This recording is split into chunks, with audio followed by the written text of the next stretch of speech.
Test.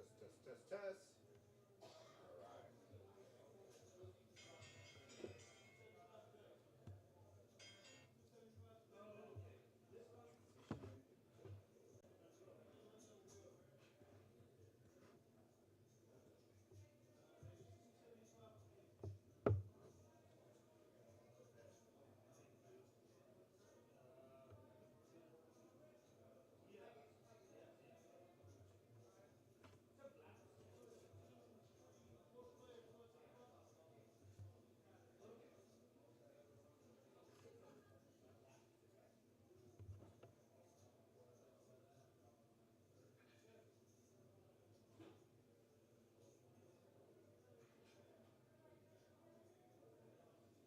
It's like we're off to a good start. Yeah. This is yours. Nope.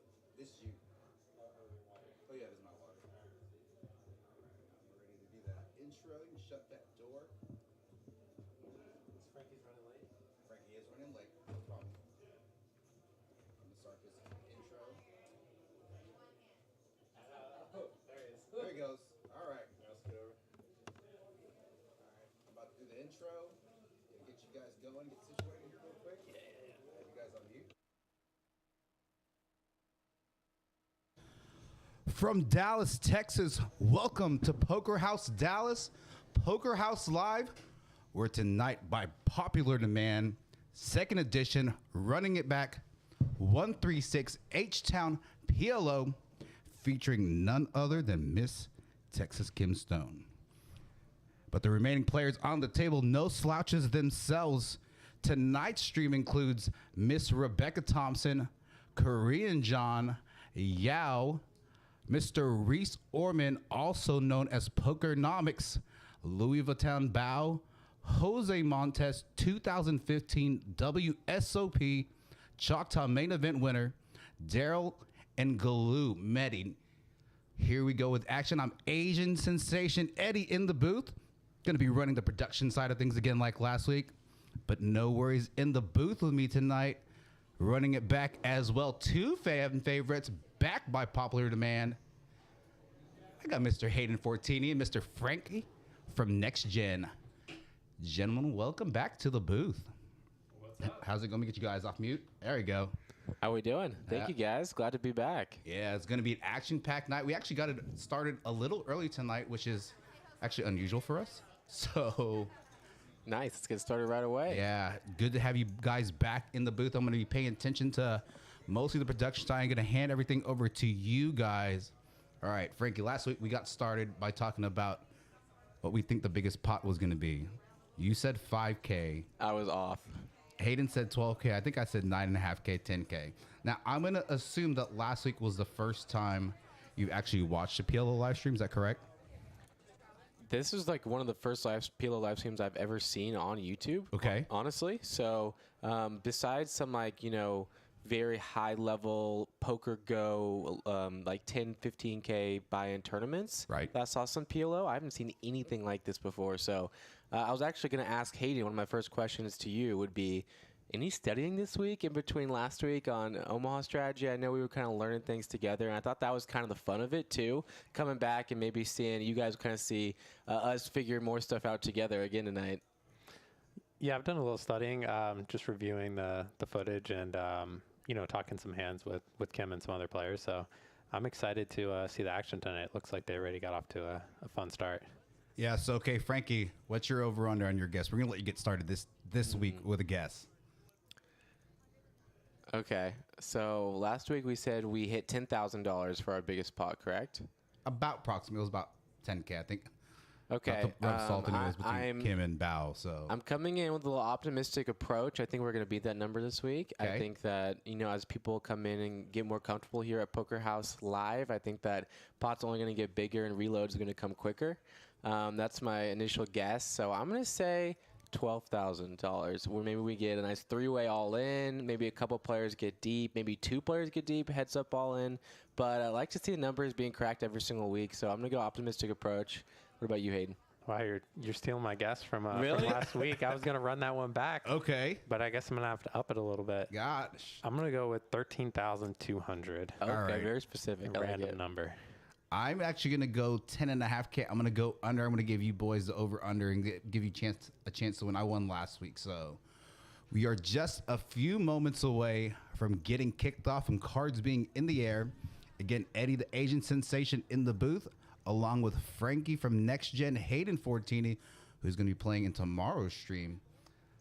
What was supposed to be a 2-5 Friday stream.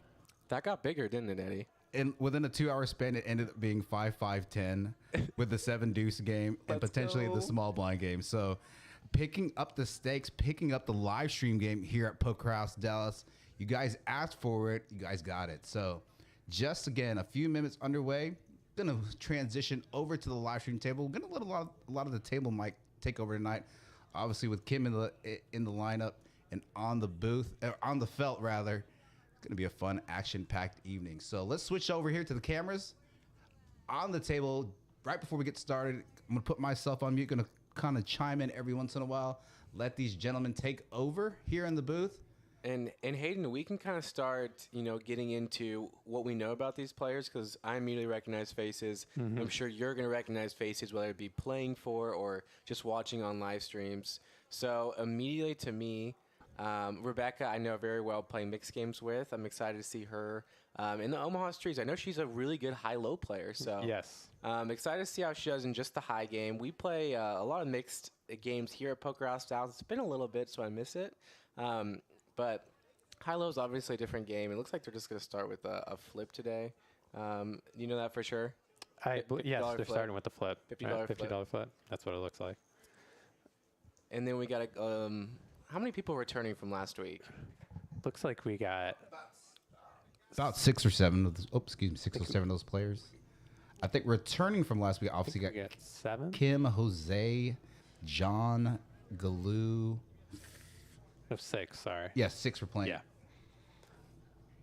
Gonna get started off with this flip. Gonna hand one. Thank you for those viewers in the chat. We got Tammy in the chat, Nocturnal Beats, Poker Monkey, Frank. You know what? I'm going to give you guys points for being here on time. We actually got this stream kicked off earlier than we anticipated. I came and actually checked with Eric. I was like, hey, starting in 10 minutes? He's like, no, we're live in 12. We're live already. So the computer counts this as a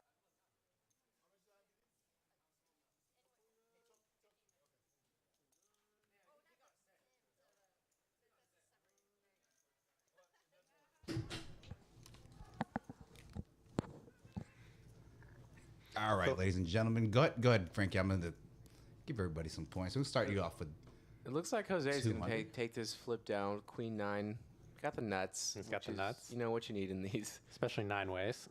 Yep, exactly. I'm surprised he's not chopping it. It's nice. Yeah. Just whenever just a straight, it's hard to even 9 ways. You're usually chopping it at least. So it looks like all the new players are on the left side of the table, 7, 8, and 9 seat. Oh, that's awesome. That's we great got- for us. It's great for the viewers Or, too. I'm sorry, Rebecca too. She's in the So, first seat. so I continue on the players that I recognize. I play with Daryl a lot. He's in the 8 seat. So I've seen his Hold'em game, not necessarily his Omaha game. So I'm excited to see. I know he likes to get in the mix in the Hold'em, seeing a lot of flops, and that's probably going to go for everyone in this lineup. Yeah, for sure. Liking to see a lot of flops. That's going to be a continued theme of these Thursdays. Looks like we already got a blind raise on or straddle for 50.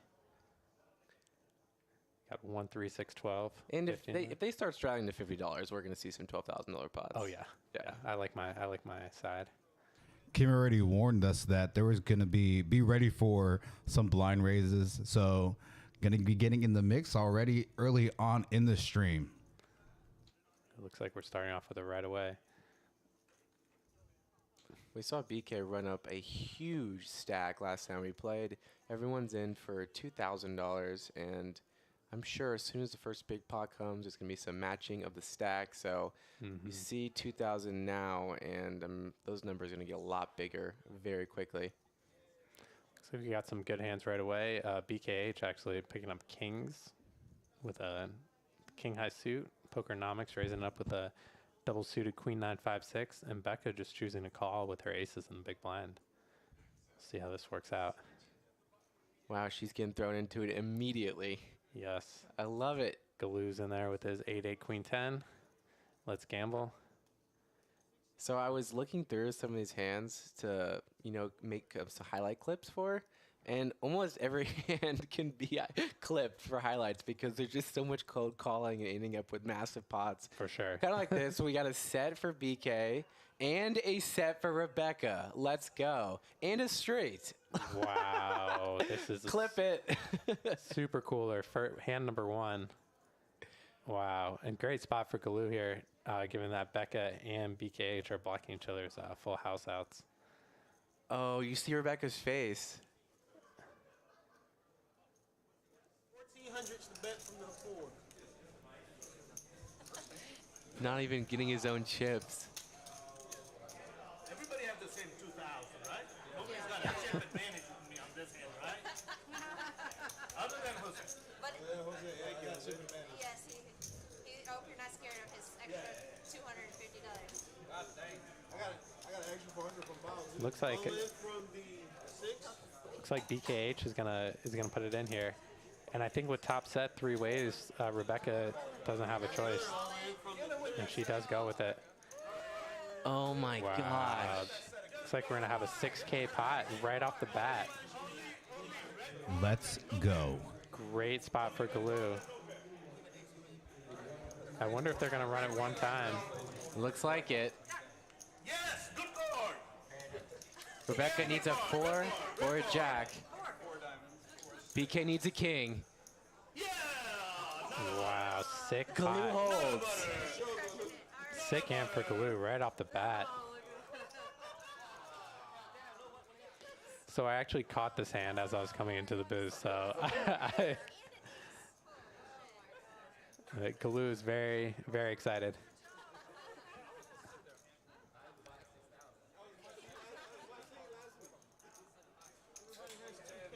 Good way to get this stream started off the right way. 3 all-ins. Very first actual hand. Rebecca and Bao going to be topping off. Wow. Already a big pot. If that's a sign of things to come this evening, I think we're going to have a good night here in the booth, ladies and gentlemen. And you in the chat as well. Again, thank you very much for tuning in this Thursday.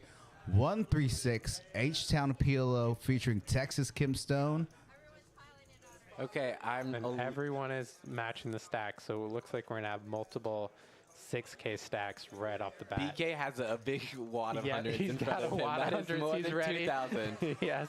That is more than 2,000. And okay, I was actually just about to say I was disappointed that that hand didn't happen later in the stream because we would have hit some monster numbers if they were all deep stack. Yes. As we saw, they all jammed it all in pretty quickly. They were 2,000 their stack, and I'm sure it would have got all in if they had about 5,000 back. So That's true. I was disappointed that didn't happen later in the stream. But I think this is a good sign of things to come. It is also exactly a good sign for some future Correct. big pots because, like we said, BK's loading a lot more than 2,000 in, and Galoo's, I would say, he had the highest VPIP last week. The most active player at the table has now the most chips. He almost always has the highest VPIP. And you're always He was about rooting for the 80%. person with the highest VPIP to get the chips from the start. So this is Yes. going to be an awesome stream. You guys are in for a good one. Let's get some shares. Let's share the stream. Let's get some more people in here. Yeah, you can see Kim and John just piling the chips on. Oh, Kim's adding on Yeah. immediately? Oh yes. Yeah? Everyone's Kim's adding an on. auto, Kim's Did you an guys auto talk about add-on. that Auto add-on. strategy, or that was just... She always likes to top up to match stack. Her theory is she likes to play a lot of hands, so if she's gonna win a big pot, she wants to get it all. Yeah, exactly. She's Got- very I'm comfortable always playing deep. thinking about, and in the back of my mind, I'm always thinking about, well, what if I got aces here and I didn't top up, Right. So when I have aces, when I have kings, that big hand, and hold them, I'm always like, I need to have the most amount of money on the table to match, Usually the idea is to have it, whoever's the loose player at the table, to match their stack. Sure. Yeah, there's different strategies or schools of thoughts on that. Yeah, we got Terrell in the box. Also, Eric Anderson back from Christmas holiday from Bemidji, Minnesota. Running action tracker. Doing a good job getting this stream started off the right way. Hand number 3. Shout Took out about there. took like 3 minutes for players to get top before the next hand gets started. Going to be rotating in and out of the box, Terrell and Miss Katie. And we have another case of pocket aces, second hand in a row. We got John picking up aces here on the button. Curious. Yeah, he's going to raise the pot. I like it.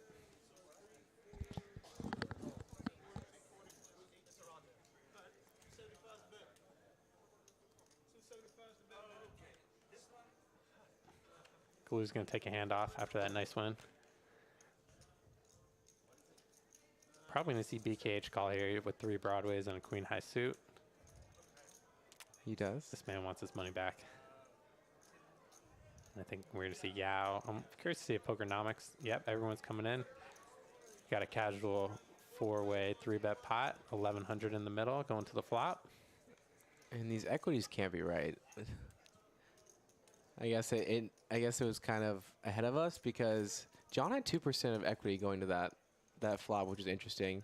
Obviously, you know, he has a couple of those hands dominated, so I'm sure they just picked up quickly that BK has a 2, so he has trips with a king kicker, and he's the only one that is too excited about this flop.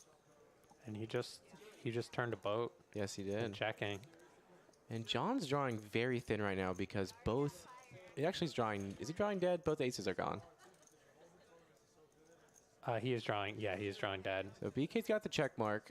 And good check there by Pokernomics. And it's, yeah, it's hard for him to know that he's drawing dead here, but it is a paired board. John's going to take a stab here with his aces. But I think he's, after BKH calls, he's just going to shut it down on this river. And Pokernomics, wow, Yao calling as well with the 5. And Pokernomics snap folds. Good fold by Pokernomics, not chasing his flush on a pair board. And you know, between him and Yao, I expected Yao to be the one folding. And I think we're probably going to see John fold here. When BKH leads this river into 2 players out of position, it's just a very, very strong line. And he doesn't even beat a flush now. So back-to-back 4K plus pots. Yes. and BKH already on the comeback trail. Wow, let's go. King, queen, nice jack, 2. Not the prettiest of hands, but 5-2-2 flop. And just like that, you get a big pot going multi-way. Flop of trips, turn a boat. I mean, in John's case, he could have just shut down there. He did put another extra $500 out there on the turn. 4 ways on a 2-2-5 jack. I'm always worried about someone having pocket jacks. I'm worried about someone having pocket 5s. And then there's 3 other people that could have any random 2, like we saw. So just hard to play aces. Yeah, it's very hard to play aces 4 ways. I'm a little surprised he didn't bet that flop because you would think like a deuce is the least likely card that somebody has, but you know, in this lineup, it's obviously very prevalent in people's ranges. I think in this lineup, people enjoy beating other players with having a deuce in their hand. So I don't know if that's a part of. We will have some deuce danglers. And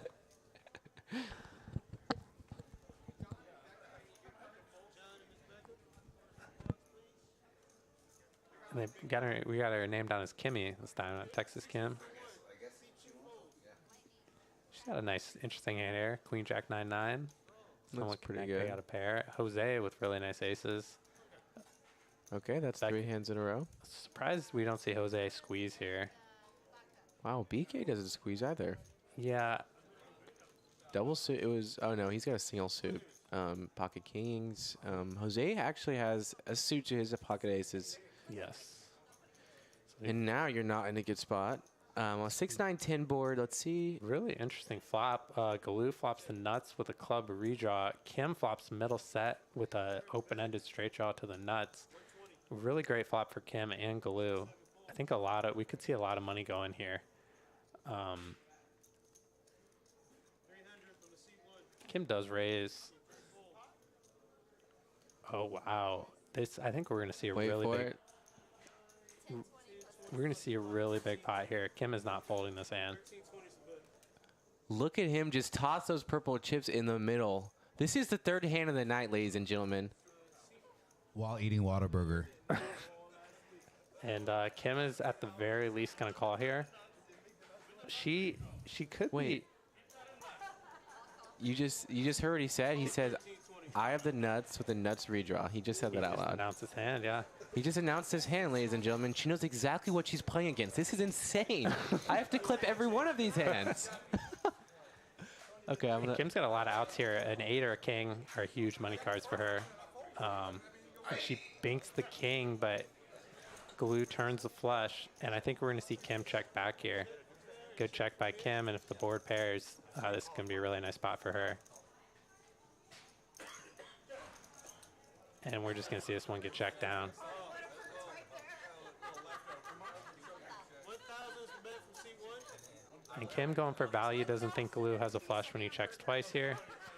And I think we're going to see Glue pay this off with his 5-5 flush.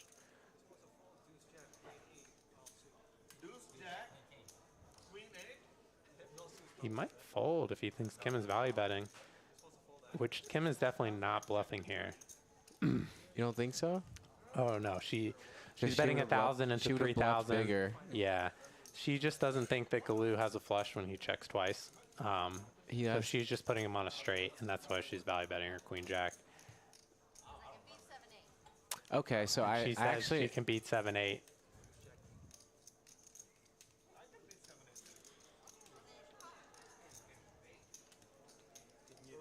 Oh wow.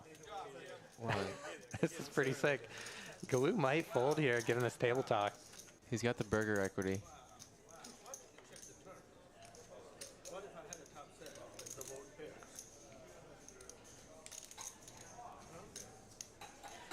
I think when Kim knows that he's got a small flush here, so I really like her table talk here, saying that you should call. I would be really surprised to see Galoo fold this hand. He did say he had the nuts redraw. Yeah, that was a little bit of a fib, but he did.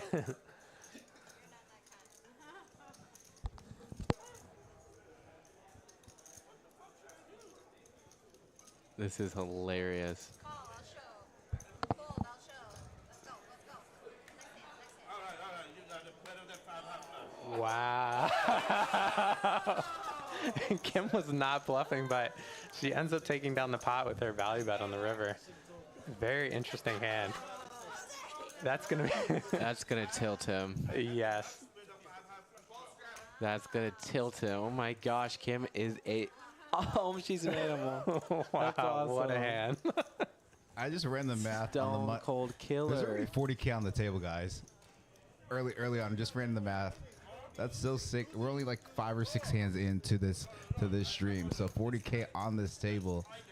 If you would have called, he would have been up about $6,000 immediately. Yes. But that's a tough spot to call in, right? Because That is a tough spot. 5 high flush really doesn't have much there. Kim's bet really looks like a value bet, so she has to be betting like Queen Jack specifically So for her when to be I good there. I don't fault him for folding at all. yeah, I didn't notice initially that she did turn the higher straight because I was just looking at her set and I was looking that he had a flush on the turn. So Got aces again. 4 times in a Pokernomics. row. Pokernomics. Let's see how he YouTube plays them. blogger. And Kim's 3-betting the 10-9 Jack. And Becca's got a nice 9 high rundown hand. She's gonna cold call. Jose's got a really nice double suited hand too. He's gonna call. And BKH is in there as well. Queen 7-6-5. Wow. And this I see a 4-bet coming. and Yao makes it 300 with the ace 10-9 deuce. Daryl's got a really pretty hand too with Jack 10-8 double suited. Oh my God, these are all very, very legitimate PLO hands in here.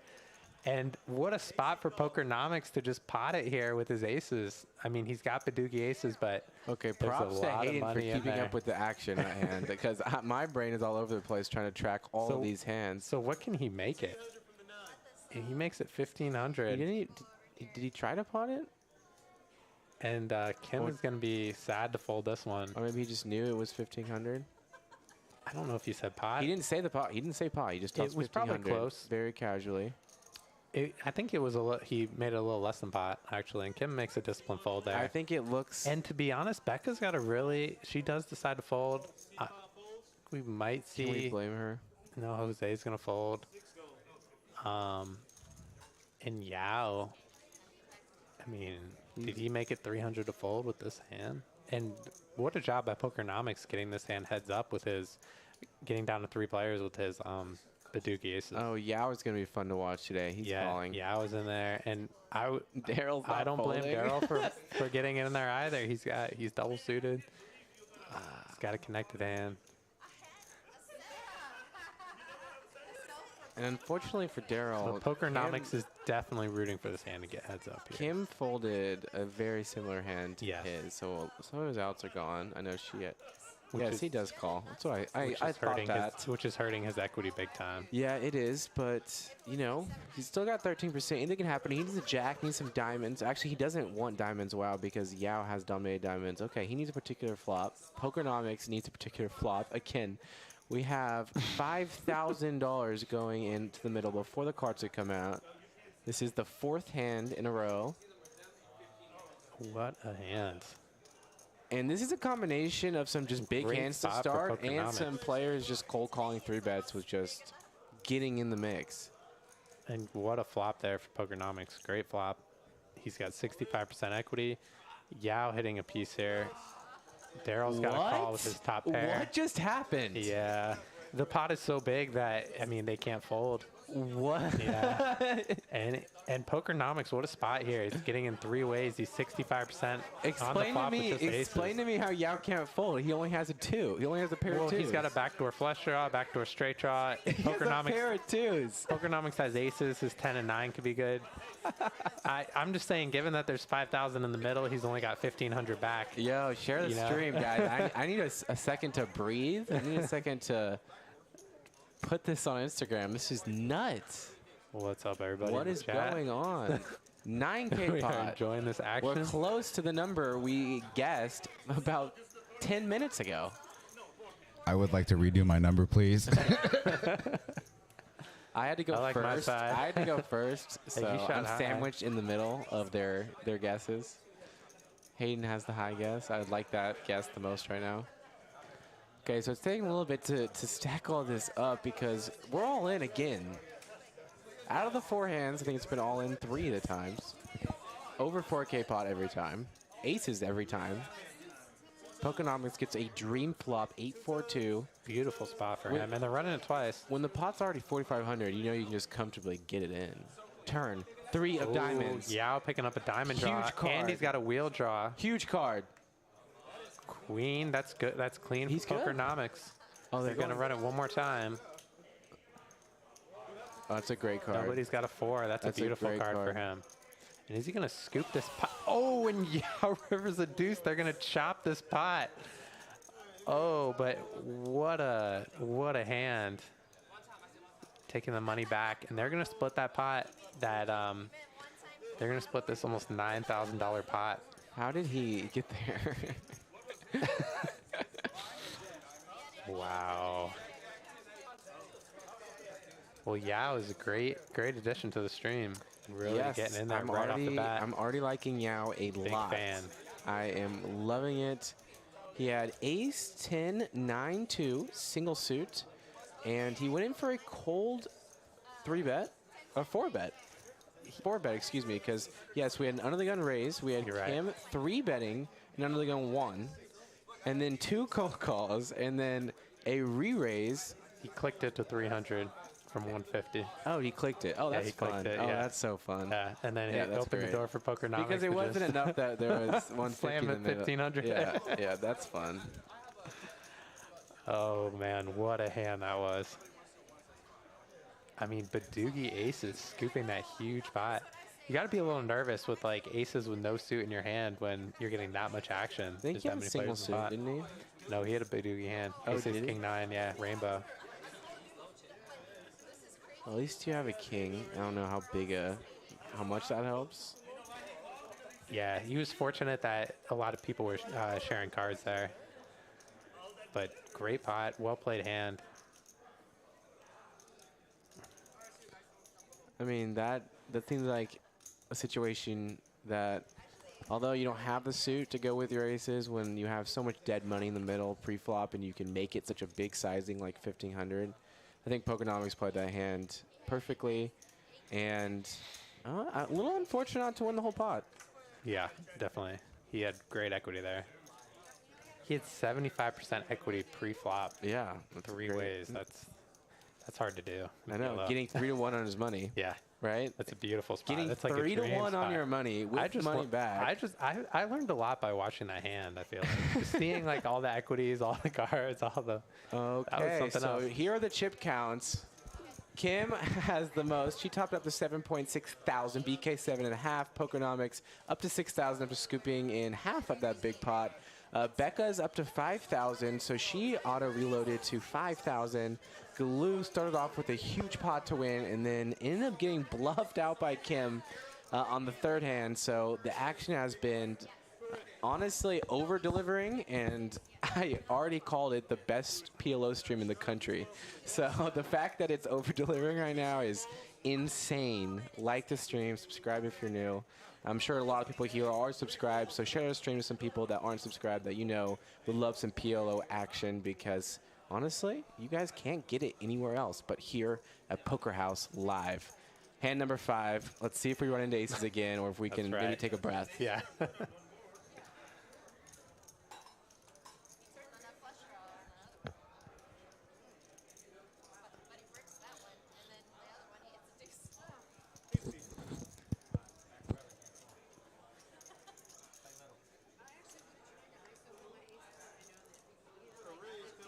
And Yao is just potting it here with his Jack, Jack, Queen 3. All right. There are going to be no small pots this table. I would love to play Hold'em with Yao. Pokernomics has a nice hand too. Ace, King, 8-6, double suited. Kim with an interesting hand. King, Queen, 9-8, one suit. She might get in there and gamble. Surprised? She does. And I think we're going to see Galoo get in there too. He's got a double suited hand. He's got some connectivity. You want a pot? It's a good game. Galoo needle. Because you want to pot, it's a good game. I might want to change that. I wish I could have won part of the first hand. These guys are awesome. Amazing. I think we're going 6 ways here. Yes. 6 ways. Casual 1,500 in the pot. Another 3-bet pot. Can we play a game who has the worst hand? Right now it's Galoo, 9% equity.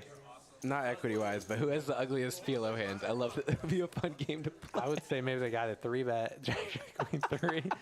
And then BKH has Queen 6-5-4. Jack, Jack, Queen 3 has a suit, and it has a high pair. So really interesting flop here. BKH has a wrap and top pair. Yao has 2 pair, queens and 3s, and he's asking what the pot size is. Oh, yeah, of course. He's got a 2 pair. Kim's going to have a really interesting decision here. She's got top pair and second nut flush draw. Galoo has a straight flush draw. Yeah, Galoo does have a straight flush draw. In a multi-way pot, a second nut flush draw is a really dangerous hand, so I'm curious to see how Kim proceeds here. She has a top pair to go along with her second nut flush. She has some backdoor straight I draws. think she is going to see a turn. This is why she tops up, though. She does know how to navigate in these big pot situations. And this is a 6 spot for, I think we're going to see Galoo get out of the way. He does not want to, though. Yeah, he's like, what if that 5 of spades comes on the He turn? knows he has the most clean out, the 5 of spades. And then look at Jose's hand, too. He is bottom 2 pair with a jack-high flush draw. I think we do see him fold. A lot of spades. I think Jose will Yeah, fold, we're going to see Jose fold. Jose's a very disciplined player from what I've seen from the first stream and what I've seen so far. Yeah, And he makes the BKH fold. has a wrap, and he's getting in there as well with his 4, 5, 6. Definitely. So we have a $6,000 pot going to the turn, which is the Jack of Clubs, giving Yao a set. What a card. And what a hand still for Pot. gives Kim a straight draw. You gonna say it? At King 9. He's gonna say pot. Yeah, he's going to pot it here. He's going to be all in for 2,700. I want to hear what he's saying.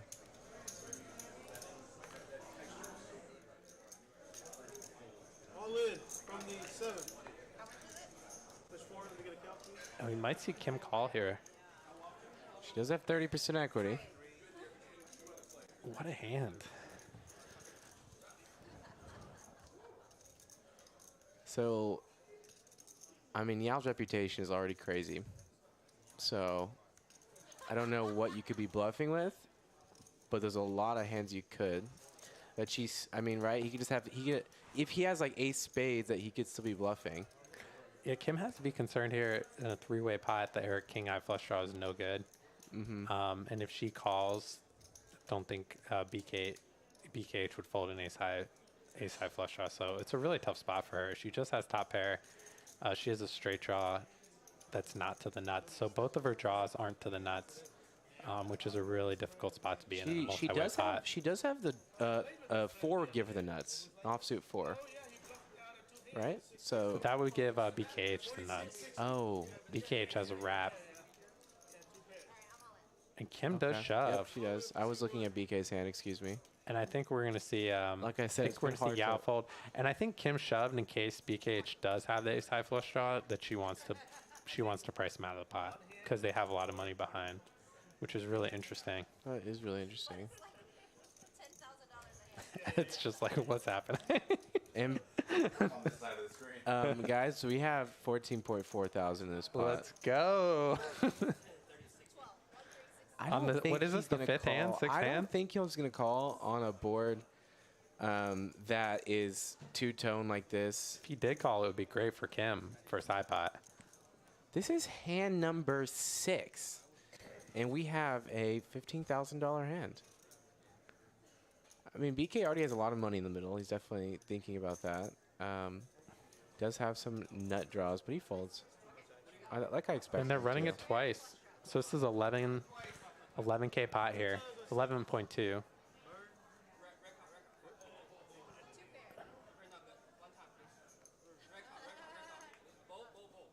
Wow. Yao scoops the entire Yao pot. scoops it. How did you get that check? Okay.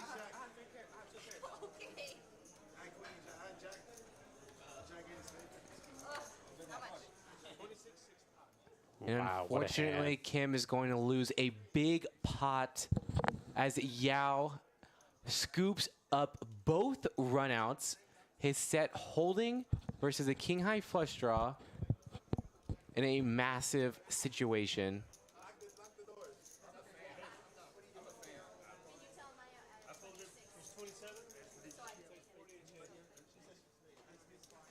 So Kim is definitely going to top back up. And the pots, I think the official total to that one was 11.2 thousand because Kim ended up jamming a big stack that was not the effective stack. So we did not hit, I think it was Hayden's guess of 13,000. 13,200, yeah. We didn't hit that number yet. We're still a little short, but I it's think we, looking like we're we going just to hit get Eddie's there. number. We already beat Eddie's number, so this is going to be, as we see, Yao up $7,000 to start the stream. And those chips are in play. You know, we are 6 hands in. So this is just going to be, you know, a outline to what's going to happen tonight. I'm sure that Daryl is going to be in the mix a lot more, John as well. So we have so much going on today. We have 47 of you guys doubled up so far. Let's keep on sharing the stream, subscribe, because this is the best PLO stream in the country going on right now in a 1-3-6 game with an $11,000 stack. We're in Texas. We are in Texas. It's got to be what is better than this game. And I think we're probably going to see Kim match Yao's stack, which is going to be sick. Really? We could have a 20K pot. 20K No plus way. Is pot she in this actually? game. I wouldn't Get her some surprise big me. chips. Oh, yeah, let's go. She needs some big chips.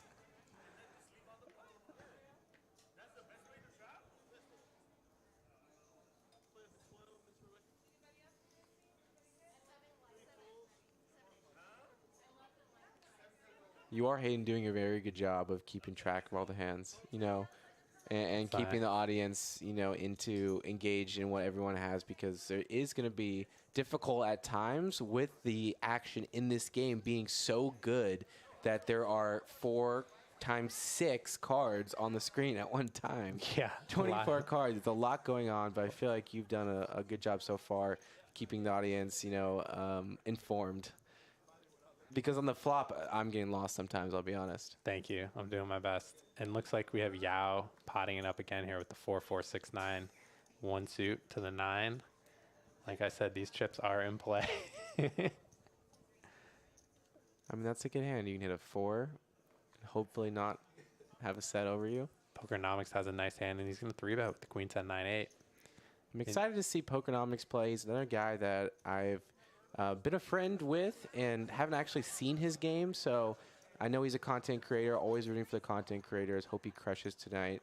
He's an experienced player in this lineup. I think he's going to be more of the tame aggressive, tight aggressive type of players. He's playing well so far. I like that he's choosing to 3-bet this hand. He's really, going after it. And that's just my guess. We'll what see a if flop here Pokernomics proves me for wrong. Yao. You were talking about a good flop, but he flops open-ended and backdoor flush draw here. 7-5 deuce is pretty strong for this hand. And it's a rainbow board, which makes his draw even better. His straight draw. And given Jose's stack size, we might just see him pot it here on the flop. And I think we're going to see Jose and Yao get all the money in here. Because Jose's got 1,600. Looks like there's about 1,200 in the middle. And Mehdi's thinking about betting with his jacks. And if he does, Jose is going to rip it. Remember, the pot is already $1,200, so this pot size bet is going to get the action started in a big way. What is Yao going to do? What a bet here from Mehdi, betting just pot with just jacks here on a 7-5 deuce flop. 4 ways. And if Jose reads this correctly, he's going to get his money in here in good shape. And he does rip it in here for 16. Yeah, I mean, Galoo does have the best hand. Glue, yeah. No, Jose has 5s and deuces. Okay, he has 2 pair. Yeah, so Jose is in really good shape against Glue's hand. And Yao has good equity here too. Being the only person, he's got a straight draw to the nuts. I don't see him folding. Yeah, I'd be surprised if he folds. You don't make it 100 with the Sampree to fold on And this I mean, flop. he's got the 9 too, and he's got a great hand. Yeah, he's got a 3 or an 8, makes him the nuts.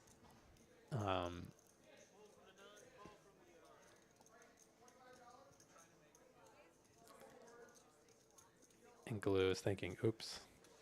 Yeah, but it's only 400 more. Yeah, 400 more. He's gonna call. So he's got to stay there, and he does have a jack, offsuit jack. A 7 would give him a better 2 pair.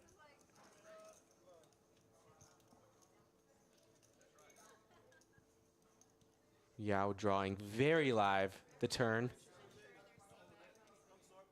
Good turn for Jose there, turning aces up, 3 pair. And the straight. Oh, no, he didn't. And nobody has a straight Wow. yet. Okay. Oh, they still got action here. Looks like they're checking. And Jose's going to scoop this pot, 6K pot. His 2 pair holds up. Looks like he's going to go check, check. Nice hand for Jose. Nice.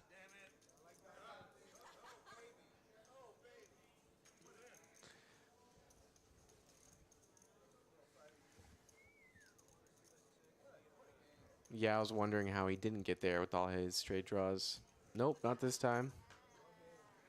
I can very confidently say that this is going to be a swingy game for Yes. everyone playing. I don't know. Games like this just make me want to play PLO.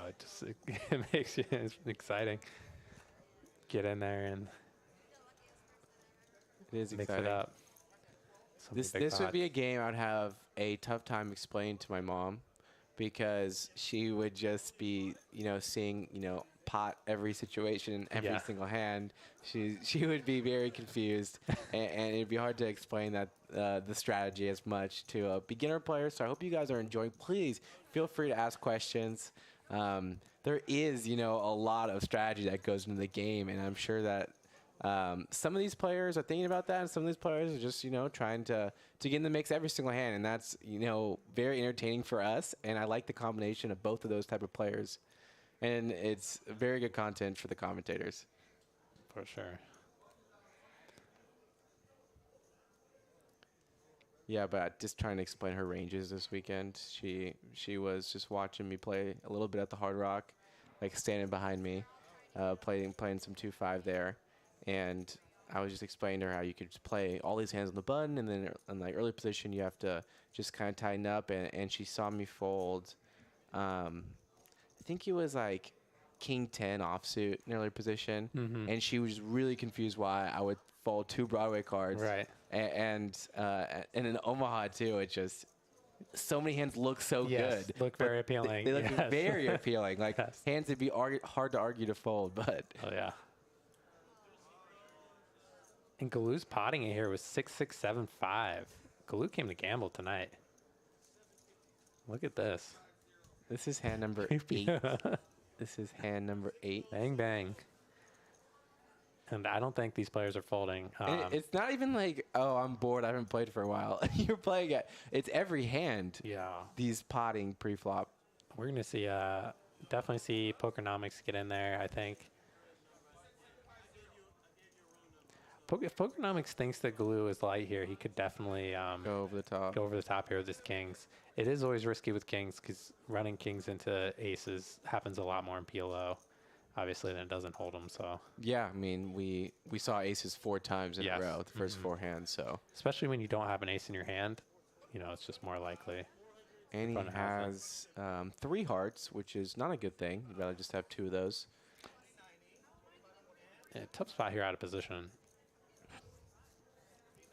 So we're getting the graphics cut up. This 3-bet to 420.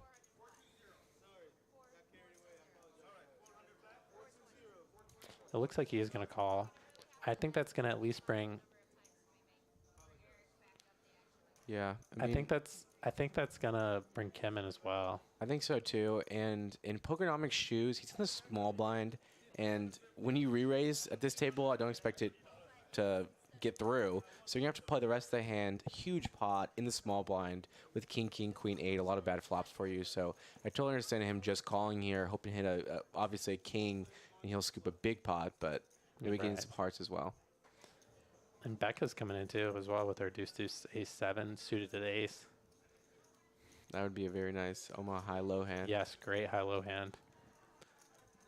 7's not doing her much help. And she flops a set of deuces and go. Wow, Galu and Pokernomics both flop flushes. What a flop here. And Pokernomics is just going to lead right out with his king high flush. Looks like he's leading for pot. Wow. And Tough spot for Becca. yeah, really tough spot for her with just bottom set. It's tough for her to continue on this board. She does call. I would be not potting it because I'd want people to call when I flop a hand as good as, you know, king high flush. But we just went for it immediately. Oh, can I get a water and a coffee? Yeah, so 2 coffees, black. Just tell him the way Eddie likes it. The way I like it. I'll do the same. Frankie, want anything? I'm good. Beer? How many beers? No. One beer? 2 beers? No beers. No beer, just coffee, water.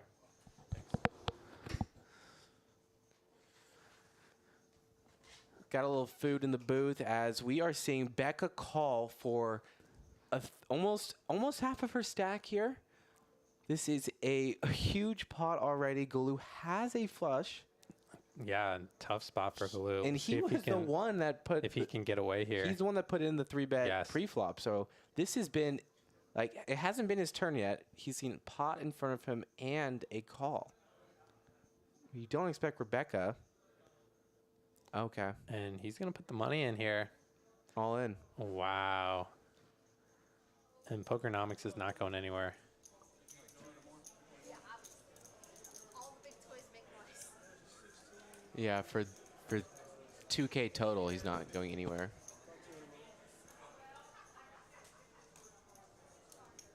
And neither is Becca, so she's going to need the board to pair.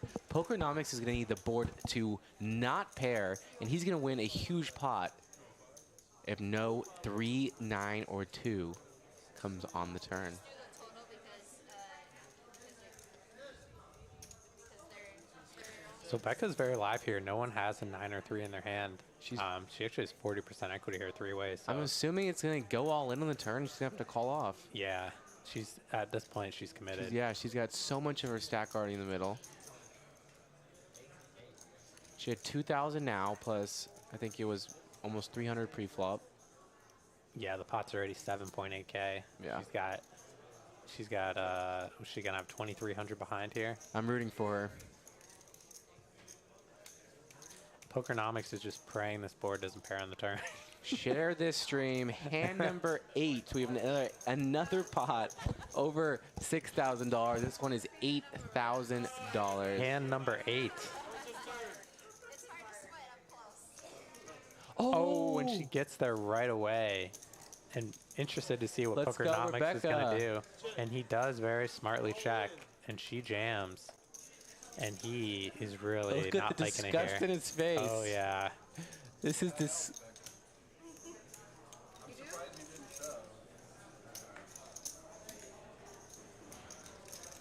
This is a He's really not tough spot. dead because he can hit a king, but That's true. He actually has 19% equity, which is crazy to me. Oh, because he could hit a 9. From the 9 seed. Could hit a 9 or a king. But great fold by him. Great fold.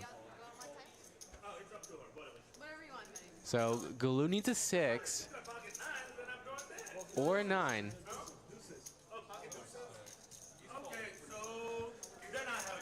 Let's see.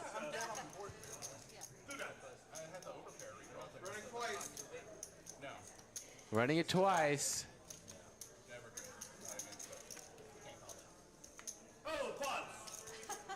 Bang. Quads. Very nice hand for Rebecca. Pokernomics, don't beat yourself up. You made the play perfectly. Put it in when you were ahead. Folded it when you were behind. Yeah, great fold there. He saved himself 2,300 there. Sometimes, That board pairs especially when on you're the turn. playing Pot Limit Omaha, equities are going to run close. Rebecca, you know, she had 40%. Started this stream off with about 15, 20 viewers, now up to over 60. Thank you for those of you that have joined the chat. Please like and subscribe. Share with your friends. Let's get PLO going around the live streams, around the nation and whatnot. Thanks for tuning in. Just hand number 9 for this 136 H-Town PLO. Again, Eddie the Asian Sensation in the booth, running production side of the live stream. Frankie from Next Gen, Hayden, Fortini in the booth, giving you guys some phenomenal analysis and commentating as well. So thank you, gentlemen, for all your commentating. Thank you for those of you in the chat. We have been streaming nearly an hour now. I'm going to give you some more points in the chat before we get this next hand going. 200 points, gamble away.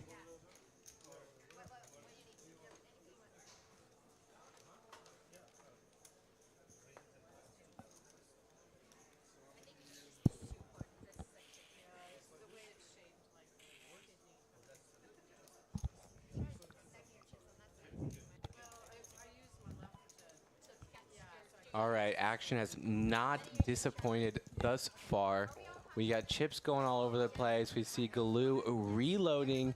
I see some purples. I see stacks of black and green. This is no longer a red chip game. This is, I mean, Green, black, purple. yeah, it's Mostly been black mostly and purple. purple. Yes. I mean, people would just put the purple in if they pot anyway. Let's go. And then if they need to, if the pot happens to be that small, they'll switch it out. But this has been nuts.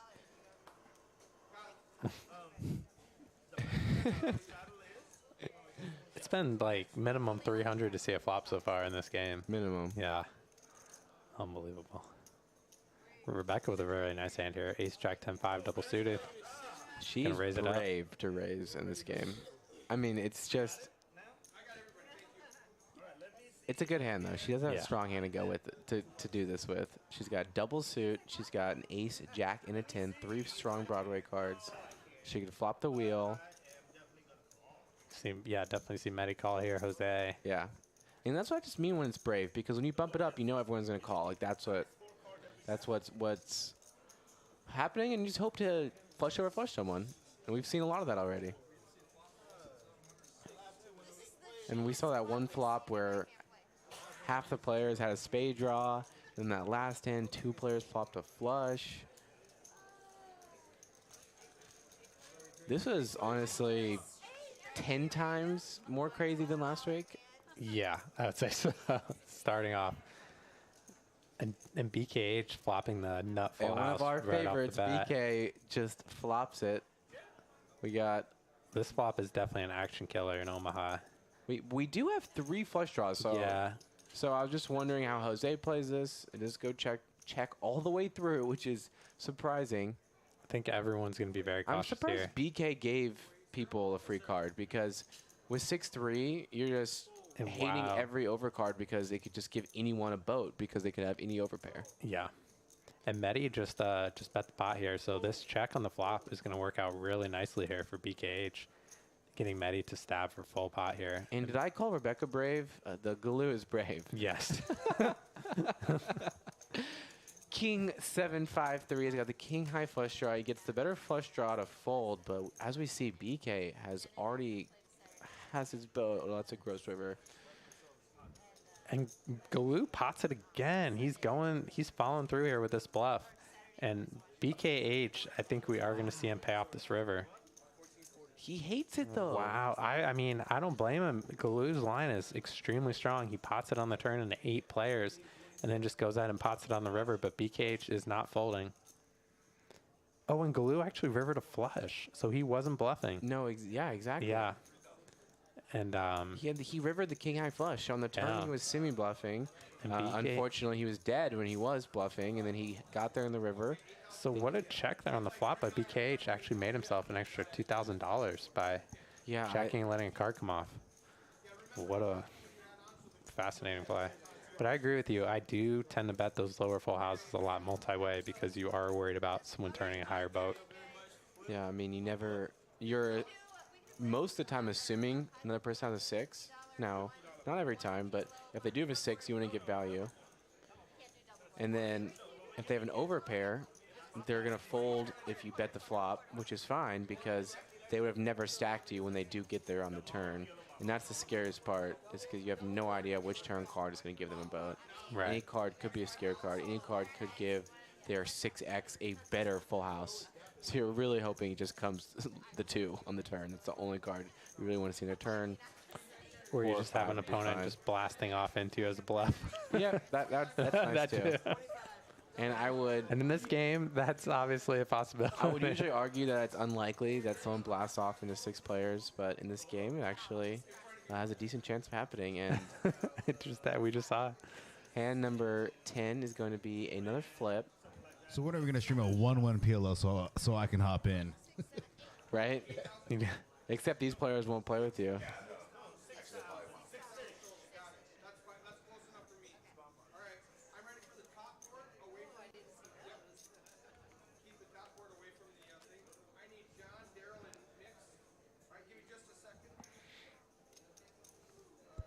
Thank you guys for tuning in. If you are enjoying this PLO stream, make sure to share it with your friends, with your poker buddies, with anyone from your typical home games.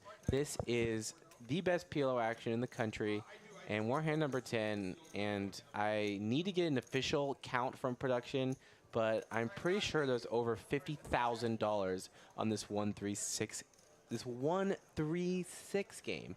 Okay, so excuse me, this is not a flip. This is a double board bomb pot. So if you're not familiar, you need to win both boards, the top board and the bottom board, to scoop the entire pot. But what happens a lot of time, this is a split pot game. Player A could win the bottom board, player B wins top board, and they would split the money down the middle. So now let's get to the hands. We're going to see where everyone's at. Galoo is the one with the betting lead. He has been the most active and aggressive player at the table, which is impressive with other players like Yao in the mix. And that's a great turn card for Galoo, Great giving turn him card. a boat, 10s full of 7s, and top pairing the other board. He's actually got 2 pair on the other board, aces and deuces. Yeah, so he's... And I think we're going to see him take this one down here. Nice bet there by Galoo. Nice bluff. Nobody has a flush? I don't have a flush. We know you got a boat.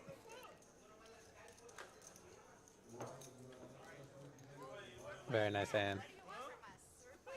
All right, ladies and gentlemen. Periodically throughout the evening, you're going to see some players give Kim some money. Though that money is actually here in the production staff to kind of help us out. So it's not a tip for her. It's not a tip for any of the guest commentators. That's for production side of the stream. She just want to let you guys know that. I mean, she did put this lineup together, and so didn't want it to make it appear that way that she was getting any incentive for anything like that. But again, Kim and Hayden actually, when they play live streams here at both TCH and Poker House, they like to collect money at various points throughout the evening to kind of help production out for all the hard work that they put in. So thank you, Kim, for doing that. On behalf of us here in the production booth, we really appreciate all your efforts, especially you, Hayden, as well. So thank you very much. Yeah, thank you for having us, and you guys work really hard, so we're happy. Love supporting you guys. Yeah, this is an awesome stream. The biggest way you guys can support this stream is just by sharing it. That's really all. I would give Poker House a follow on Instagram, Twitter, and Facebook. Same with Next Gen Poker. Might as well give them a shout out while we're there, because we're doing our Sunday live stream here at Poker House Live every single week. Savage Sunday, getting better and better every single week. High stakes streams on Fridays and Saturdays, and then this weekly Omaha stream. So things are heating up here at Poker House Live. I'm happy to be a part of it. You guys need to subscribe so you can become a part of it too. And like I said, the best way to help the stream is just by sharing it and getting all your friends and your family involved. If your family happens to like poker, which I am starting, Hayden, to get my family into poker very slowly. I think that my sisters are going to need the most time because their attention spans are short. So when I try to explain things like ranges, they get very, very bored and start looking at their phones or Snapchatting whoever else.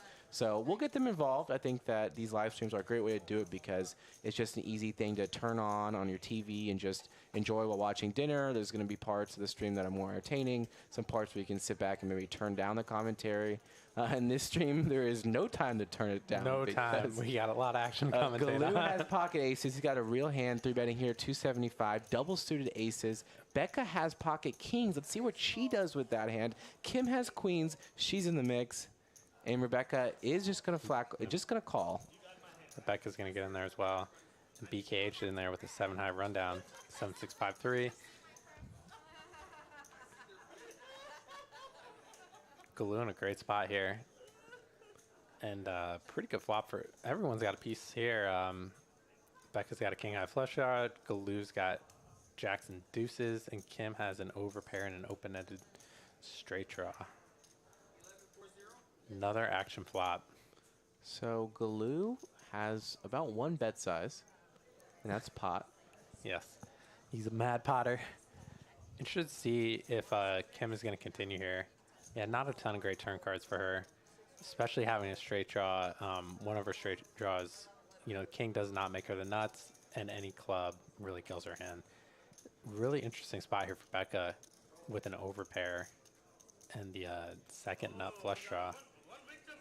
She definitely thinks she could be good right now with her overpair. As we see, she is up against pocket aces. She's got 9 clean outs, and that is not one of them. That's a great card for Galoo. If he was behind to a set, he has now improved to the best hand and would have her drawing near dead if she did have a hand like pocket tens or pocket jacks. But as we see, she's still got the club draw, and if he pots it again, that might be enough pressure to take her off this hand. At this point with pocket king, she's got second pair. Doesn't beat much right here, even if he was bluffing. Ace high clubs, he's now gotten there. I think she'll let it go here. Yeah, I think she's going to let it go too. Really, really tough turn card for her. Great turn for Galoo, and nice pot. It's taking down a casual 6.8K pot. I don't know. I see a chat from Reina. I don't know if that's for Rebecca. Maybe if we got some fans in here. I love to see her playing some big PLO, and this is a really big game, Hayden.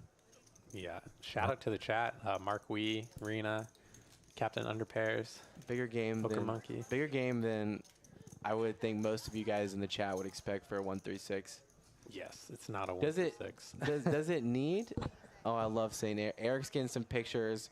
As we start seeing these reoccurring characters in the live streams, they're going to start popping up on the thumbnails, really establishing, the background and the history of these players, because this Thursday weekly night live stream is going to start to get some amazing highlight clips. And as you start to understand the people that are playing, the regulars, you'll start to understand the the meta game going on the field. So all that is exciting, and I'm really excited to see which players, last, because the players that don't do too well, they can't stand the heat of this type of game. They don't last. So I'm excited to see the people that come back week to week and put it in and give us an entertaining stream to watch. For sure. I think these guys, though, a lot of them have been in the poker scene for a while, and they play big. So, I'd expect to see a lot of them coming back, win or lose. Yeah. Which is really exciting. That is exciting. So we got a very tame $150 pot here going to the flop 3 ways. Everyone's taking a little break I'm disappointed. from all this action.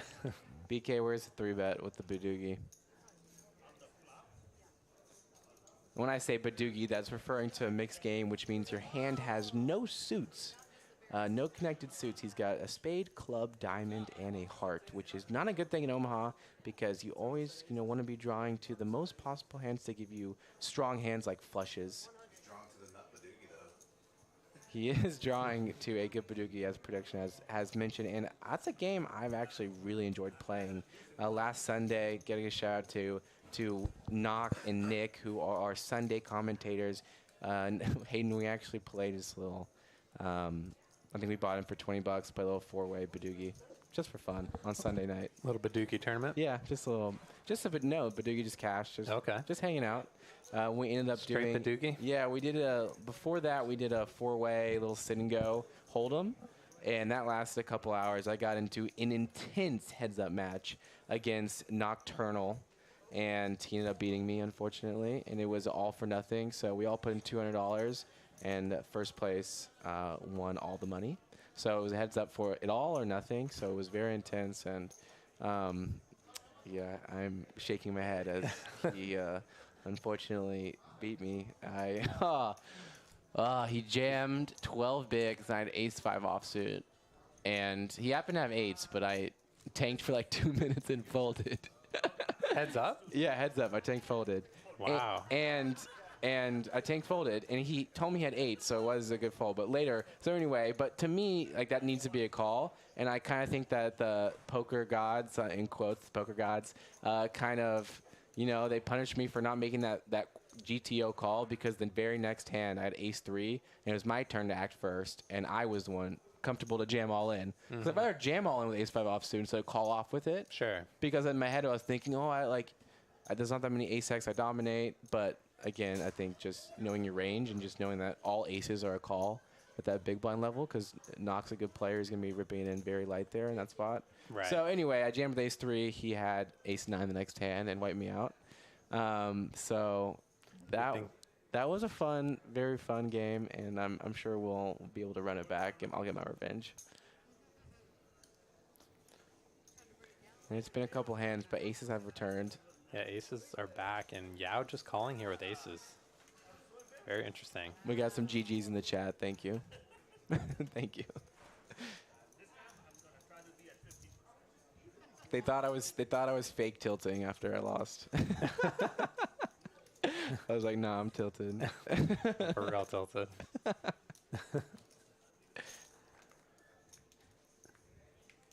like we got John betting pot here, and Yao calling with his aces. It's going to check on this turn. I think we're going to see Yao win this one a showdown. Yeah, they both had a straight draw. The aces hold this time. John had a pretty straight draw and a flush draw. And Yao going for value here. I actually really like this bet, especially when so many draws miss. If John does have an overpair or 10, he might definitely be tempted to pay off that bet there. A nice hand for Yao. All right, Dwayne, I know you just asked. Sorry, I've been kind of paying attention to the production side. Okay, so for tomorrow, we didn't have a seat for you. I know we had said we were going to lock one up for you. We tried to get I couldn't find a way to get a hold of you. I was hoping that you were going to jump in the chat over the past 2 days to see if and confirm. And so since I wasn't able to get a hold of you, I went ahead and filled that seat. Now, with that being said, you're more than welcome to have a seat guaranteed for next Friday's stream. Now, with that being said, it was supposed to be a 2-5 match to stack stream for tomorrow. By 10 or 11 o'clock in the morning, it all of a sudden changed to 5-5-10 with like the 7 deuce / Jack 4 game and potentially the small blind game. So do me a favor, get in contact with Eric Anderson at either the Poker House Dallas Facebook page or Eric Anderson personally. We can get you. He can get you set up with my number. I don't give up my like information over YouTube or anything like that, but he will give it to you personally. I'll give him permission to give you my number. So get in contact with me. Also, with that being said, for those of you that are in the chat, on January 8th, Sunday noon here at Poker House Dallas, going to be having our first Chat Pro meetup game. All are welcome. Going to be our standard 1-2 500 cap game. Please join in if you're interested in that game. Look forward to having you. And Dwayne getting hold of me. Back to action. Thank you, Eddie. As we see some good-looking hands. Kim's got pocket jacks. BK has too many diamonds. Ace, queen, 7, 6. That's not going to stop him. No, of course not. I mean, only 2 of those are bad. Having the nut diamonds is a good thing. It's going to be harder to hit his flush because Daryl's got 3 diamonds. King, 9, 8, 4. Unfortunately for him, he hasn't woken up with any too big of hands, but I'm sure Daryl will get his moment later on in the stream to get aces and kings. And Kim is going to be involved as she has been a lot tonight, getting in the mix, getting some good hands. She hasn't had the best runouts, unfortunately. She got it in with the flush draw versus the set. She had about 30%, couldn't quite get there after doing 2 runouts. Unfortunate for her. We might see this flop go check through here. But Yao being the pre-flop 3-better may try to represent a set of aces here. Kim needling him. And BKH can make the call. BKH and Yao do know each other well. Great turn here for BKH. Kim, the only buttons they have are a pot. That's Pot, the only yes. button they have. And call. Their fold buttons are broken. BK picks up aces and 6s. He's got 2 pair. Yao is going to get out of the way. Nice hand for BKH. Yeah, Yao only had an 8 there.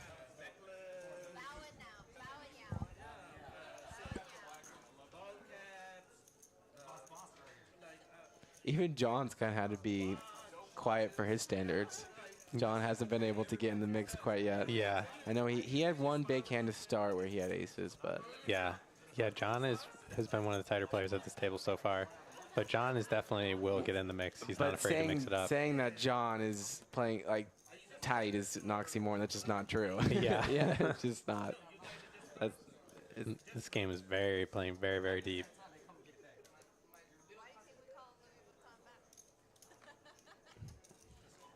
Yeah, usually if someone has a Louis Vuitton backpack around their shoulder, I think that they're going to be in the mix in a lot of pots. Yeah, they're not there to fold. No.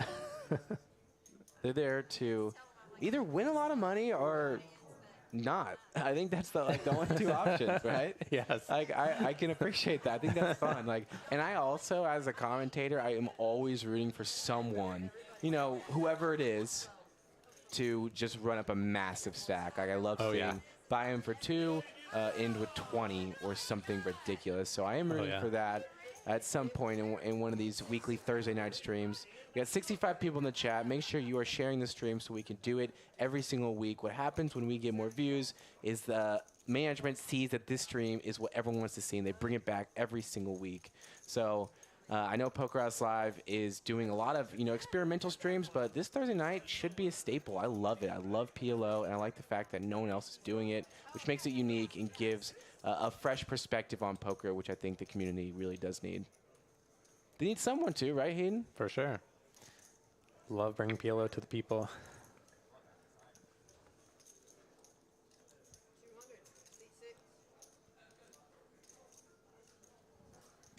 Great turn here for Bao. Turning trips. And Galoo turning trips as well. With a straight draw. I think we're going to see Galoo call.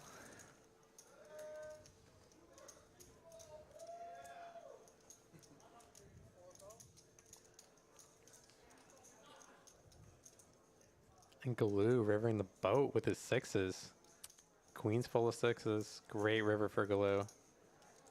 That was a hard 6 to hit, having 2 in his hand. And he's got the second nuts here. But he hit it. Galoo. Say it.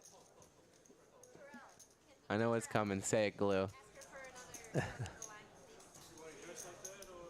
put on more of a Hollywood here.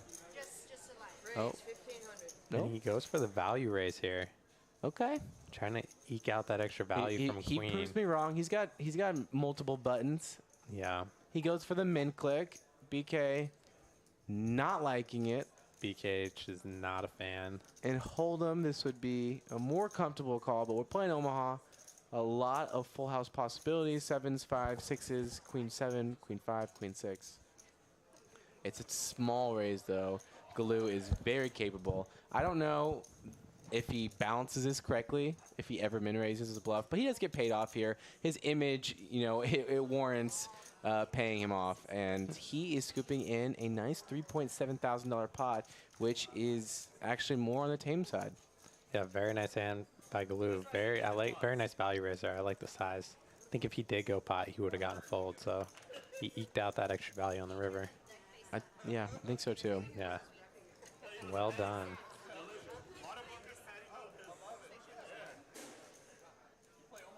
And Galoo's got chops. He's got game. He does gamble. He does mix it up, but he knows what's going on, and he makes a lot of very good bets and raises.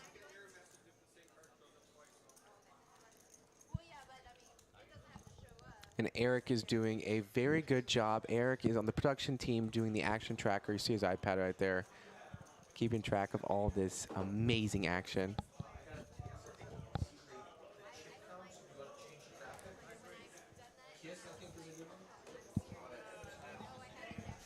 Yes. Oh, thank you. Oh. Shout out to Eric.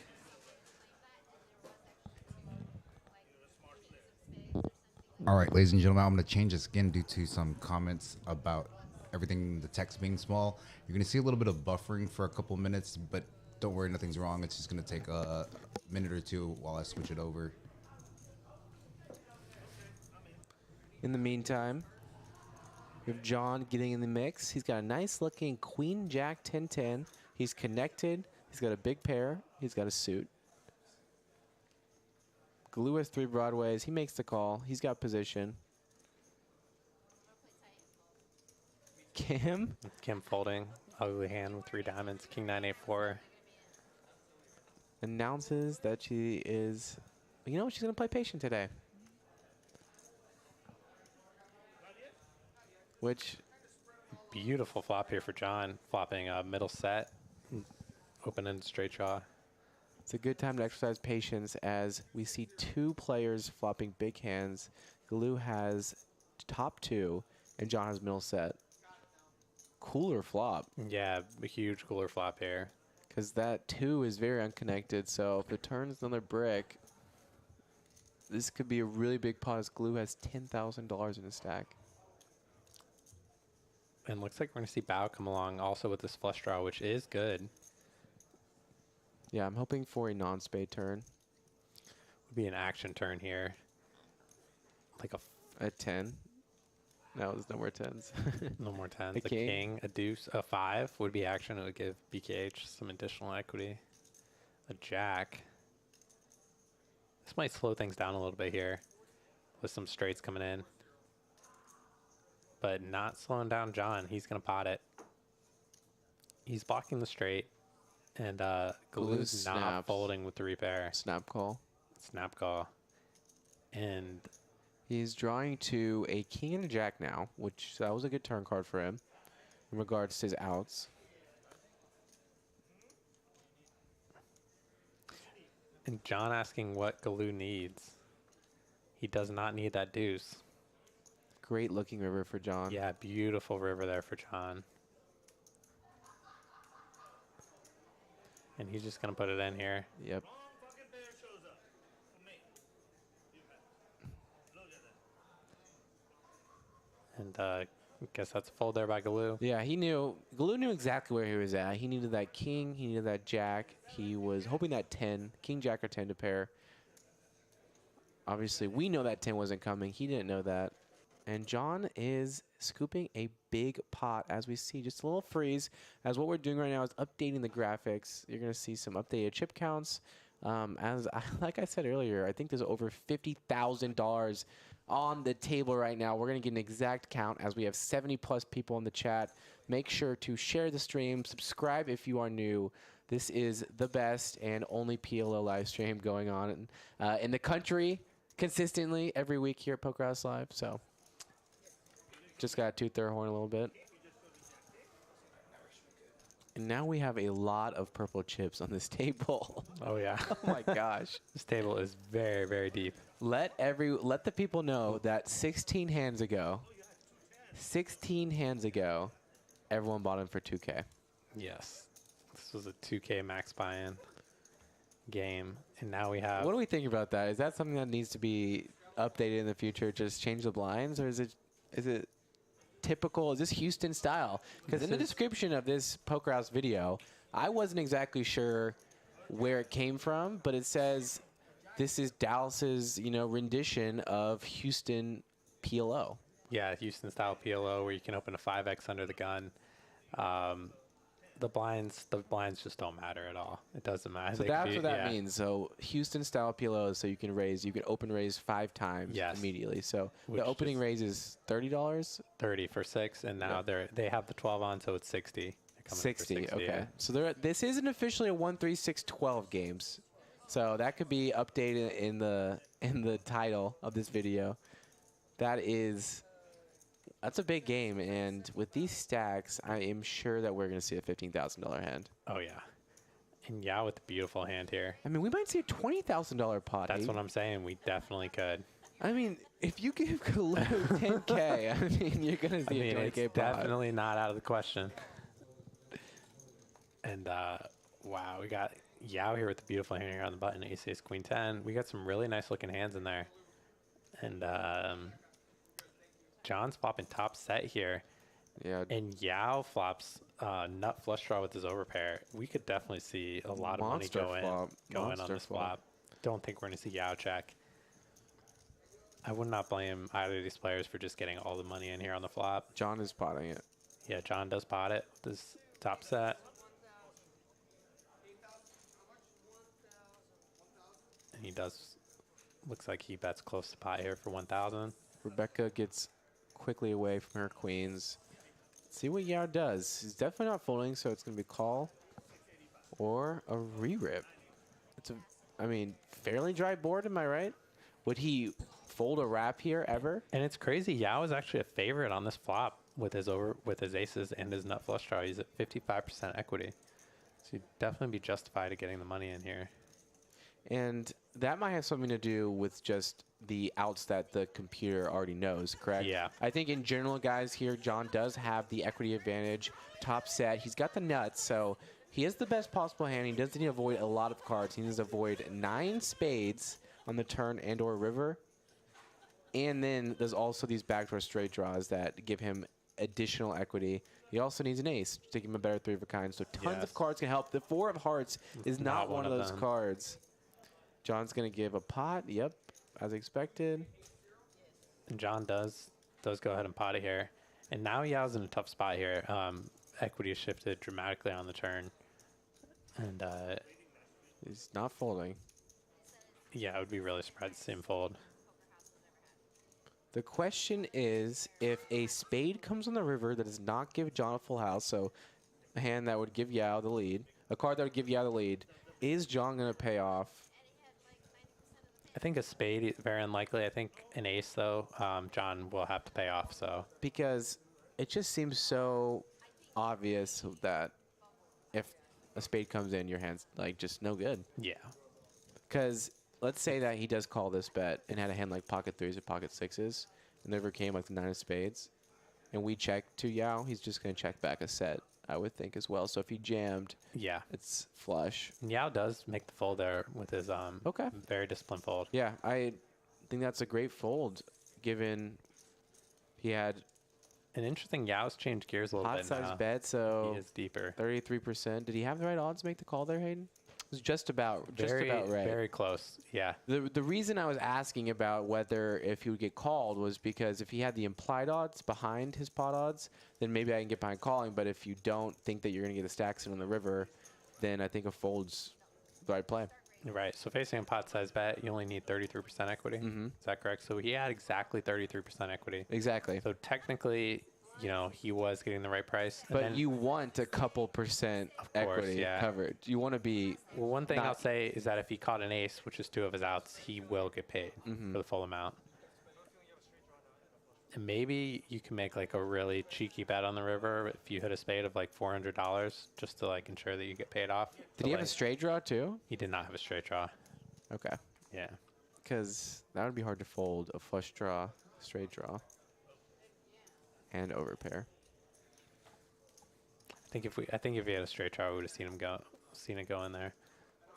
Okay, so now we're starting to see both sides of these players. We've seen some big action, big raises, but we've also seen some big folds. So Kim's gotten an awesome bluff through. That was early on in the stream as well. We've seen a good mix of action. An unintentional bluff. The unintentional bluff.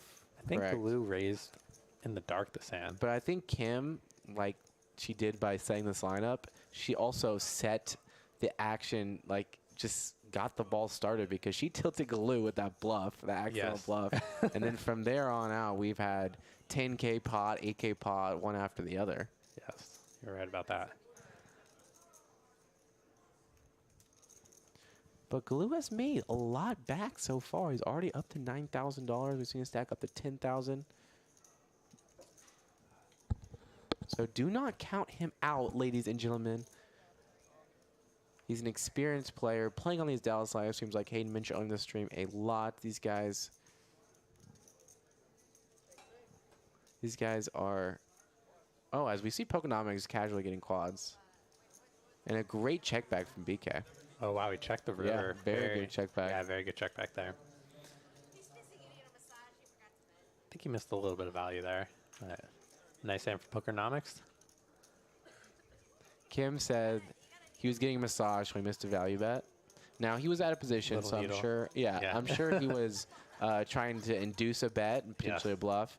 But I just think that's kind of interesting because like I said, I was trying to get my sisters more into poker, and I told them, because they kind of asked or brought it up in some way, I told them that, yeah, it was really common for poker players to get massages at the table. And like, what? That's so weird. They were very surprised that happened.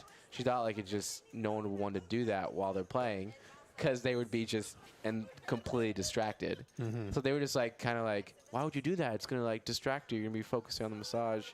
And I personally I don't get massages because it cuts into your win rate a little bit. Yes. But that's a young person problem with a smaller bankroll.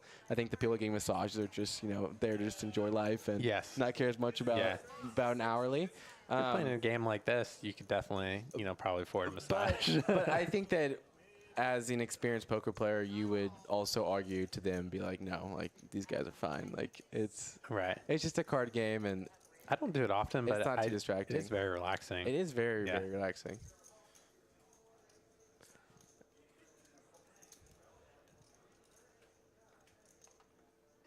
And that's why I think it's fun to talk about poker with non-poker players because their questions are like super unique. Like this is not a question a poker player would be asking about, like the masseuse and the massages. Or 6 ways again.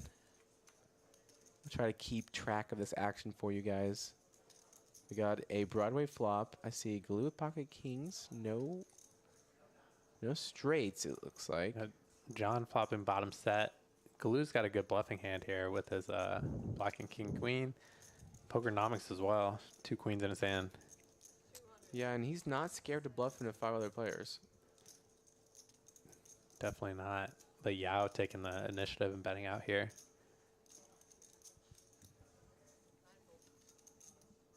Tough spot here for John with 3 players behind him.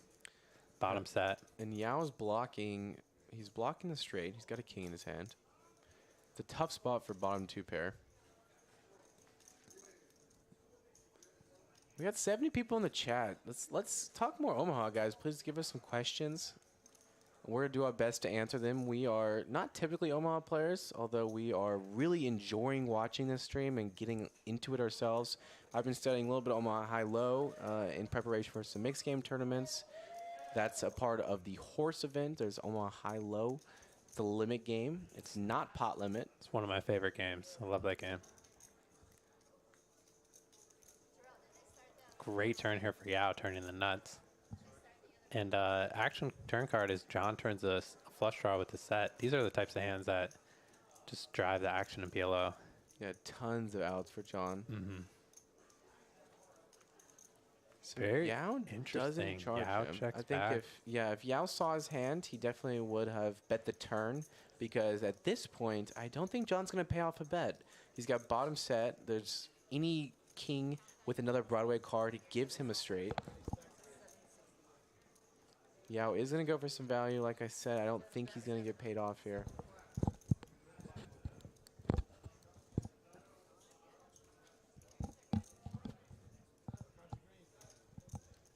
But John looks interested in this hand, Hayden.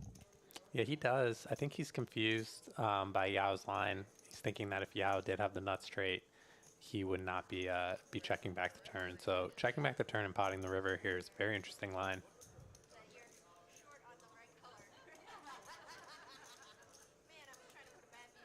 But I don't think many people do this as a bluff, but if anyone's capable of doing it, I think it would be Yao, as we've seen so far. I completely agree. And John is very confused. I would not blame him for calling. You think if Yao had a higher set and he wanted to get some thin value on this river, he wouldn't be betting for full pot. So he's really just representing the nut straight or nothing here. I agree it's a polar bet. And Nuts or nothing. discipline laid on there from John. Yeah. And I think Yao missed some value there. I think John would have to call a bet on the turn with his hand if if Yao bet. Yeah, most definitely.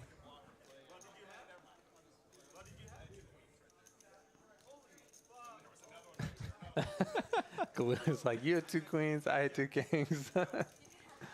He's like, no way I'd fold. So you got some updated chip counts here. Galoo, the chip leader, 8.8K. Becca, 8.5. Yao, 8.3. Pokernomics, 8.1. John, 6.7. BKH, 6.1. Jose, just under 6K. Kimmy, 5.9. And Daryl, it's a short stack with 1.8. Very deep stack so far. Lot of action to come. Daryl's probably like, I thought this was 136 2K. Daryl's a short stack, but he's got like with the $12 straddle, and he's got like 150 bigs. Let's start with not short by any means. Let's start with Daryl has 200 less than starting stack, so he's very close. But in this game, like 150 bigs is like almost like having 20 bigs. Especially when, I mean, I don't know if recently they put the blind 50 out, but they've been doing it. They've been putting straddles out. It's an automatic 12. Yeah.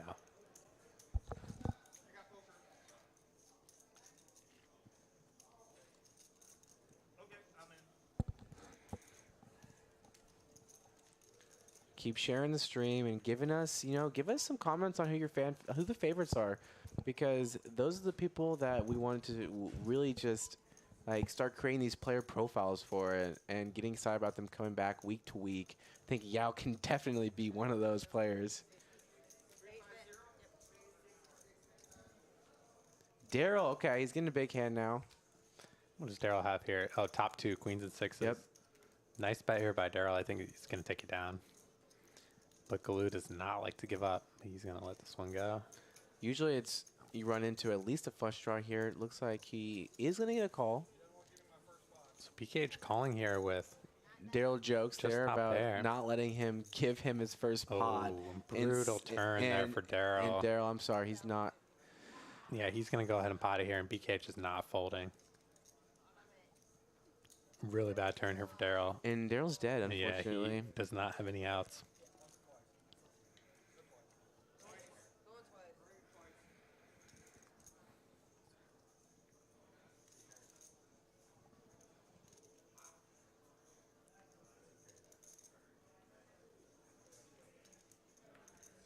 So BK gets there on the turn, and he's going to scoop this pot.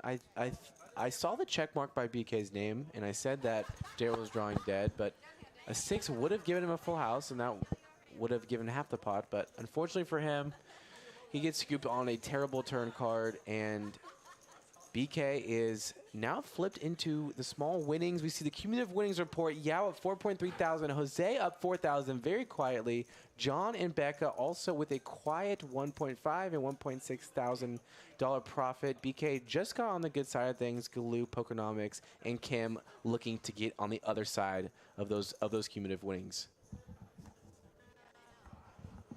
Kim just need to hit her flush on one big hand. I'm sure she'll be getting into a lot more pots. Got plenty more action.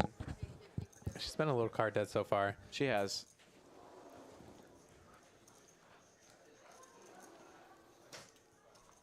She actually did have the correct equity to call in that hand with, you know, she's calling 2,400 into 5K with, she had 30% equity there. So that was, yep, the correct call, but sometimes you just don't get there. Yeah.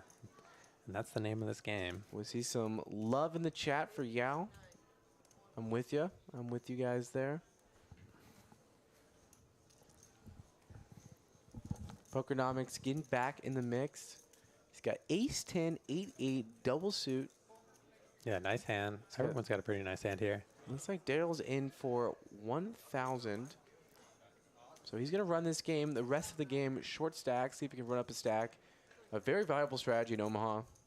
Oh yeah, this is definitely a game where you can spin 1,000 into, like I said, infinity. Really, infinity. Kim's betting this flop. We might see Galoo check raise here. Top 2 pair. He likes to play these hands very aggressively. And with a backdoor flush draw, we're not going to see Kim go anywhere here. He's got a straight draw as well. Yeah. Not to the nuts. So 9 here would be a big action card for Kim, giving Galoo 3 pair. Well, a 9 would be an awesome card. Yeah. And a 8. 8's a good card diamonds too. Is very, very interesting. Interested to see what Galoo's going to do here. It's a scary card for him, and he does check. I think that's a wise decision. Kim has a lot of combinations of Jack 9, and she checks back to realize her equity. And I think Galoo's just going to win this pot of showdown. Yeah, it's a pretty good spot for Kim just to check back. She was very happy to be able to realize her equity there. She had the straight draw, the flush draw. She definitely would have paid off a bet on the turn, but at this point, what does she have? She just folds. She doesn't have anything. Well played hand by both players. Yeah, that was a big turn card for Kim there. Unfortunately, cannot get there, but got to see it for free. So when you have a straight draw and a flush draw on the turn, that's 9 outs plus 8 outs. So that's 17 outs. Not counting your flush card, so it's 15 outs. Okay, so you have, yeah, exactly. 15 outs times by 2 to get the equity, which would be about 30%. So if you're facing, if he would have potted it there, she's going to make the call. Yeah.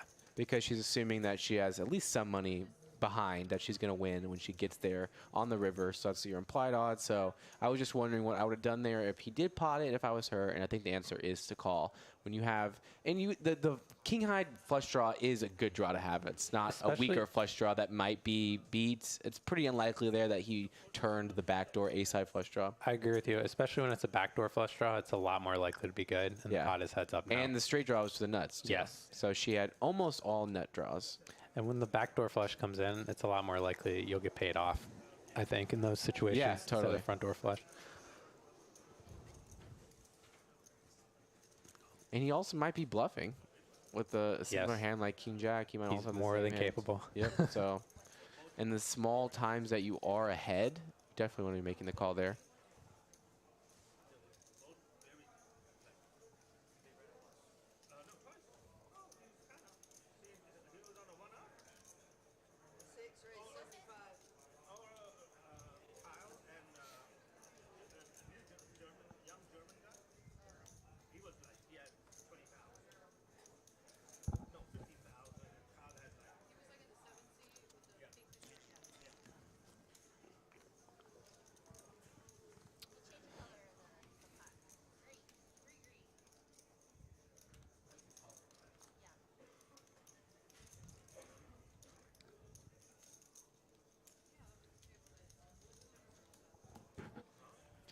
We got some hands here. Bow raising up with the ace, king, jack, 5.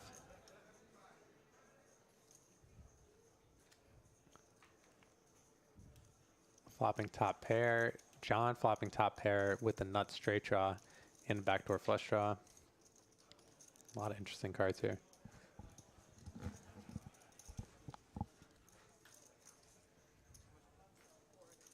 I think we're going to see John pot it here.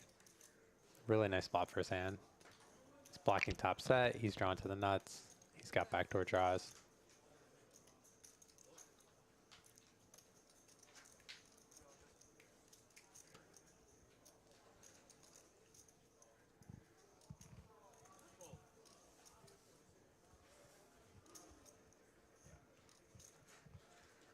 And Yao is going to give him some action. He's got a bottom pair, backdoor flush draw. And Kim calling as well with 2 backdoor draws. And the gutter. A 5. 5 would be a bad card for her.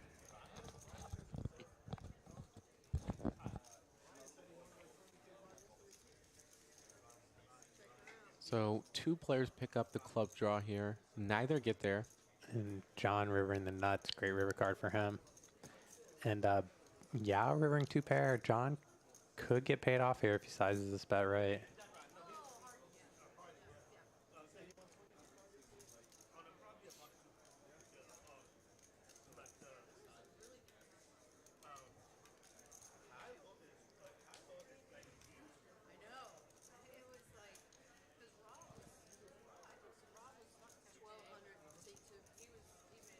So John goes near pot. See what Yao does.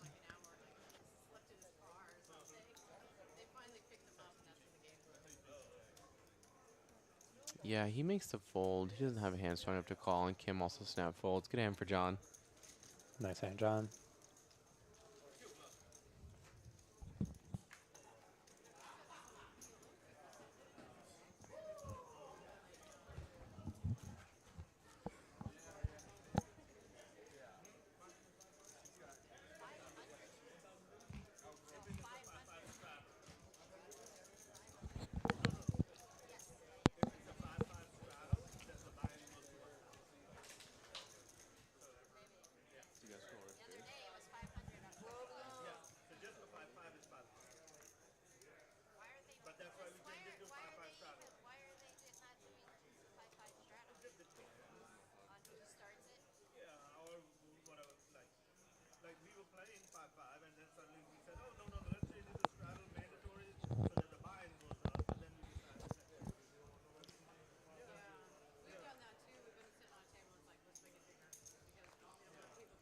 Yeah, right now they're talking about, you know, coming to a game and then people at the table are doing the automatic straddle. It's kind of an uncomfortable conversation sometimes when people don't want to straddle or kind of feel like they force you into straddling. I know I kind of felt something similar when I was in Vegas and I was trying to play some 5-10 at the win, and every table was a 5-10-20. And I just, you know, I just go with the flow. I'm not going to be the one person to object if everyone's doing it.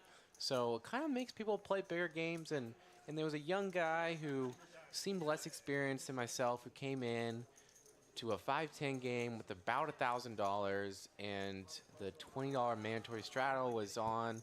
And now he's just so short, and he kind of felt, like I was saying, kind of guilted into it. And he ended up losing his money really quick. And I almost wanted him to just tell him to leave the table or buy him for more. You know, just because you get to a certain stack depth where you just don't have much playability. So I was unfortunate to see him lose. But in this game, it seems like everyone is very, very down for that $12 straddle. Yes, everyone wants it. Yeah, this is a table where that's not going to be a problem. It would be sad if it wasn't there.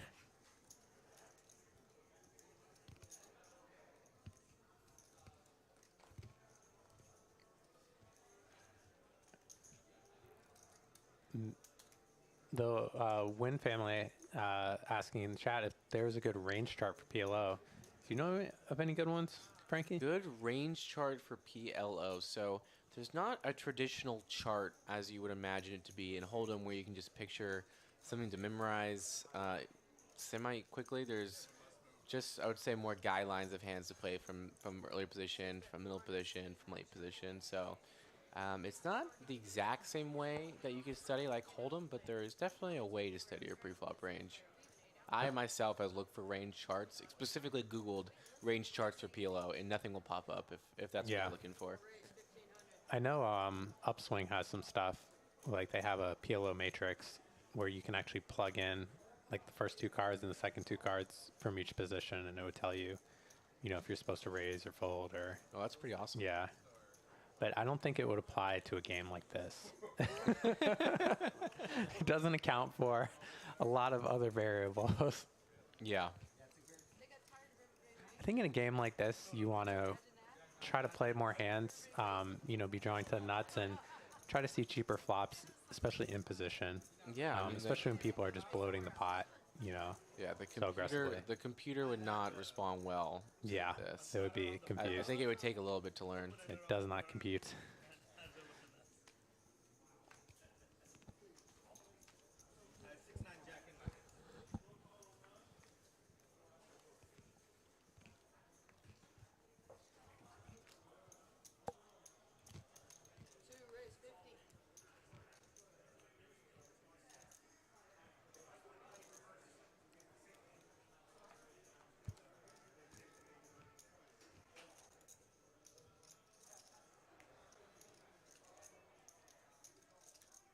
John's going to bump this one up.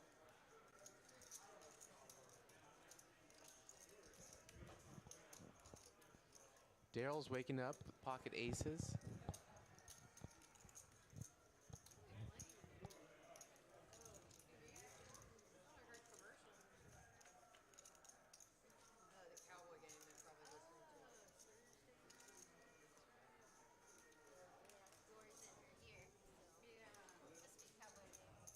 Daryl has the club draw to go along with the overpair.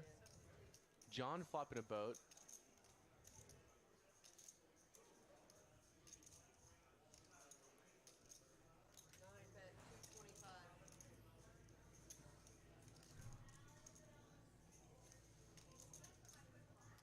We got a hello from Brazil. That's pretty awesome. Breno Lopez Menezes, first time in the chat. Thanks for joining in. Again, second edition, 136 H-Town PLO. Frankie, I just ran the math. There's over $62,000 on the table on a 136 game. That is amazing. That is unbelievable. And this is what's crazy. A lot of people hear what 136 in Texas. That doesn't really mean much. Like Hayden said, the blinds really don't matter. But this game is playing a lot bigger than probably anticipated. A lot bigger than last week. I think people had a week to kind of digest, watch each other's play, adjusted accordingly. Now, definitely the new player, Yao, has definitely kind of forced some of the action, especially early on. But yeah, they've had a stream to watch, and they saw the stream last week, and they were like, this is an amazing stream that I want to be a part of. And they kind of were expecting a lot of action, and they came ready to play. As we saw, Yao has immediately got into some of the biggest pots the whole night. And Pokernomics actually bet out on this turn card with Pocket Kings. John slow played the boat, and now is betting for value. We have Glue with an overpair as well. I think he'll find a fold here. Pokernomics is going to be in a little bit more of a difficult spot.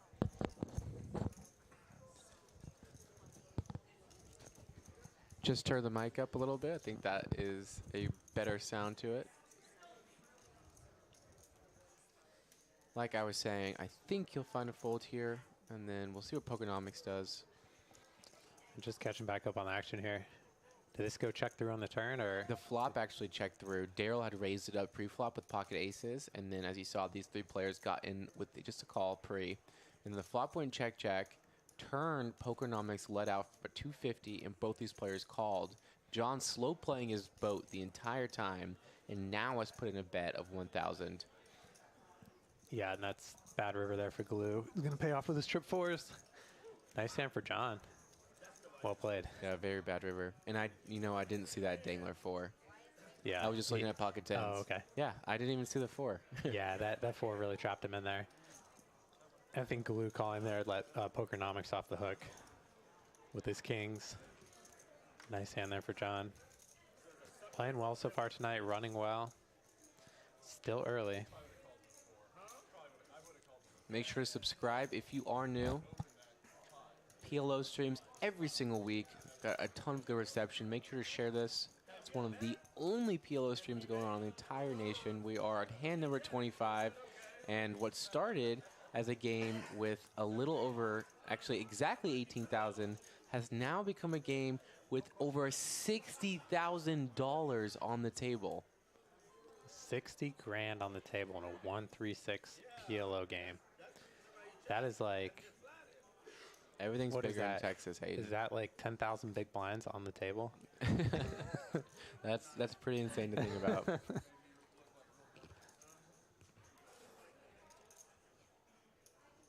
What a game.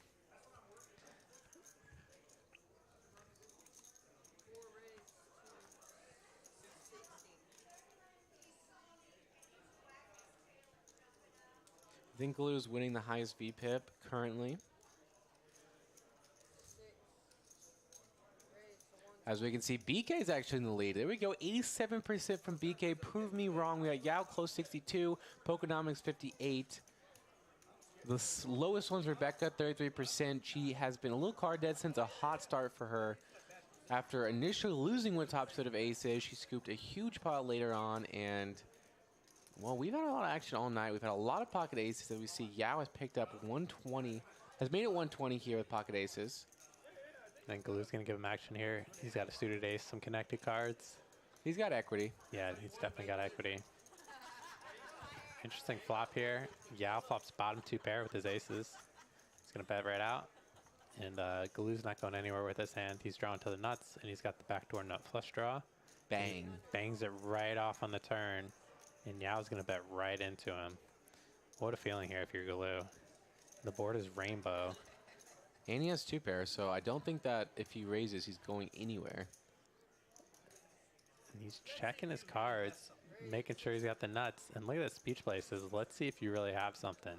And Min clicks it with the nuts. And it's going to get Yao to put in another 300 here. Hoping for an 8 or a 5 on this river. Bad river for both players. Galu no longer has the nuts, and it's going to be a lot harder for him to get paid off here. But I think we will see him go for value. I think so too. And he can be pretty comfortable that Yao doesn't have 9-10 in his hand as played. I think that bet's a little too big there for Galu to get paid. I think he just I think he wants it to look. Yeah, wants it to look bluffy. He wants it to be as bluffy, or to look as bluffy as possible. It's a one-liner board, so he's not doing this with two pair. He's doing this with a straight only or bluff. Very polar bet. I don't think Yao is going to make the call here. No, he lays it down. Nice lay down there by Yao. And that brings him over $10,000. I am certain that we're going to see over $15,000 hand. I am certain of it.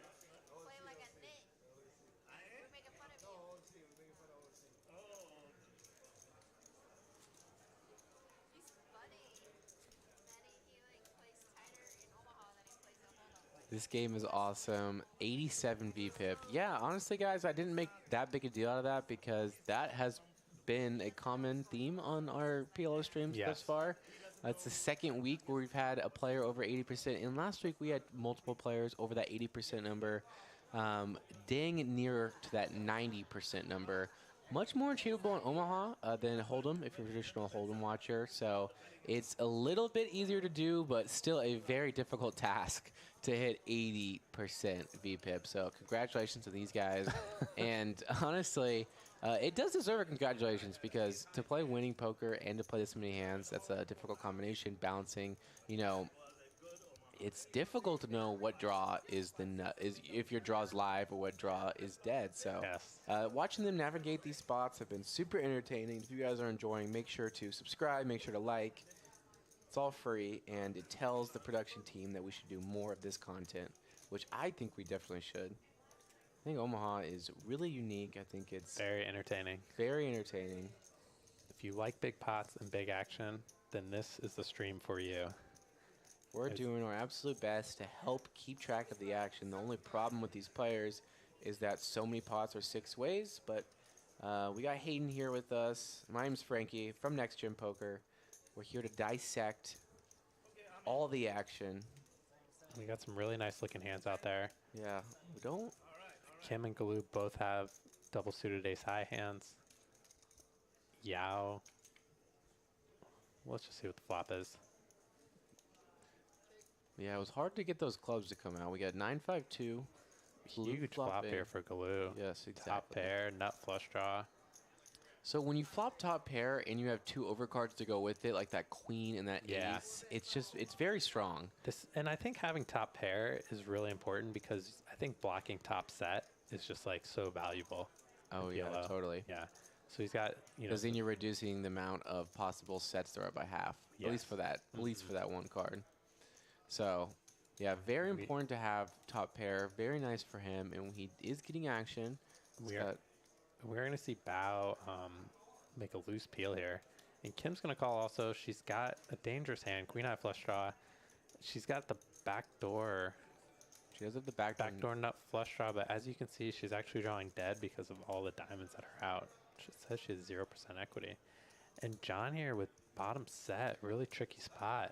That's the one thing about these graphics. I kind of wish it just gave you the percentage of the actual and not because, guys, what this stream knows is it knows the cards has been discarded. So they know that all the diamonds have been already folded from the deck based on who's folded pre-flop. So that's why Kim has that 0%. Obviously, she would have a little bit of equity, but this is not a good spot for her as the most active person at the table behind BK and VPIP. He has picked up a nut flush versus her second flush, and she quickly gets away. She very disciplined fold there. That's the trouble of calling with those hands. With the non-nutted draws is, getting there. Obviously, you can get into a lot of trouble, but she does make a really disciplined fold. I think she was definitely looking for a diamond on the turn, diamond or 3. And John is looking to look up other players, and he's got, his live cards are a 5, an 8, a 9, or a 2. Those are the cards he needs to see on the turn. This is a pretty tough spot to not have a flush and pot bet for Galoo.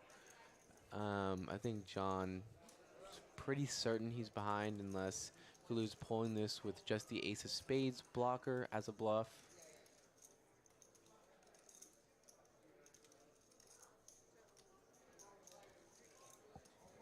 Yeah, I think with bottom set, drawing to a full house is a lot more difficult. Yeah, John doesn't like to fold though. Yeah.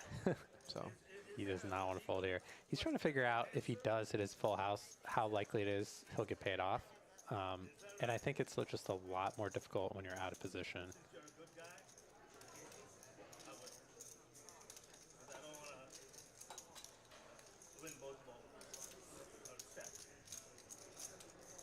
Who's that?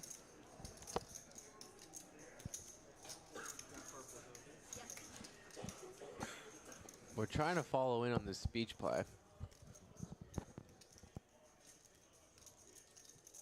Yeah, John is a non-believer.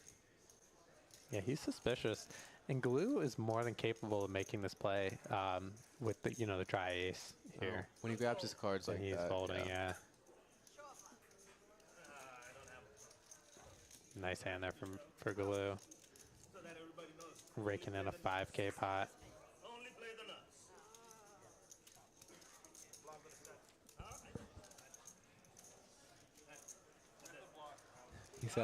He's like, I bought this set, and he's like, I know, come on. I know what you have based on how long you took to fold. I know. I've played this game before.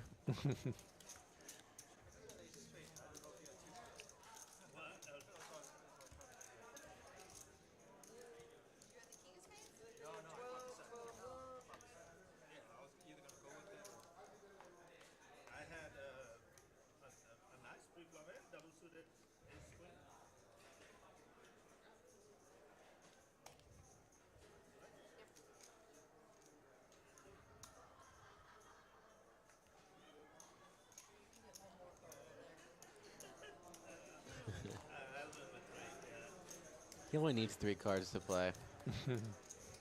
If anyone would still play, he would. Okay, I'm in 12. Yeah, 12 is.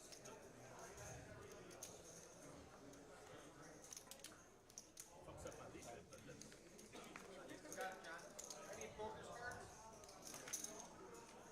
9 raise 60.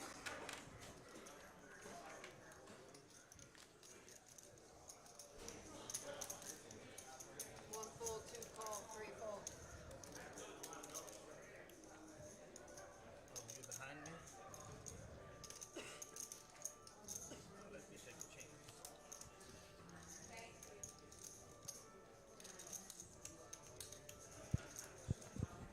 How much is that? Oh, okay, it's a call. Looks very dangerous with your hand movement. He had whites on him.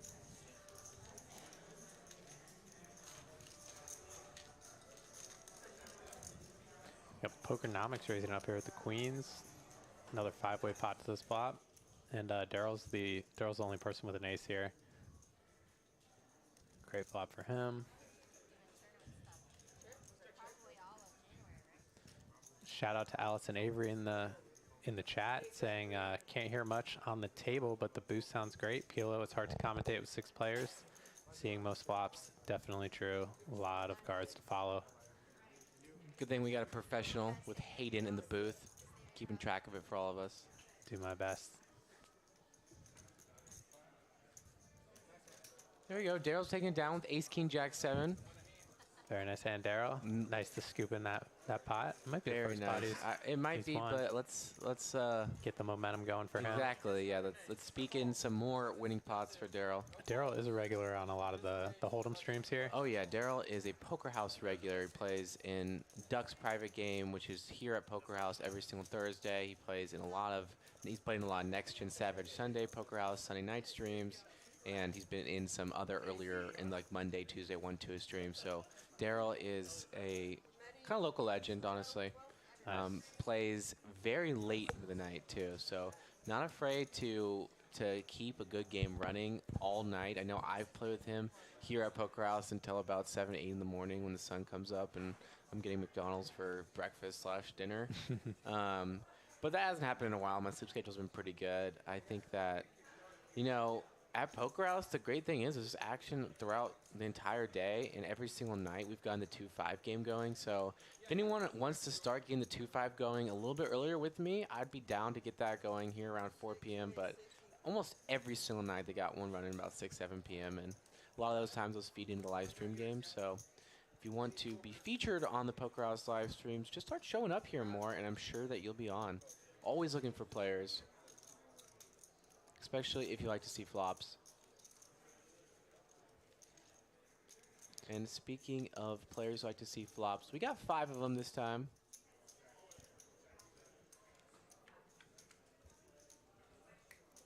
Play some nice hands here in the mix. And BKH connecting hard with this flop, flopping top set. No one else really has anything to speak of. Not many flush draws or straight draws. Other players are holding. I think he's going to take this one down on the flop.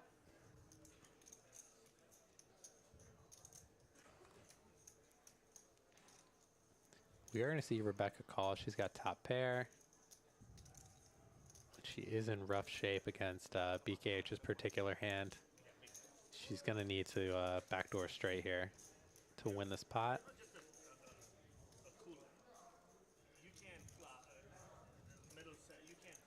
Bad turn here for BKH. We see him check back. And we might see Rebecca try to represent the flush here. She does river 2 pair. But if she reads that this hand is no good, and she does just check, trying to take her 2 pair to showdown, I think BKH is going to be very happy to check back here with this set. Get the showdown. Nice hand for him. One of the smaller pots of the night, only $600. Only 100 big blind pot. Yeah, I think it's a little bit harder for her to bluff when that last diamond comes on, which eliminates one possible flush draw. I think that's true. Which she could have. Let's do 75 this time. I think they're doing a $75 bomb pot. $75 double board Omaha bomb pot. Let's freaking go. Maybe this is time for our 20K pot. Stick around. Make sure to subscribe if you are new. That'll get the blood pumping. Okay. Yeah. So because on the turn, I was wondering what the card. The turn was a nothing card, right? So he would have still bet like 3,000, right? He wants a call. He still has the top set. He wants a call. He doesn't want to fold, right? And he thinks that he's on a draw or something, right? So he's gonna bet 2,000 or 3,000. He ain't gonna bet 6,000 or 7,000. Galoo explaining some of his poker logic.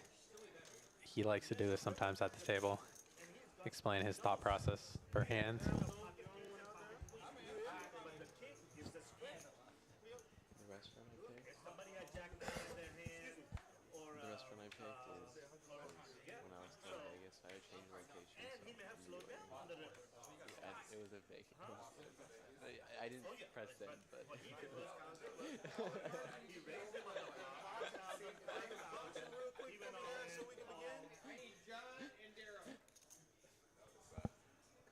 I got Daryl and he's John. 8-8 on the flop. Easy. okay, yeah. So this is not a bomb pot. This is a flip, and they're doing a sweat. So they're not exposing their whole cards. They're going one at a time, seeing who can beat. I think we'll see it all. We'll see it all soon. Hey, queen. Yes. Hold on just a second so I can check her out. I got a queen. There's my 8. Oh, that's not good. I need a 5 and a 6 to chop with him. 5. There we go. Come on, 4 or 5. 3 to 8. 4. This might be good right now. 3 to 8. 3. What? King, Ace queen. Jack, Ace Jack. King, queen right now. Ace Jack. Oh, I got a Jack. Queen Jack. King, Oh, King, Queen, Jack, 10. King, queen. No. I need an ace or a jack. Ace or 9. Ace or 9. No aces. No, I got a 9 here. 1 ace. No aces. 9. Give me a 9. I've got Queen 10. King, queen scoops? Stop playing a flip with this guy. Oh my god. King, queen looks like it's riding right now. Check 9? King, queen wins. Unbelievable. At the 2-hour mark, halfway through the stream, 30 hands in. Game's tapered off a tad bit since the beginning. Lots of action at the beginning of the stream. I'm not sure what happened on that. Sorry, production, but I'm stuck. Hold on, I'm gonna step out, check with Eric, see what happened on that. I didn't catch that on the live. What's it called? I'm sure we can make And I'm sure that we have a ton of big pots coming up. We've already seen a $11,000 hand, so make sure to stay engaged, stay watching, because the action is only going to get bigger and the pots are as well. So my prediction for who's going to be in the biggest pot is going to be Galoo and probably Yao. I'd like to see what his stack total is. He might not have a big enough stack. You know, Kim is always a front runner to getting to the biggest pots because she is constantly matching the stack. We see Becca with an $8,000 stack. I know John is not scared, so wow, I guess I mentioned almost half the players there. But yeah, they all at any time can get it all in because, well, in Omaha, a lot of times there's action flops that the equities run so close. One person's got a straight, one person's got a set and a flush draw, and then you got a 50-50 coin flip for $10,000, $15,000. Which is pretty crazy to say. For sure. I think all of these players are capable of getting in that pot for the most part. Yeah, I think that our more passive players are going to be Daryl, Rebecca, and Pokernomics, and I think and Jose, and they are definitely like in a normal game actually more of the aggressive players. So it just kind of says something about the stakes of where we're at here. Oh yeah. And I think the graphics are still catching up from the last hand, but.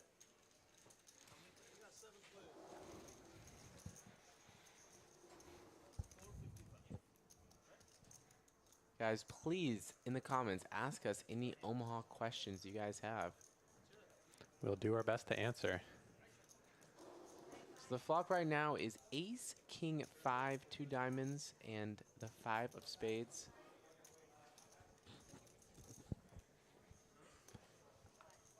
Ace, king, 5, and we see a bet of $300 from BK. He's got the highest VPIP right now. I think he's been a little bit quiet in the past 10 hands, but in the first 10 hands, he was in almost every single pot. Yes. Rebecca makes the call. We got 3 going to the turn, which is the queen of diamonds. Bring in the flush, bring in the possible straights. Looks like Jose, BKH, and Becca Yes, are in Jose this made the pot. call as well. So definitely, I would expect somebody to have a flush here. It does trick around. So I was rooting for the royal flush, but based on the turn checks, I don't think it's going to happen. I'd be surprised if someone had it. But we'll see if we get to see some hands at showdown here. BKH is going to bet. Yeah, so he went for the stop and start. So this to me looks like a non-nut flush that's trying to get paid off. Maybe a jack high flush or 10 high flush. We'll see what he's got. He announces 10 high flush. That's going to be good. Nice value bet there. Yeah. I would assume Becca probably had a lower flush, maybe a straight I like to check. to make on that call. I like to check on the turn. So we had a software problem. We're going to have to restart it. We're going to lose one orbit, and then you can keep talking. They can still hear us right now. Okay, guys, as you heard, we're going to do a quick software restart. Yeah, this is a software glitch that I don't know. We're working on it.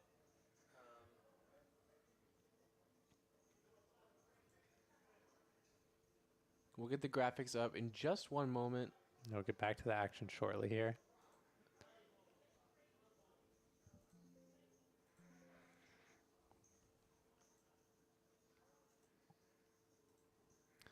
So Frankie, tell me about your poker plans coming up. You got any? Yeah, I got Plans for some. the new year? I do. So there is a Poker House live. There's a Poker House tournament New Year's Eve, $365. Where I actually have a bounty on my head, which will be a fun experience. So if you guys are free on Saturday on New Year's Eve, I have $200 cash bounty on my head. Oh sweet, we got our cameras here too. So $200 cash bounty on my head, giving out a sweatshirt, and I haven't said the best part. If you stack me, you get a year's membership to Poker House. So Come and get it. a lot of pressure on me Saturday. That is starting at 3 p.m. if you guys are free.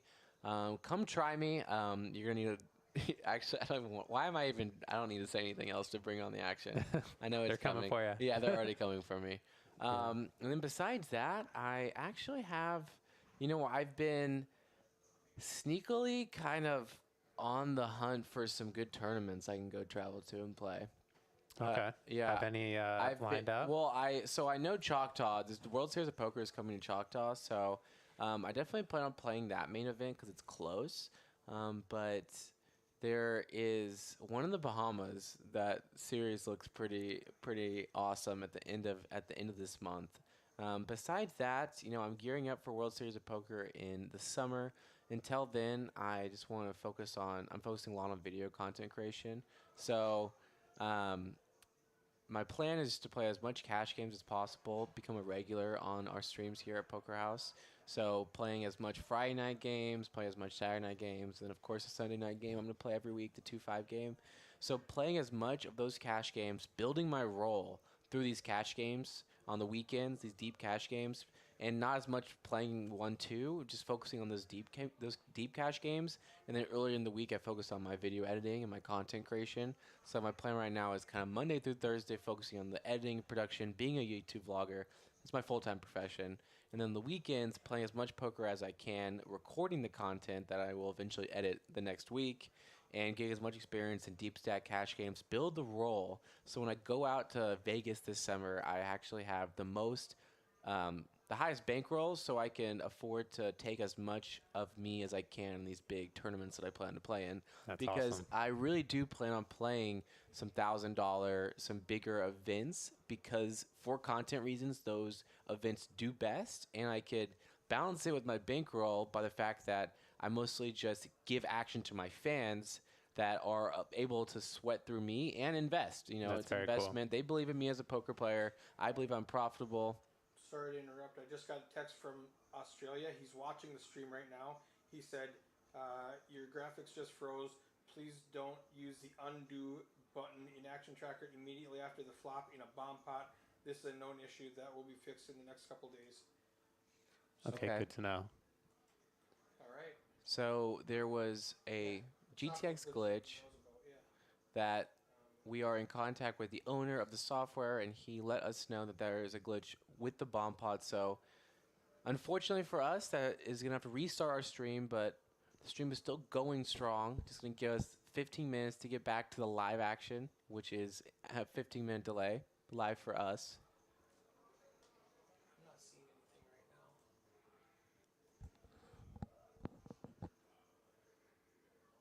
I might have to shut off all of this stuff for it to come back up. Bink, bink. All right, so we are still streaming.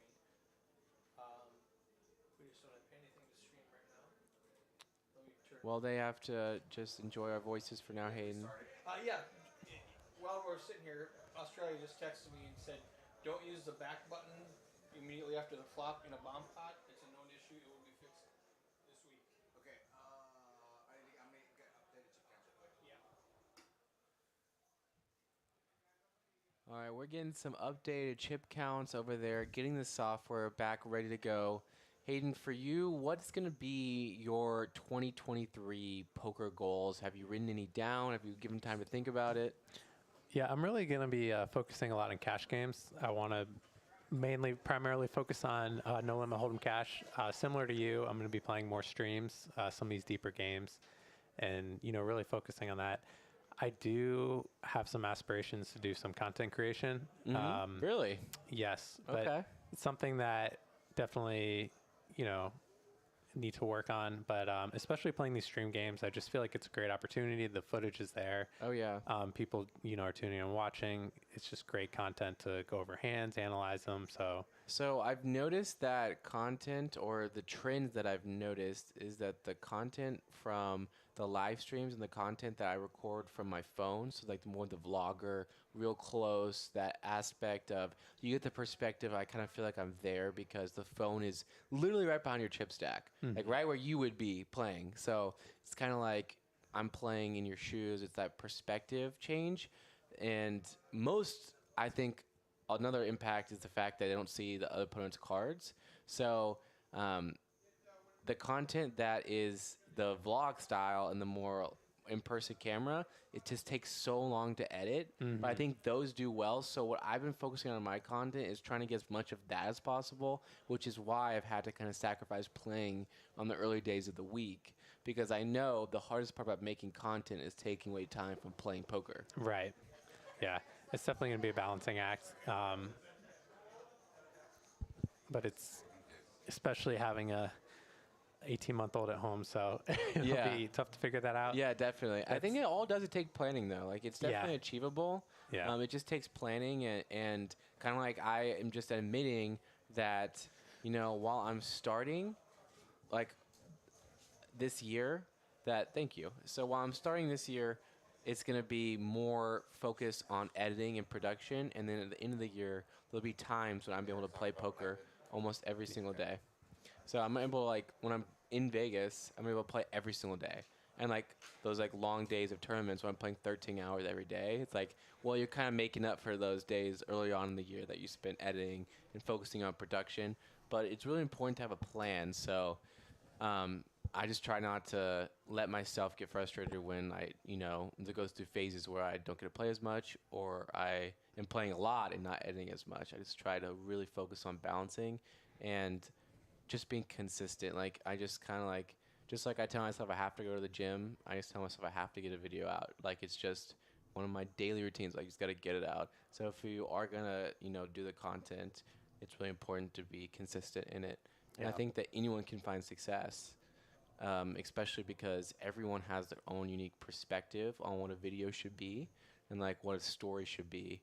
And I know from reading a lot of books recently on just storytelling and YouTube algorithm and engaging with an audience, understanding your demographic, all those things. I've learned so much just in the past 3 months. And I've been doing this for over 2 years now. And I feel like, but I just feel like just over this past 3 months, I've learned like revolutionizing things that are just massive. Like I feel like I'm making big jumps constantly with my knowledge, like in the content creation space.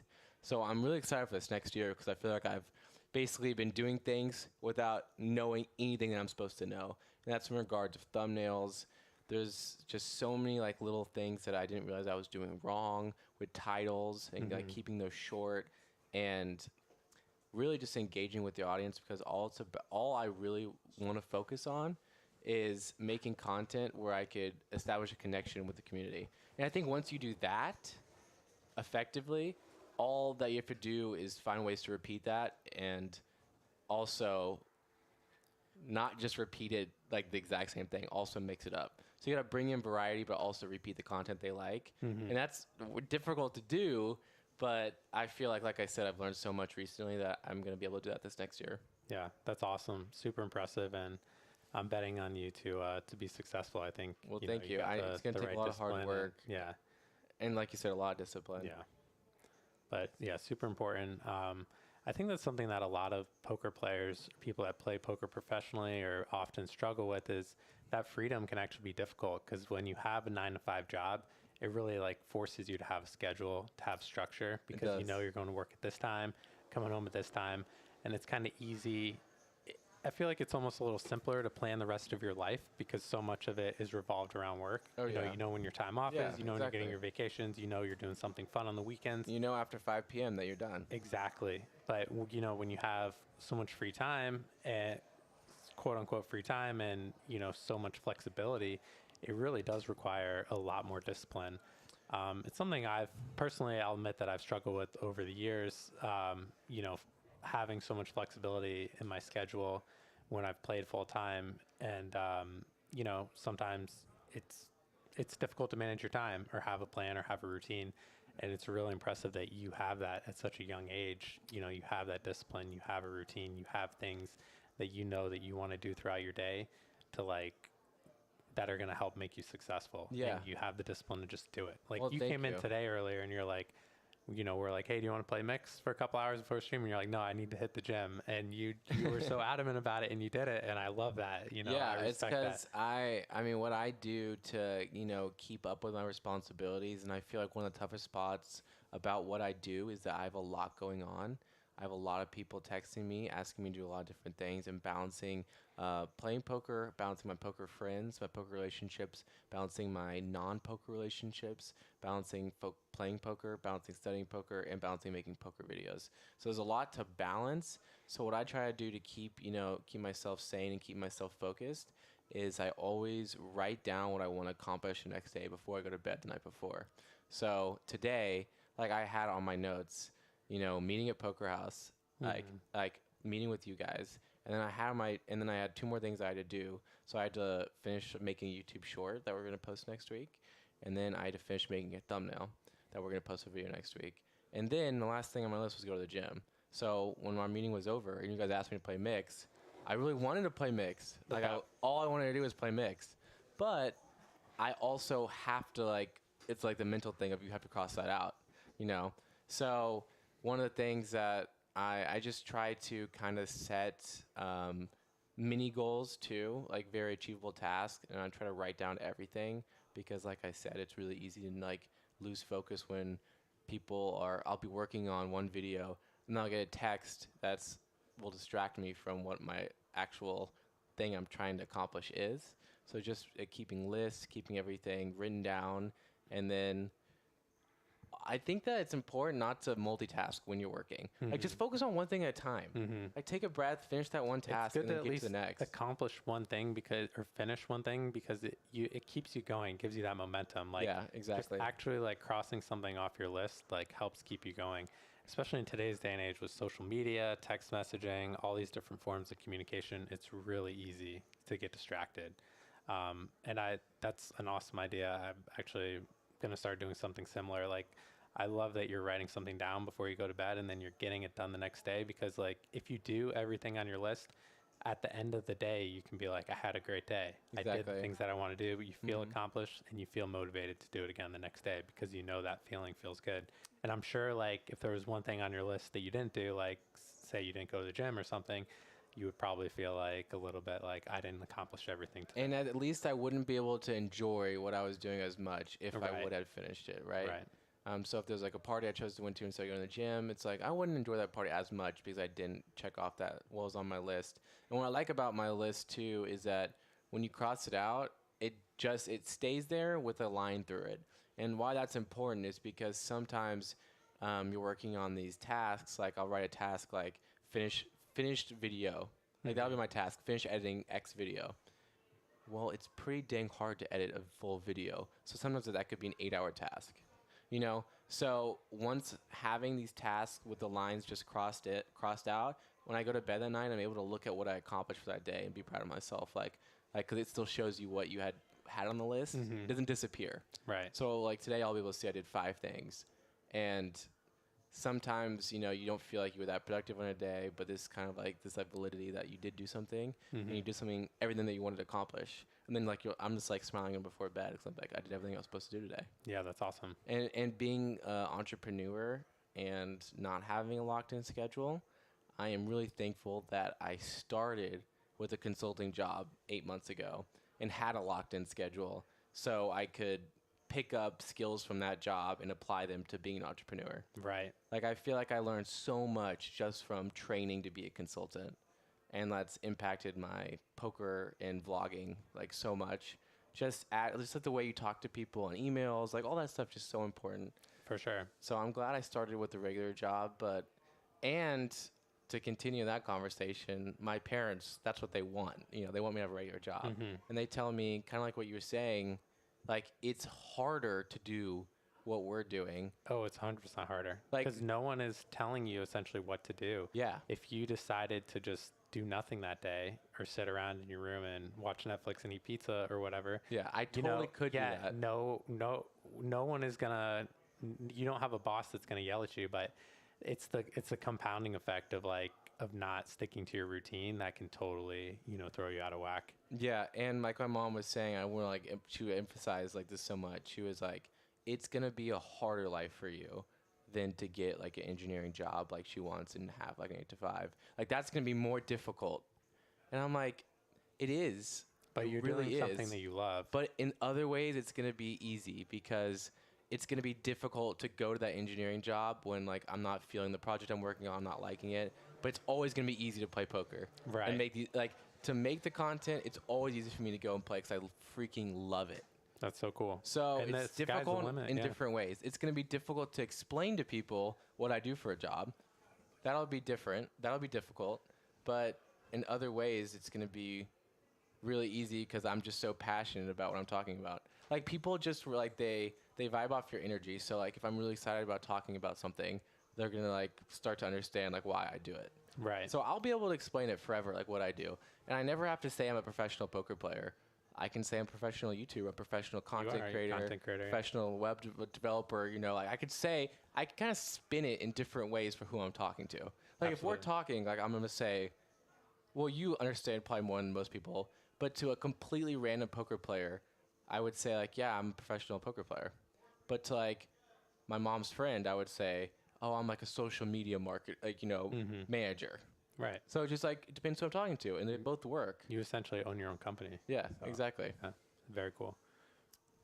So let's get to engage with you guys. Hope you've been enjoying these conversations, get into the kind of like the more, real life stuff that goes on, the behind the scenes of Frankie from Next Gen Poker and Hayden.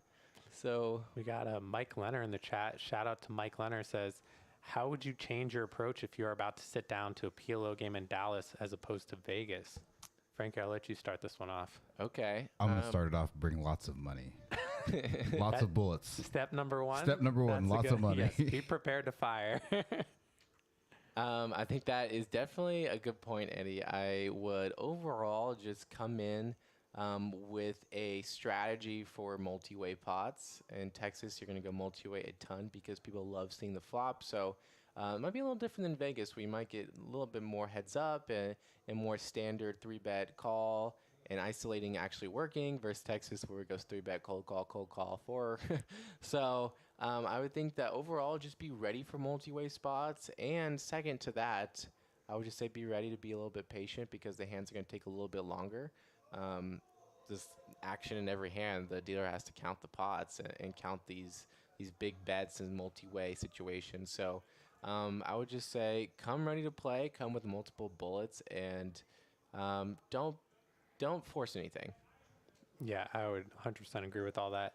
And like you were saying about multi-way pots and not getting heads up, it's so hard to get heads up in these games, as you're seeing. So like some hands, you know, if you were to play in a tighter game where maybe you could 3-bet with like aces that aren't great to try to get a heads up.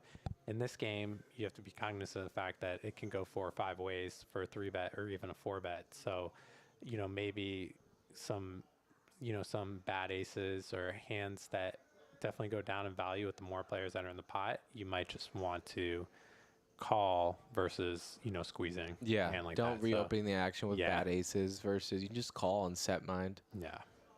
But And it's really disguised too. I mean, if you just flat call with like, you know, pocket aces without a suit and what we mean by bad aces would be you have 2 good cards, which is the pocket aces, but the other 2 aren't helping you in any way. So if you gave them like a 9 and a 4, right? Those aren't really helping you too much because you can't hit a straight with ace 9. And ace 4 is just one little lowly gut shot.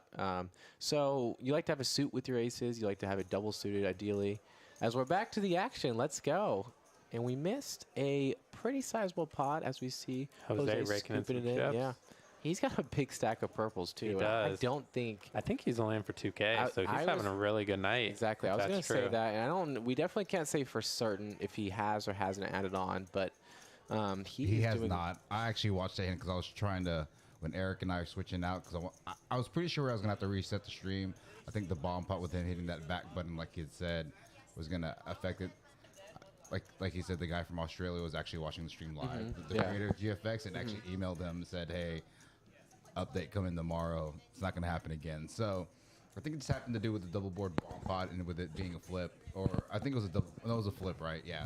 Something with the flip in the back. Yeah, that was unfortunate for us to run into a glitch in the software there, but it looks like the owners of the the software is going to fix that, and from now on, we'll be okay there. I was thinking for my games, the Sunday Savage Sunday, and guys, let me know in the comments if you guys would like this, if you would just like us to skip all the bomb pots. We had been doing that. Now that, I mean, it's good news. Looks like the volume is getting better and more clear. So yeah, let us know in the comments if we're going to get louder in the chat. But yeah, we'll have software hopefully good to go for the rest of the stream, and that bomb pot problem will be fixed for next week when we're back for more PLO action. Thank you guys for the 40+ people that stuck with us through that little glitch. You got the real behind the scenes of a professional vlogger, professional poker player with Hayden and myself, Frankie from Next Gen Poker. Getting right back in here. Galoo raising it up with the queen, queen, 10, 6. Jose in there with the 8 high rundown. Looks like we got our usual suspects getting in there and gambling, and Yao 3-betting the button. Ace 9 5 3 double. And with these updated and chip Rick stacks, folding. I'm surprised to see him fold that hand.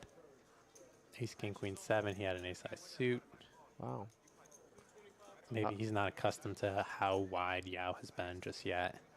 Yeah, definitely understandable. Galoo has got his way up all the way over to $11,000. That's what I was trying to mention. So he's won some pots during our little break. We got another 4-way pot. Just over $900 in the middle. What's up, Scott? Nice to see you here in the chat. Nobody really flopping much here. Might see Yao go ahead and represent this board. He does have a backdoor flush draw, and a deuce would give him the nut straight. I think he's just going to take it down here. Galoo just has a gut shot in just the lone queen of diamonds in his hand.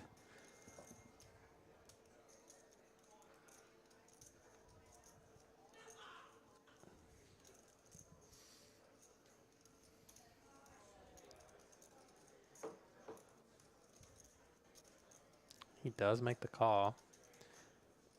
Interesting. We might see him represent diamonds here if they do roll off. And BKH going to make the call as well. The queen would give him the nut straight. He's got a pair to go along with his gut shot straight draw. And some light holdings here. 2,500 going into the turn. Good turn card here for Yao with the board pairing. Definitely think he could take this pot down here with the bet. Given how he's been playing, I would not be surprised to see him go ahead and bet here.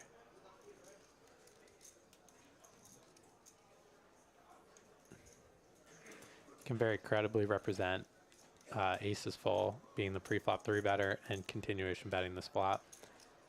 And he is going to choose a smaller sizing that he probably would bet if he did have aces full. So I really like this play.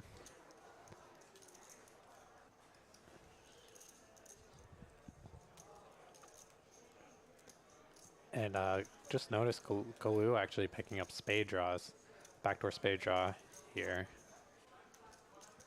But he's got to be concerned. He could already be up against full house, and he does fold. I think we're going to see BKH fold as well. Nice hand for Yao. Yao really getting it done.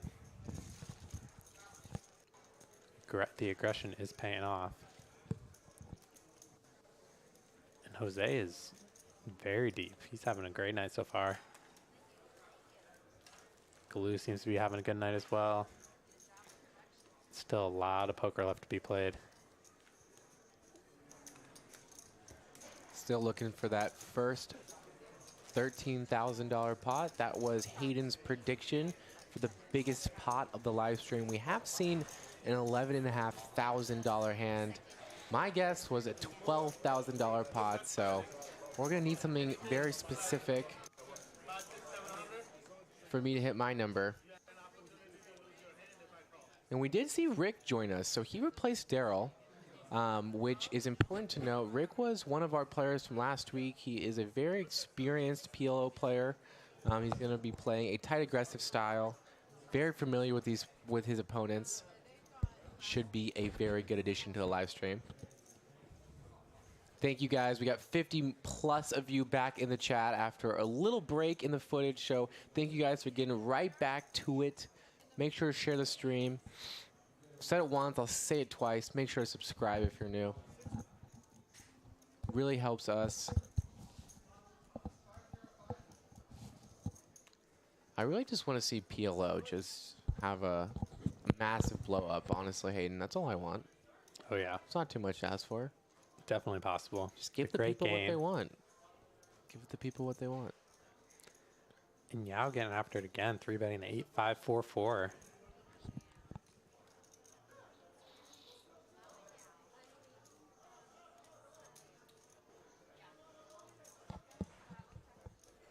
They both connect in different ways. Yeah, interesting board here. BKH turning straight. They're both like all over it. Yeah, Yao just with 2 pair, he is going to make the laydown. He loses to a lot of hands. Nice hand for BKH. Yeah, and we have a couple of people in the chat who I don't think were very familiar with the action of this live stream. Yeah, this is the best action you will see in the country in PLO live stream mid stakes. This is a 1-3-6-12 auto double straddle. So pretty exciting stuff. 2K. Like a lot less. And I think Jose's stack size is wrong too.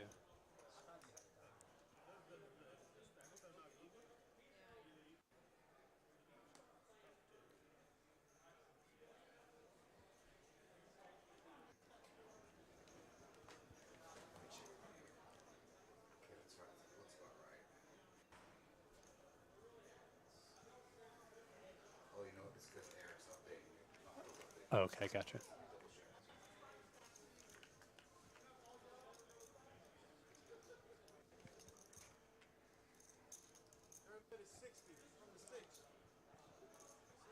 We'd love to see you get in this game, Scott. Juicy, juicy game. John with double suited kings here. We might see him go ahead and pot it. He's given the face. He's got the pot face on. Whenever they ask a question, you know what's happening. Oh, yeah. I like the play here. Yeah, I like it too.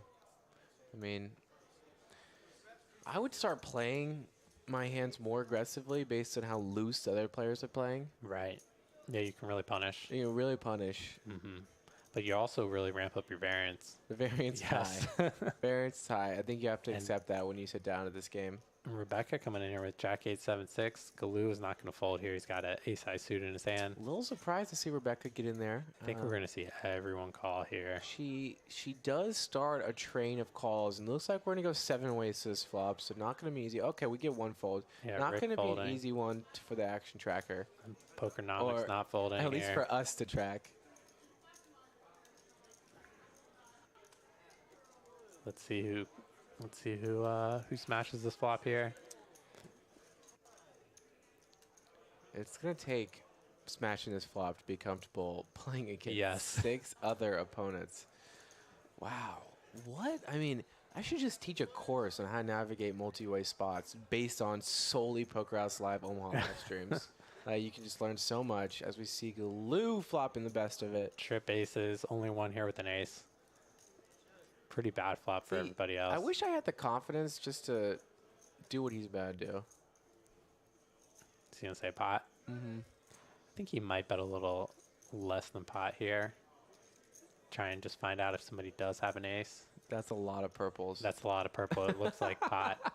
Close to pot, 2K in the 2300. I'm always worried about someone having A ace slight jack discount. or ace queen or ace king or Yes, something. it's definitely possible. I'm such a scaredy cat.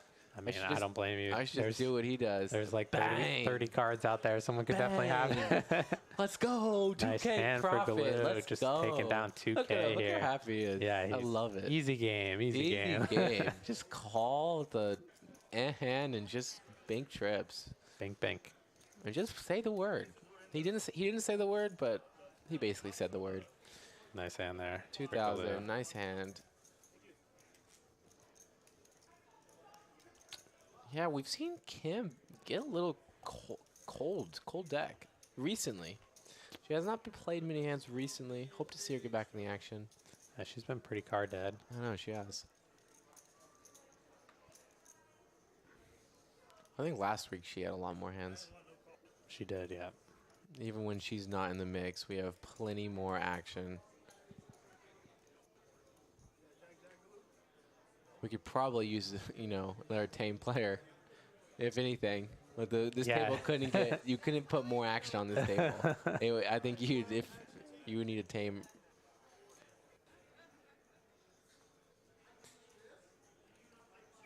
And that's why I love Texas, because like when I say tame, like none of these players would be labeled as tame. Yes, at any other Nobody here is tame. any Vegas Omaha game. No, not by any means. And Galoo with a really nice hand. He Ace, queen, does. queen, jack. He's got an ace-high suit. He'll squeeze this one. Yeah, I'd be surprised if he didn't.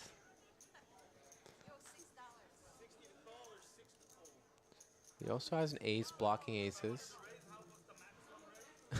And Galoo is going to raise the maximum here, really costing these players. I love how they'll ask it in different ways. Like, Yeah. what's the maximum I could put in here? What's the most I can charge everybody? And when you're running good, he's running very, very Fancy good. way to say, I pot it. Let's go. Pot it. Let's go. Put your money in. Let's go, everybody. Let's gamble. And BK is ready to gamble. BK is not folding. His stack size is incorrect. Yeah. So we might see Pokernomics come along here as well.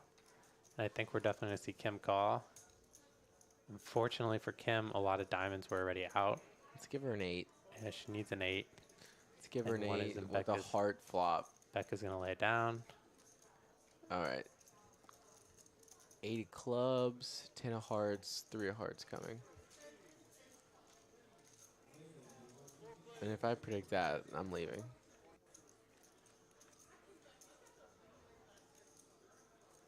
Okay, missed all 3. Check for deuce.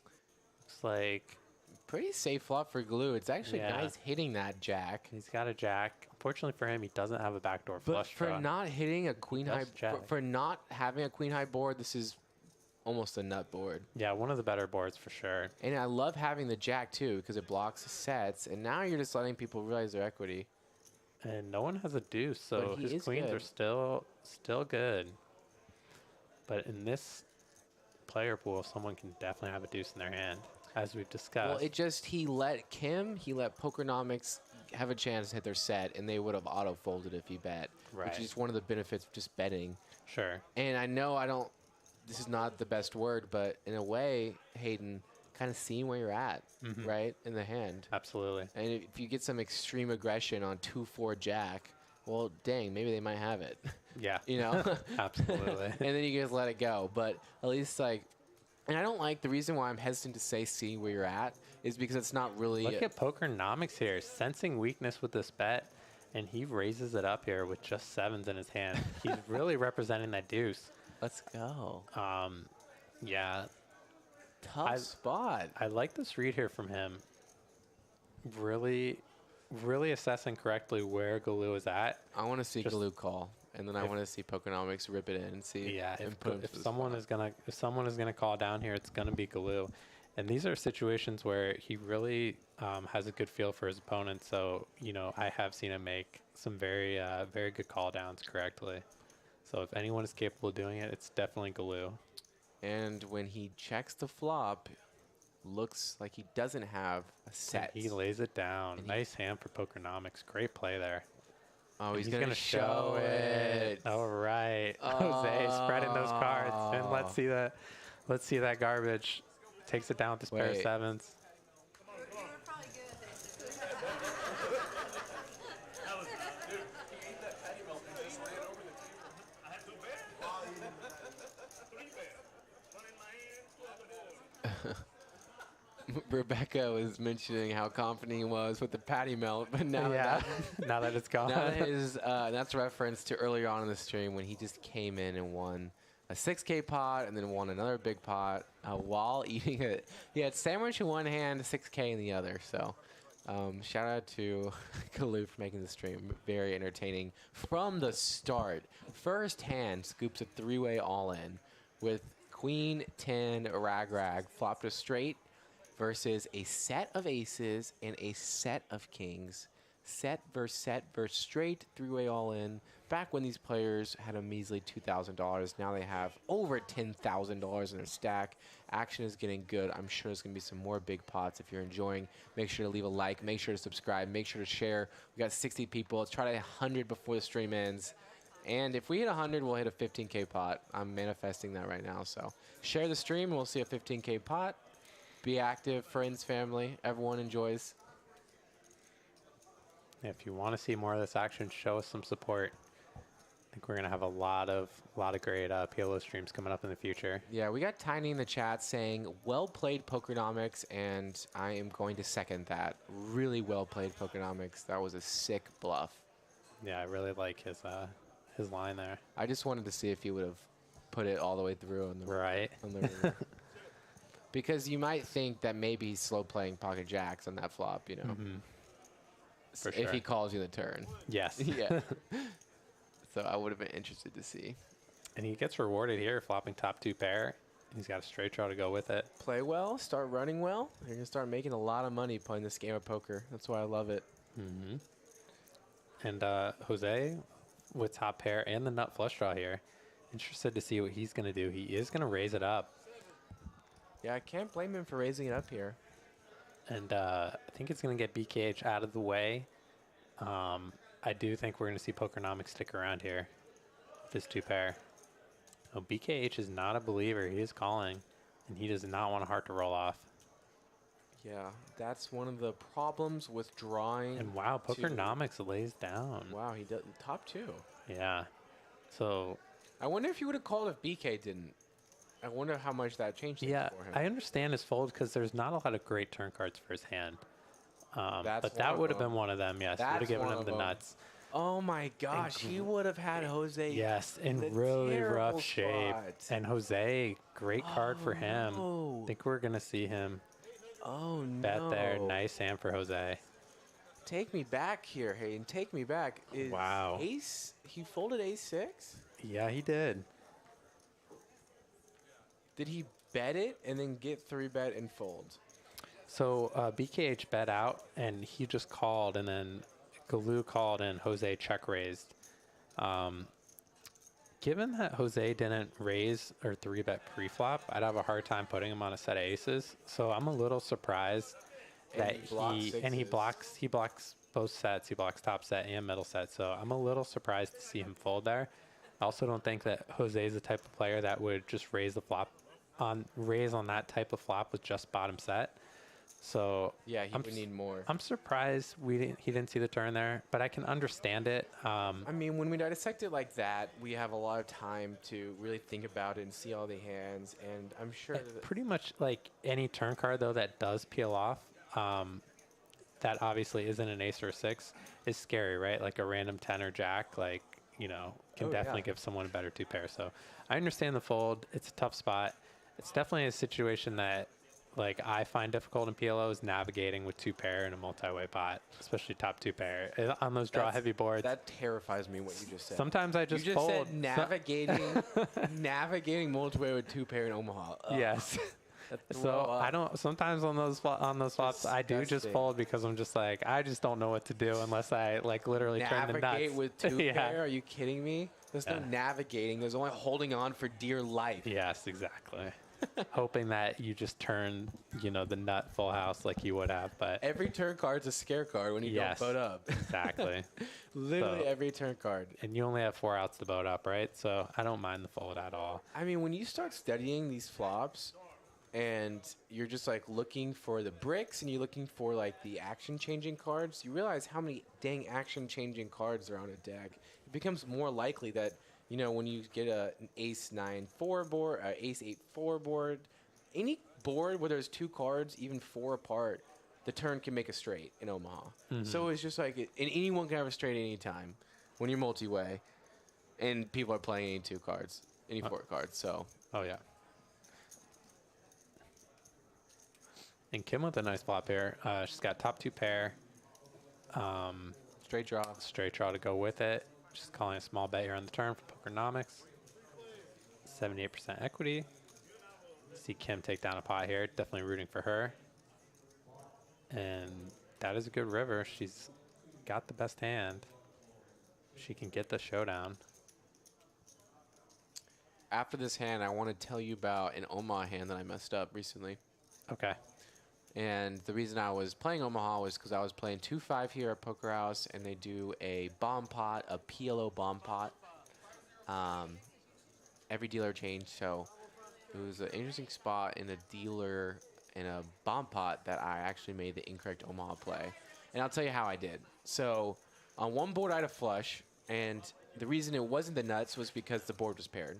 So I had the nut flush on one board, and on the other board, it came 4-4-4, turn 7, river queen. And I remember having ace queen in my hand. So in my mind, when I got check raised on the river, I was like, well, I have a flush and I have a pair of queens. So the board was 4-4-4, 7 queen. And I thought I had a pair of queens, just a pair of queens. Like that was a pretty good hand. As long as it doesn't have a pocket pair, which would be a boat, I'm good. Well, I'm incorrect there. I don't have a pair of queens. I have 4 of a kind with an ace kicker. Well, you said it was 4-4, 3 4s, 7 queen. So yeah, you have 3 of a kind. You have 3 4s with the ace queen high. With just ace high. Yes. Exactly. I don't have a pair of So queens. any random like pocket deuces beats Oh you yeah, there. pocket Yeah. deuces. Yeah. But even, ace king high beats me. Yeah. Yeah, so I don't have a queen. So I'm guessing he probably had the boat with a pocket pair on the top board, and he had a better full house on the bottom, or he had a full house on the bottom. So thankfully, Hayden, he just had quads. Oh, quad 4s. So your flush was So my good. flush was good. Yeah. Yep. So Yeah, you definitely got lucky on that one. Yeah. There's a lot of ways to get scooped there. yeah, definitely a lot of ways I can get scooped there. And I said out loud, I was like, oh, I don't think I can get scooped here very often. And then my buddy Jello is like, You can get scooped there very Literally. often. he didn't say it in a nice way.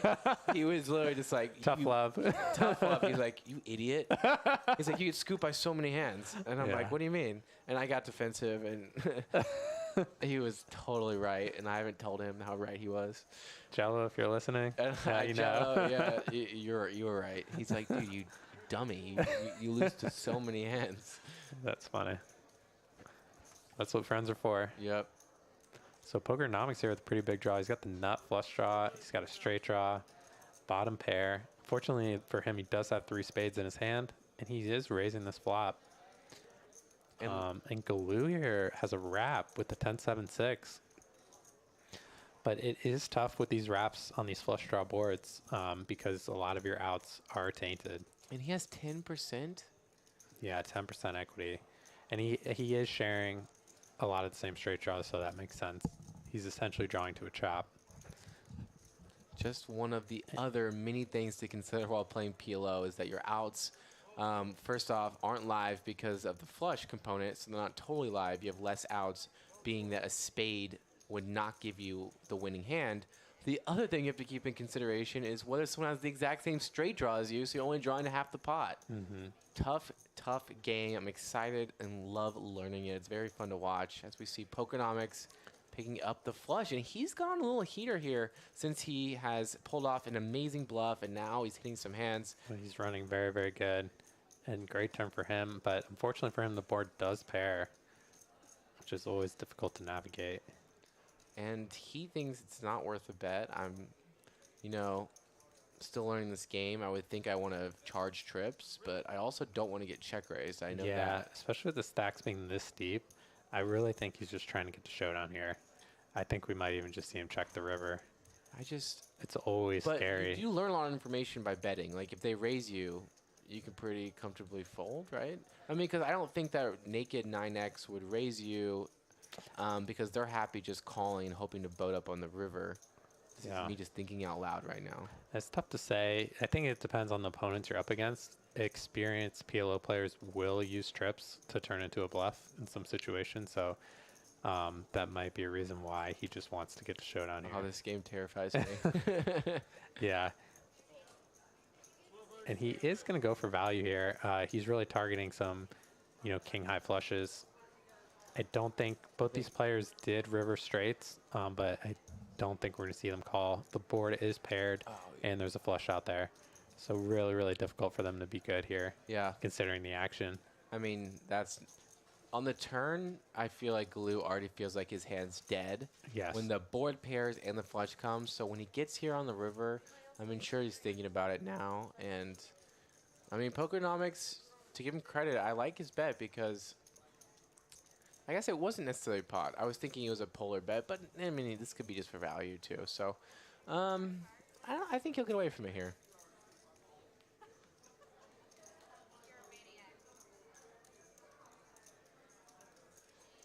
And I see in the chat, Mark says, one of the reasons I don't like 2-5 is because of the PLO bomb pots. But, I think that it's totally fine and totally legal to just sit out if you don't like them. Yeah, I definitely see people doing that. Could be a good time to take a break, go for a quick walk. Yeah, go get a drink of water, take a walk, go to the bathroom. It's totally normal, and etiquette is totally, there's no problem with just sitting out of the bomb pots.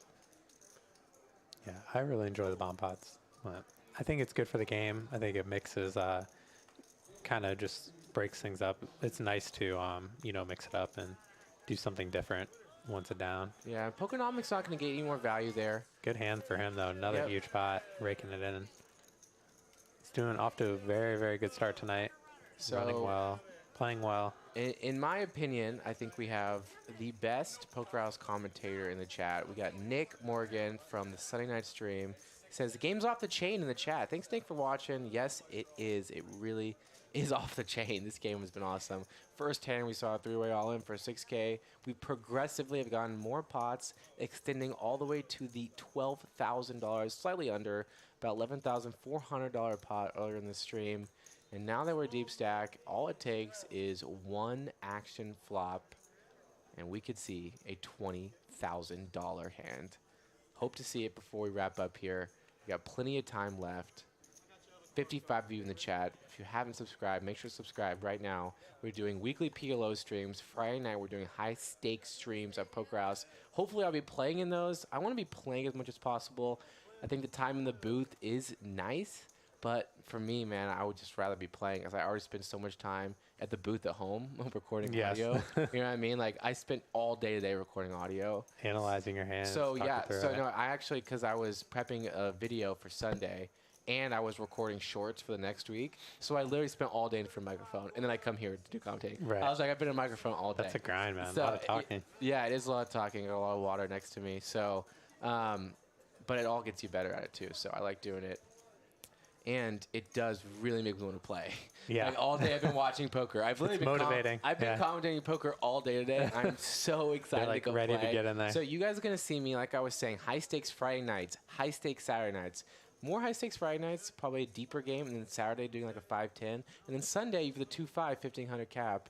So I'm just trying to become, honestly, my 2023 goal, Hayden, because we were talking about that a little bit, was kind of becoming the Garrett of the poker house.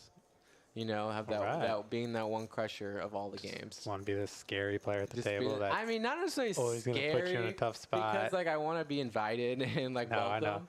But I think that's part of the reason why he's so like intimidating. But Intimidating he's so is a better fun. word. He's fun to watch Yeah, because he's you fun can too. never really Entertaining know what and he's gonna do. intimidating. Yeah, you know? and I want to be entertaining and intimidating. Yeah. That's two very good things. Unpredictability factor. Definitely, definitely.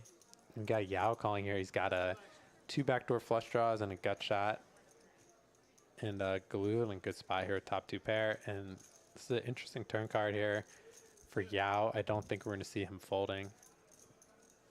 And Galoo does check back.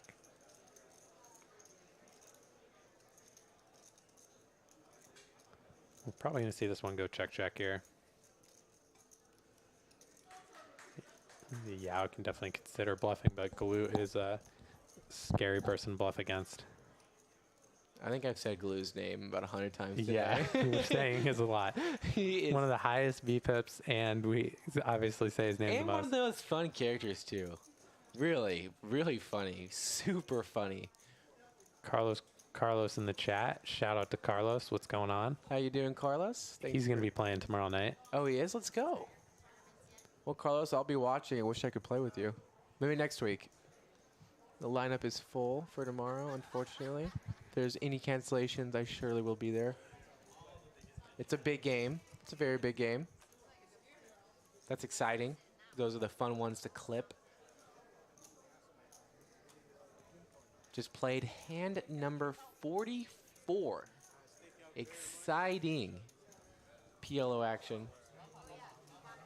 So we're going to have another bomb pie here. Oh boy, take it easy on the graphics. You guys want to cap it so that we might have more action? No cap? Kim asks for a cap and everyone says no.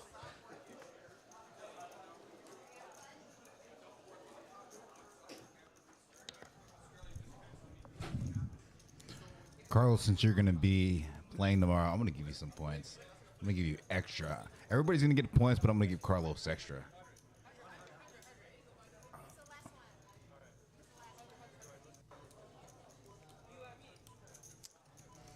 Frankie and Hayden doing a great job here in the booth. I'm on the production side, keeping track of... I haven't given you the points yet, Carlos. Slow down, Bubba.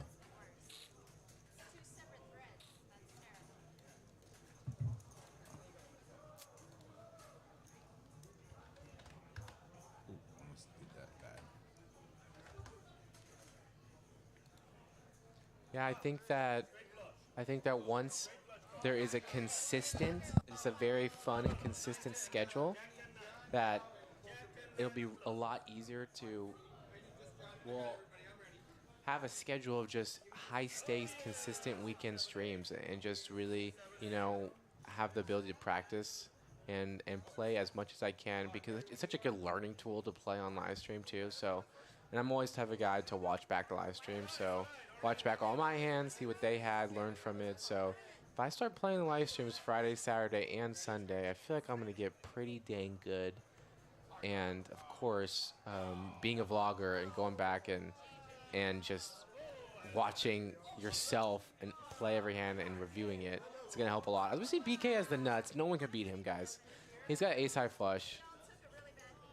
Everyone took a bad beat. Can you believe that just in the span of 3 weeks, our stream went from barely trying to get players for the 1-2 stream and a 2-5 stream, that now we literally have so many people lined up for this 136 PLO stream, and tomorrow's game within a matter of 2 hours yesterday turned from 2-5 matches stacked to 5-5-10. Yeah, Literally within 3 weeks. That's pretty remarkable. yeah, totally. I think that just shows you the demand for high stakes here in the Dallas poker scene. And people really in this area have the money to play it, and you have the personalities to play it, more importantly. In Poker House Live, partnering with Texas Kim, I don't know how much Kim likes to play PLO, but she has organized one of the biggest and best PLO streams in the country. So partnering with her was a great idea by Poker House Live. And with her connections, I'm sure there's going to be plenty of more players that are watching her play and then want to come out and play high stakes poker here at Poker House Live. So definitely got to give a shout out to Kim. She's the host of the evening tonight. So thank you to her for organizing this game, constructing it. And like Eddie said, we are quickly putting together a dynamic schedule of live streams. You're going to make sure to subscribe so you can tune in every Thursday night. My favorite stream, and I'm slightly biased, Eddie and Hayden, but it's the Savage Sunday 2-5 stream. It's a good balance between, you know, big pots, so we get deep, play some deep stack poker, but it's also a average game that a lot of people play at their local games. They play 2-5.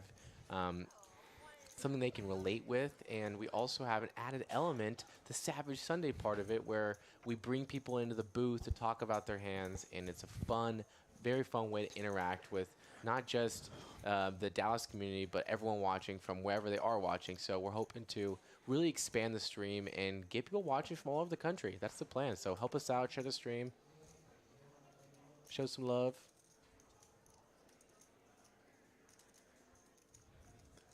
Jose is flopping bottom set, and this board just got a lot more scary for him. There's 2 8s. 2 players have an 8, but they don't have a straight. So, yeah, Kim representing the straight here. She's also got the hearts to back it up. And she takes it down. Nice bet there. A really, really good bet. Let's go, Kim. Had to bluff the 2 pots she won tonight. Yes, she did. And it was nice to have the hearts to go along with that bluff.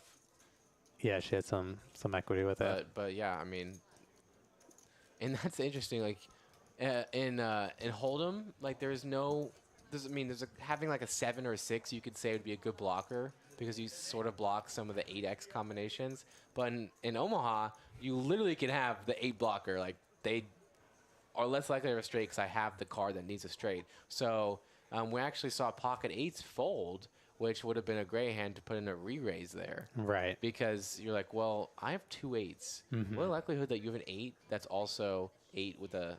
He needs to have a straight. You have to have one of the other cards to make the straight. So he needs to have an 8 with another card. You got 2 8s. Pretty unlikely, right? Sure. So I think Kim did, you know, she was thinking one step ahead of Glue was in this moment, and she put in the bluff first to act, got everyone to fold. Nice hand. I think she happened to have queens, which might have been the best hand at the time. I'm not sure if it was or wasn't. Actually, it wasn't because Jose had a set. So no, yeah, he had a set, yes. It was an official bluff. Okay. Very nicely done, nonetheless. Kim constantly impresses us in the booth, and I'm sure you guys watching at home. Very experienced. Teaches the game to a lot of people.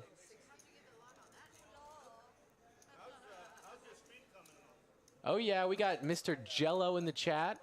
One of my best friends from Next Gen Poker says, "What's up, Frankster? What up, Jello? Cash Money." I was telling a story about you earlier. Not sure if you heard it. I was just telling them, and I was telling them the story about how I thought I had a pair of queens on a 4-4-4-7 queen board. But I did not. I did not have. You taught me. You taught me right. As we're here to teach you guys some PLO, and John flopping the world. Who else has something here? Yeah, Galoo and Kim both have diamonds, but they have to feel very wary about their flush draws here. And given that the board is paired.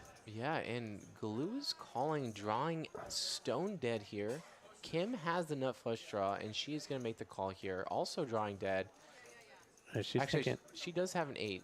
yeah, she's thinking if an 8 comes, she's got the winner, but this is a tough turn here. Oh, wow, and we do see the flush. Nice. I'm excited to see this card. Not because I want to see Kim lose, but I just want to see how she reacts here. Playing a flush on a paired board in Omaha is a very difficult task. Glue started the hand multi-way, so drawing to the not nut flush draw, I would usually try to stay away from. Now he's in a spot where he has the second nuts in his mind, but as we see, John has the full house already. And this is a tough spot here, like, especially against a player like John, who is capable of making some lighter bets. But when he bets into both these players here, I would be very suspicious he has a full house.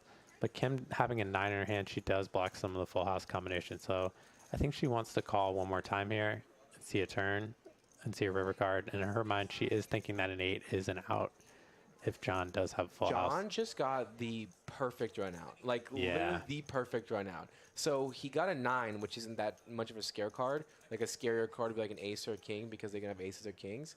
And then the 3 of hearts. The board doesn't pair again, and both players have a flush, obviously. Let's see how much money he can make here. And he goes for a smaller bet, targeting those flushes, and Very value here. And I think we could see Kim get away from this one on Blue this knows river. exactly where he's at. Yeah, really nice bet here. After And- this hand, let's show the cumulative winnings if we can.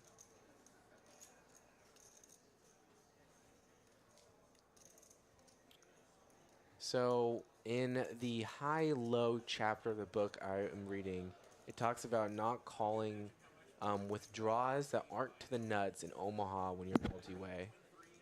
And that's what Jello from Next Gen just mentioned. Yeah, and Kim it is pays getting them very off. expensive here. Kim pays John off. She had the nut flush.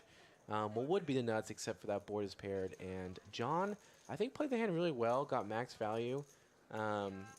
I'm not sure if she would pay off a pod size bet. It seems unlikely given that he bet flop and turn into multiple players. And here's the cumulative winnings for Captain Underpants here. John in the lead, up $7,000. Jose 4, Yao 4. Glue is even now after, going on a roller coaster tonight. Pokernomics is even too. He's played really well, gotten a couple bluffs through. Kim is unfortunately down the most, although I don't think that is from bad play. I think that she made a call with a flush draw, which was when she was getting the right odds, and then she pulled off one good bluff that I remember working, and then unfortunately just hasn't been able to completely turn around. And shout out to Carlos Cortez with the $20 super chat. Says Becca C3 looks like actress Joan Van Ark and looks like she's on a bad date and her date is Galoo. Very nice, Carlos. Carlos always dropping some great jokes in there. Well, guys, I just looked out on my phone, and I never ordered the food, so it's gonna be a little bit. Well done, sir. I think at this point, I know. I think at this point, I might just wait. yeah, we'll just wait. You want this last bump playing? I'm gonna wait. I looked down, and it's like, this payment option is not accepted. And I was like, oh, gosh. Take my 20 back. Take my 20. Yeah, here you guys go. So what's that say that how focused I was on this live stream? I didn't look down at my food for 45 minutes.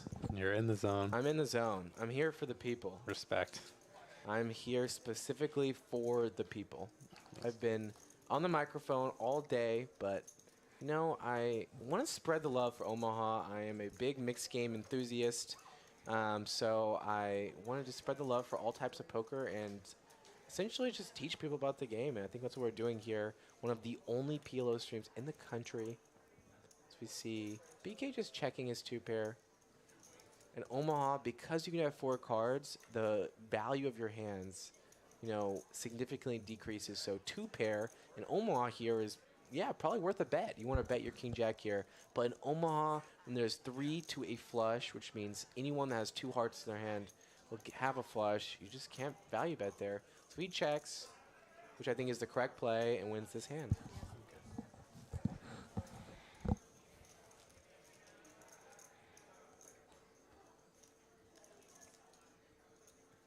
There's definitely learning curves to every game that you try. And the great thing about this game is, although there's more combinations that you have to, be concerned about, there is a limited amount that you could bet. So some of the strategy that becomes complicated no limit, like these overbet strategies that can be, seemingly very difficult to balance, there is no overbetting.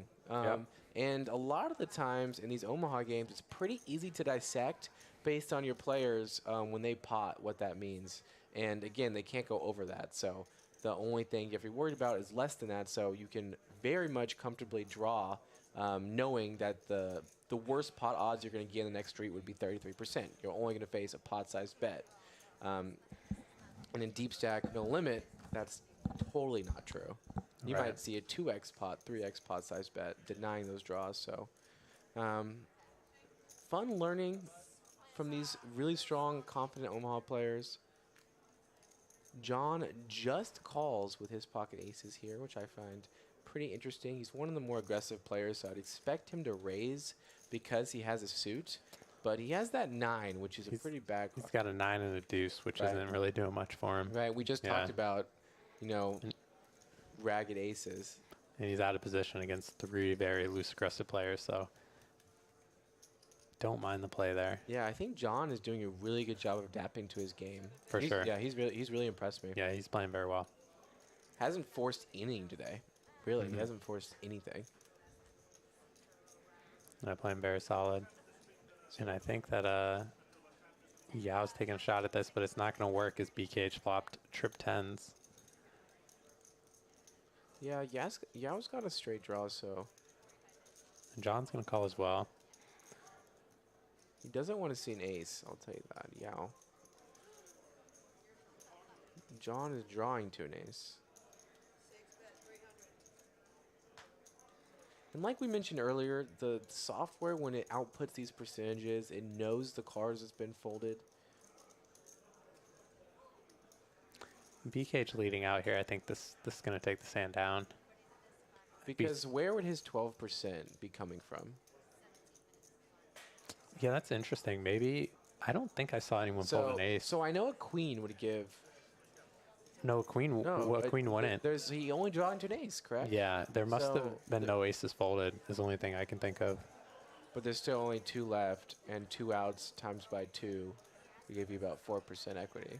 Right, but maybe the software is accounting for the fact that if no one has folded an ace. Oh, up to this point. Yeah, up to this point, Because yeah. so many cards have been discarded and Right. once folded an ace, that the odds go up. Yeah, that's a good point. So I understand that, actually. So yeah, it's a good point. I'm glad the audience can understand that, because really drawing to 2 outs, John's going to be folding here most of the time. But the fact that the software knows that no ace has been folded, and there's probably, how many cards left in the deck at this point? That's a good question. So It's 9-handed, 36 so dealt. 36, and then you've got the 2 burns and the 4 cards out, so that's 6 more cards, 42 cards. So Yep. 2 out of 10, Yeah. maybe. Yeah. Maybe there was an ace folded, but we know he's got 1 out of 10, which is close to 12%. Yeah.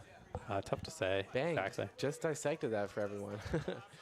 Guys, if we're getting too nerd talk, just say something in the comments. It could have been 2 out of 12 We'll because switch it doesn't to sports. We'll because switch to sports, Hayden.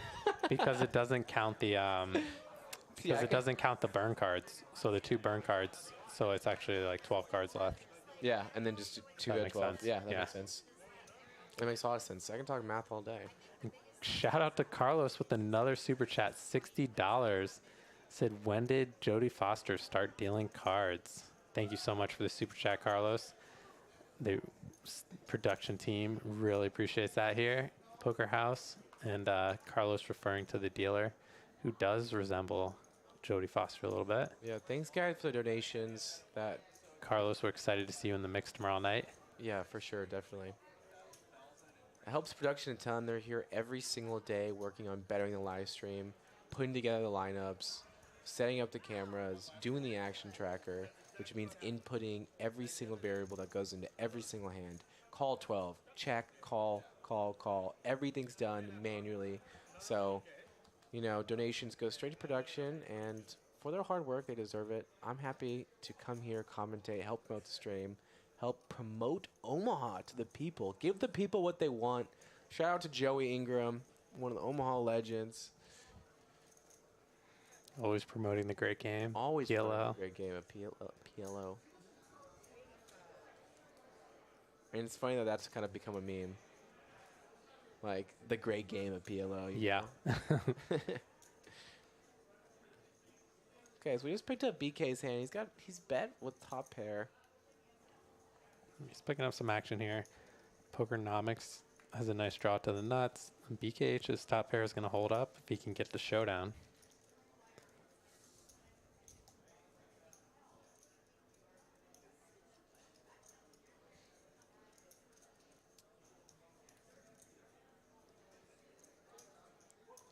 $63 of y'all here. Make sure to subscribe if you are new to the channel.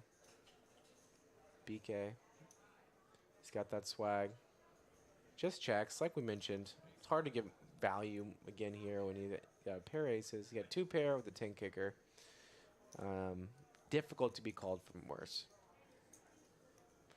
Very nice hand.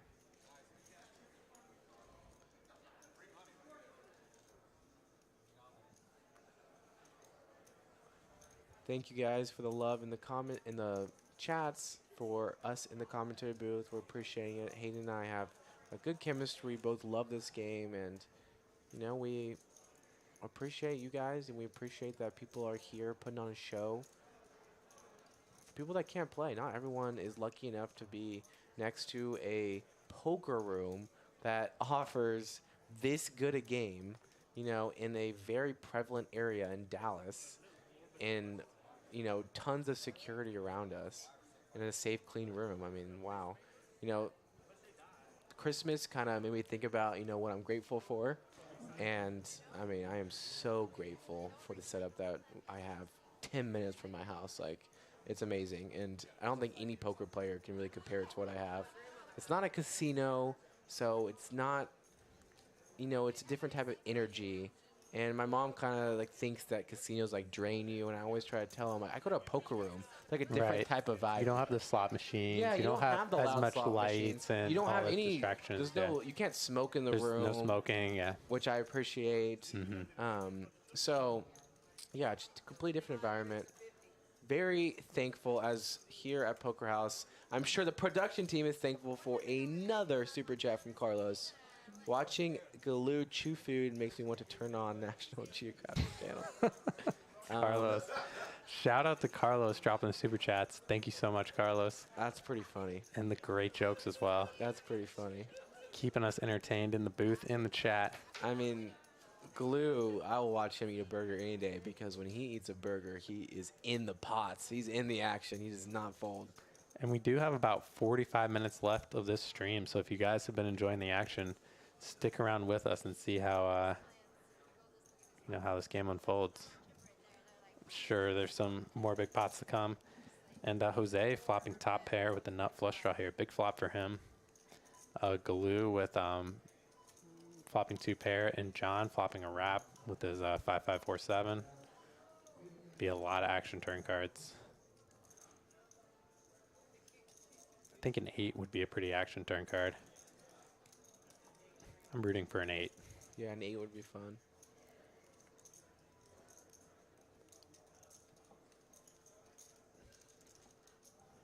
Jose has accumulated a $12,000 stack. Great turn card there for Jose, turning top 2. Oh, that's such a nice turn card. Yeah, beautiful turn. And unfortunate for Galoo. And Bad flop 2 pair. Yeah, and Galoo turns a straight draw too, so 7 makes him the straight. John still got a wrap. And I think we could definitely see Jose raise here for value. If he, correctly assesses that his top 2 pair is good. He's also got a very strong draw to back him up. And I really like this play here by Jose. Reason being is because you can force John out of the hand with this play. I mean, John's got 17% equity. You are putting him on some type of straight draw, pair plus draw, and you get him out of the hand here and get this heads up. And at this point, if Galoo did re-raise, you definitely could call because you have no flush draw in top 2. Absolutely. Unlikely. I think this raise is awesome because, you know, if Jose sees any card that's a non-spade that's in the middle of the deck, he's probably going to fold to a big bet. Like if he sees a, you know, if he sees a 7, if he sees a 4, something Yeah. that would give an obvious straight at completion. Absolutely. It makes it a lot easier for him to win this hand. But John does stick around and call here. I'm surprised. I'm very surprised too. I guess having 2 of the 5s, he thinks it's less likely that someone has the same straight draw as him. He does have a 7 to give him a straight, a 2 to give him a straight, and a 4 to give him a straight. So he has a wrap. And the reason I had to say that out loud was because I wasn't sure if it was a wrap until I said it. A wrap is when you have more than 8 outs. So he's got That's 10 correct. outs. But wraps are a lot more dangerous on these boards with you know, possible flush draws out there. So Yeah, so I am a surprised. spade would not give him the nuts. Mm-hmm. They would give Jose the complete check mark. Galoo is hoping for a 3 here. He's not. Galoo does call here. Yeah, He's 3 or 7 for him. yeah. A 7 though does give him the nuts.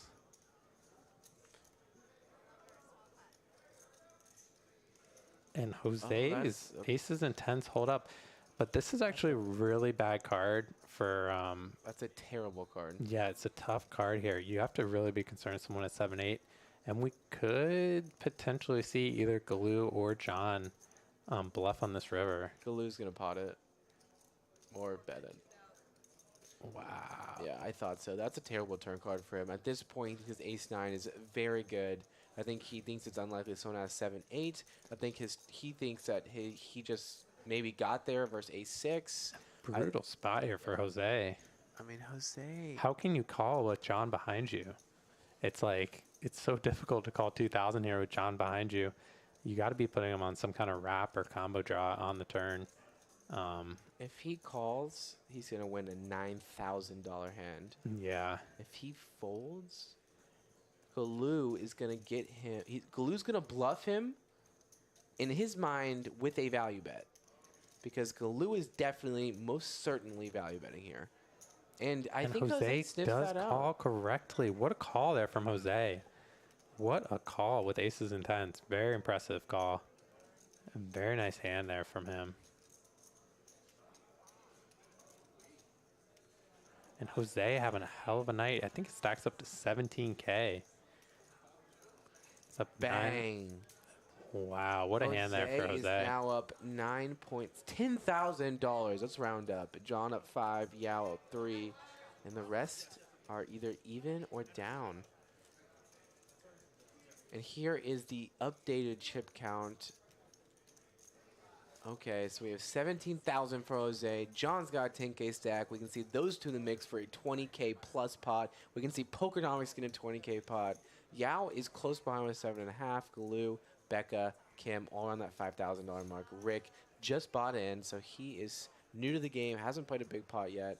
And BK is at 3.8 thousand. BK was our big winner from last week. He ran up over a $10,000 stack. He was getting into a lot of pots, as he has been tonight. So, slower night for him. I'm sure we'll see him again.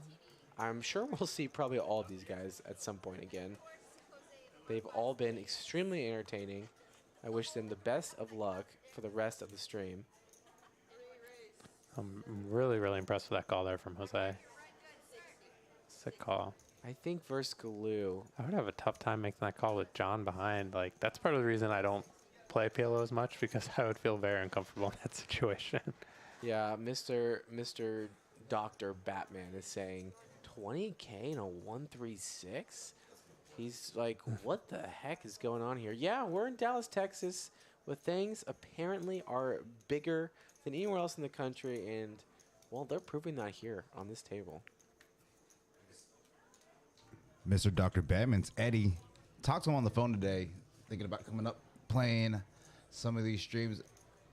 John, there's like 70K at the table right now on a 136 PLO game. So I'll get in touch with you after the holidays. So thanks for joining the chat. Good luck. I know you're going to be playing the Hustlers, some of the bigger games in the Lodge, but thanks for joining in the chat.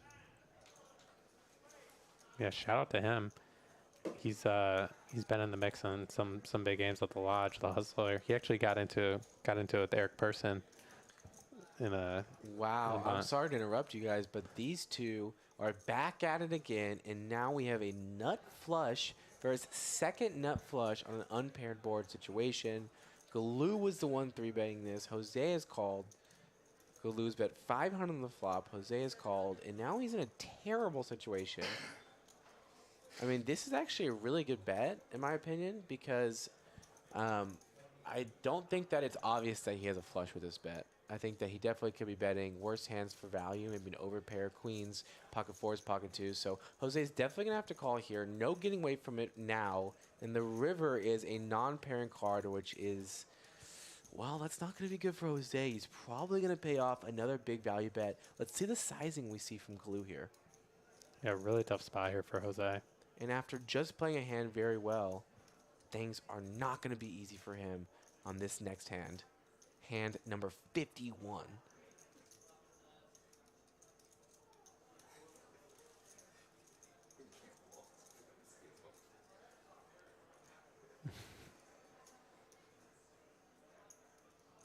He's going to casually slide out, and that's a snap. And yeah, Jose just snaps here. I don't blame him. It wasn't a huge bet. It was less than 2,000. 2K bet coming up. Carlos was very, very close. What do you think about that bet and that progression of betting from Glue? I love it. I love his lead on the flop with his nut flush draw and combo draw. I love the his sizing on the turn, and I think his sizing on the river was perfect. His sizing was small on the turn. Yeah. He bet 500 on the flop and only 800 on the turn. Yeah. So he keeps in a lot of, weaker flushes like Jose's hand and, So I know in Hold'em, and the one thing I don't know is if things change, theory changes in Hold'em versus Omaha in these turn situations. Because on the turn, if I had bet the flop and we're off to a turn card and the board completes a flush, I'm usually going to either check or bet small. So that's why I intuitively saw what he did, and he bet small on that board changing card. So I didn't know if that was standard in Omaha, because when it's more likely to have a flush, maybe you just can go more polar. Well, I got a flush, or I don't. I have just the ace blocker. So I didn't know whether people were going more polar in those situations. I like, in this case, that sizing when he goes small on the turn, small on the river. You kind of force king high flushes, queen high flushes, and jack high flushes to call.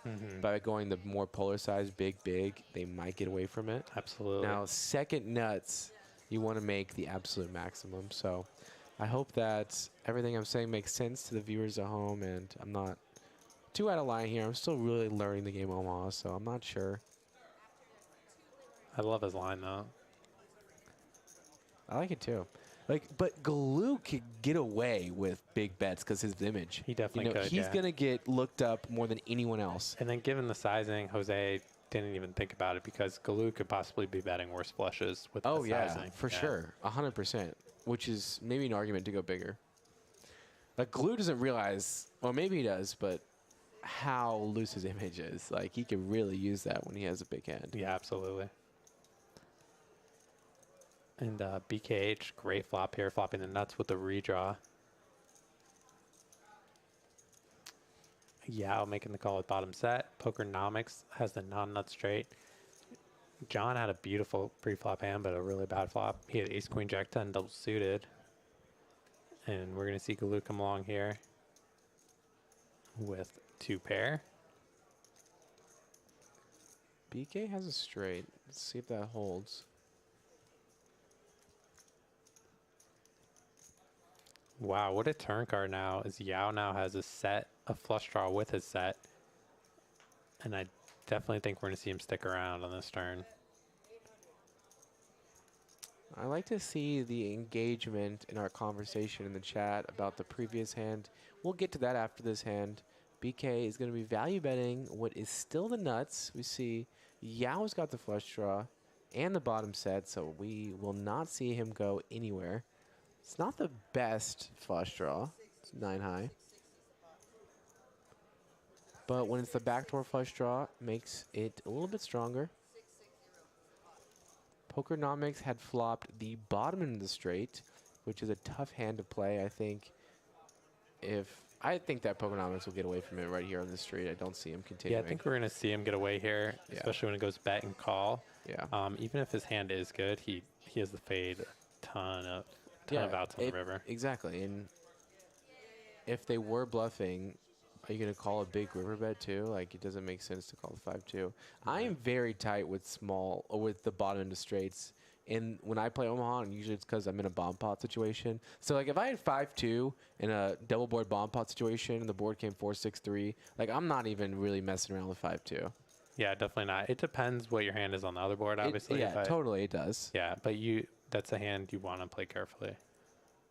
Straights, even nut straights, can be very dangerous in Omaha when the board is draw heavy. So, yeah, we see Pokernomics get away from it pretty quickly. Good fold. Yeah, he's been playing very solid all night. I think we're going to see Galoo get away here with this 2 pair, 6s and 3s. And he does make the fold.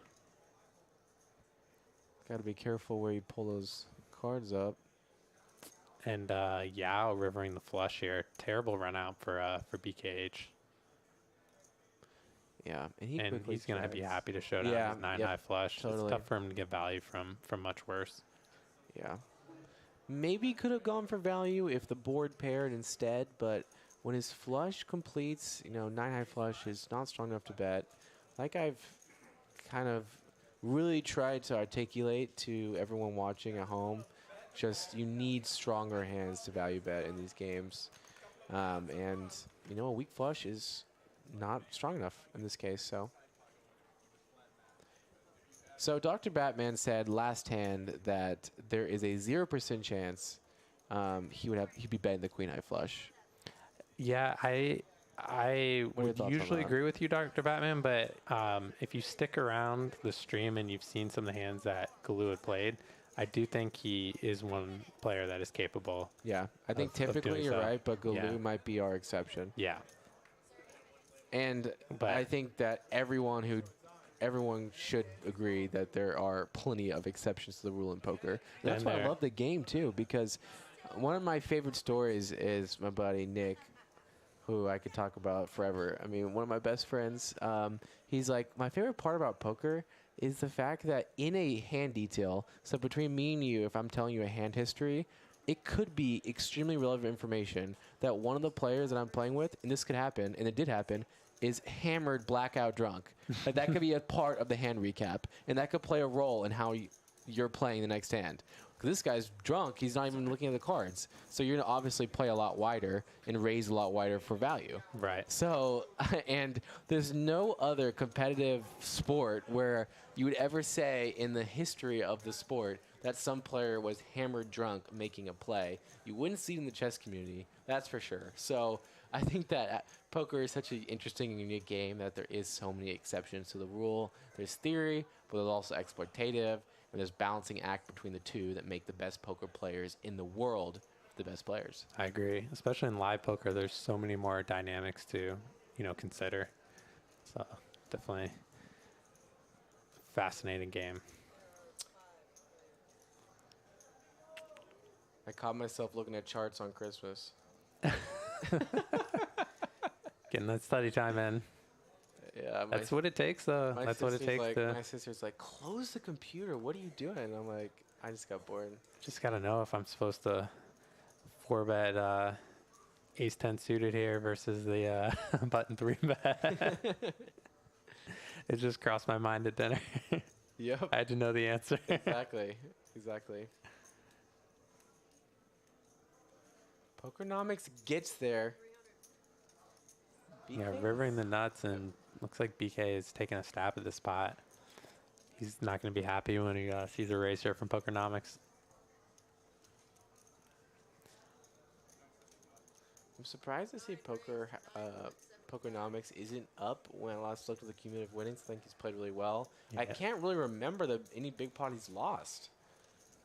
Yeah, I don't remember one in particular, but he definitely has played well and made some good moves. So I am surprised to see that he's down. But we did unfortunately miss some of the action with the technical difficulty. And he so is up to 10,000 at this point, so Yeah. maybe that was maybe I spoke it into existence. Maybe he's up now. Maybe he's in for 10,000. Let's hope. So we got 66 people in the chat. Make sure to share the stream, subscribe if you are new.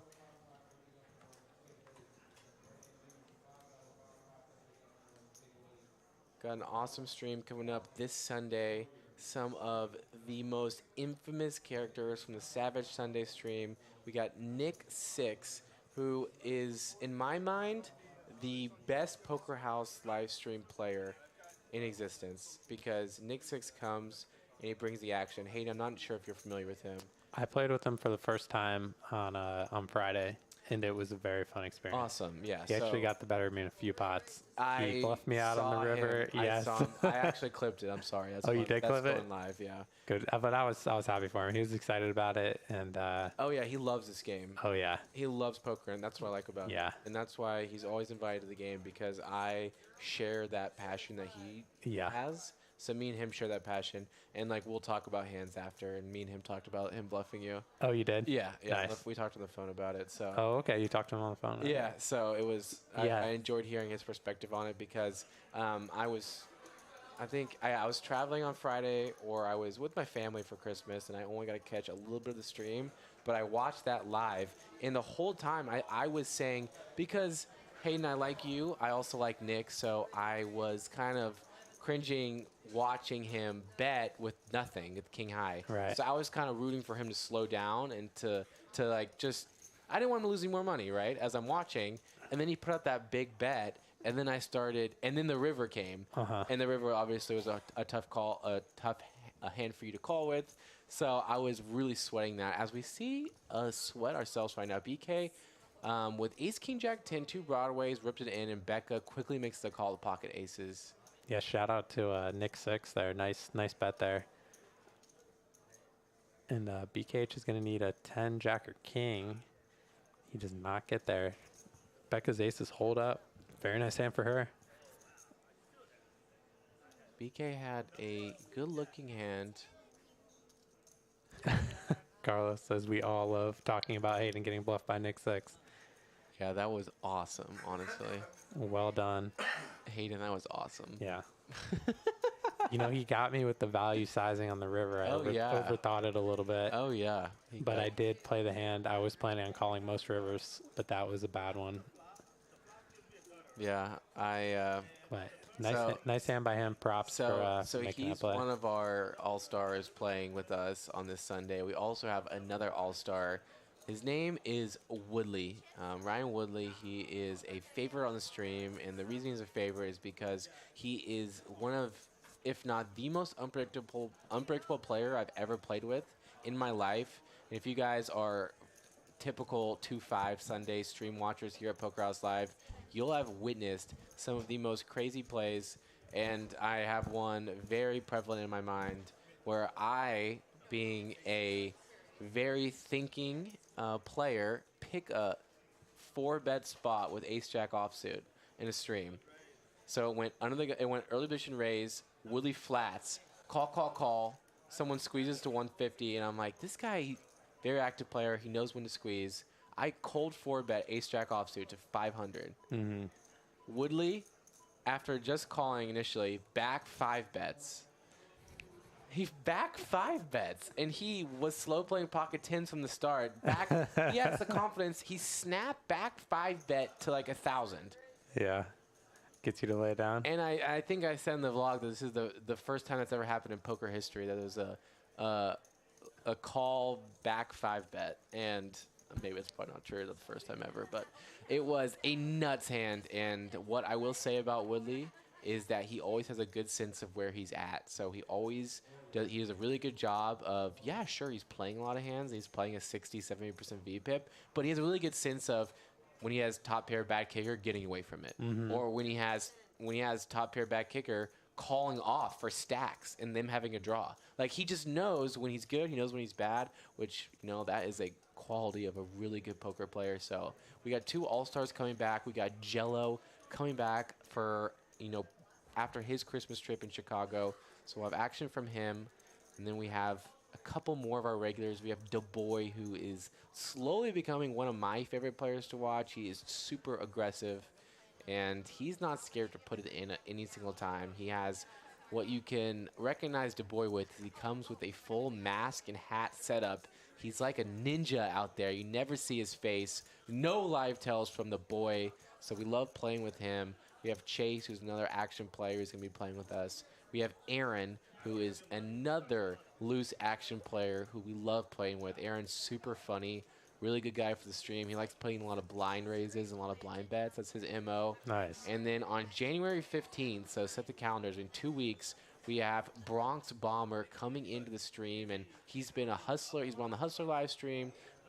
What he does is he does these famous Bronx bomb pots where out of the blue, he'll put between $300 or $500 in pre-flop as a bomb pot, just for everyone, of his own money. He's making their own bomb. He's making a bomb pot. That's amazing. Like for himself,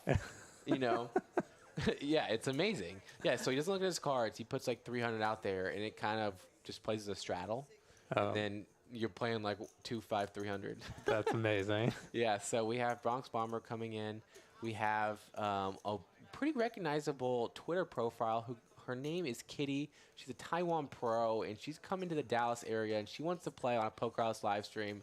There's going to be, a lot of superstars coming to the stream. So if you're not subscribed, just hit that button right now so you'll be in tune for all of the amazing action and live streams that they put on here at Poker House Live. I'll be here for everything that I can, playing as much as possible, recording content whenever I can. And this is the smallest bet I've seen all night. I have not seen a $10 bet. $10 into And you think 360. anyone to fold? Come on. Everyone's feeling here. Rebecca Peels. Everyone's feeling. What could you? I don't even. Yeah, you can't fold here. Got a call. How can you fold? Yeah, that's exciting. I'm hoping to get in the mix on some of these Sunday streams now. Yeah, so you're a brand new Discord member, correct? Yes, just got in today. Nice. So what we do, guys, is we want our fans, next gen poker fans, that is, to be able to participate in a stream with us every week. And if you guys want to play on Poker House Live and you don't want to, join the Patreon, which costs $5 a month, that's totally fine. Poker House Live has streams 5 days a week for you guys. They do smaller stakes 1-2 streams, usually on Mondays. So there's plenty of options to play. But if you specifically want to be in the 2-5 Savage Sunday action games with us and, have a chance to play with us, because that will definitely, most certainly, be on a vlog. So if you want to get your moment of fame, all you have to do is go to Next Gen Poker on Instagram, click the link to our Patreon, and like I said, it costs $5 a month to join the Discord, and that's where I send the signups to every Sunday Savage Sunday stream.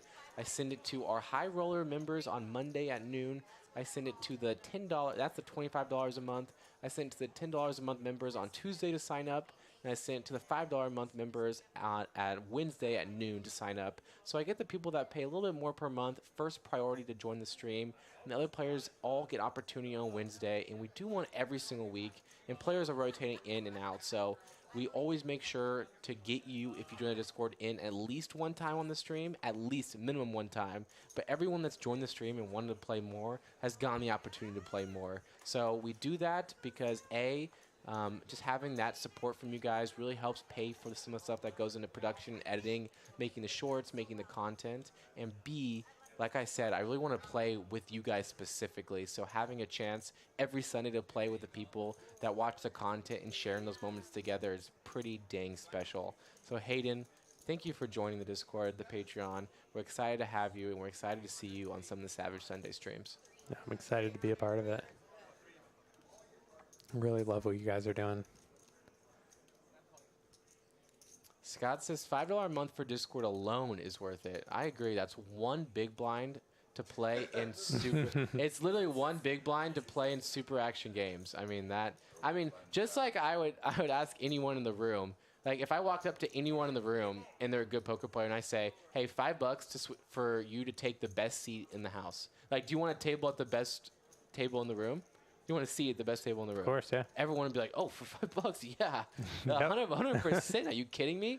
And then you have the added benefits of being able to watch back everyone's hands, getting the, your promotion, whatever you want to promote, like wear whatever you want, go play on the stream, be famous.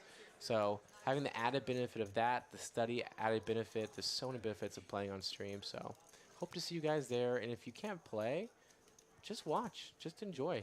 I love making content.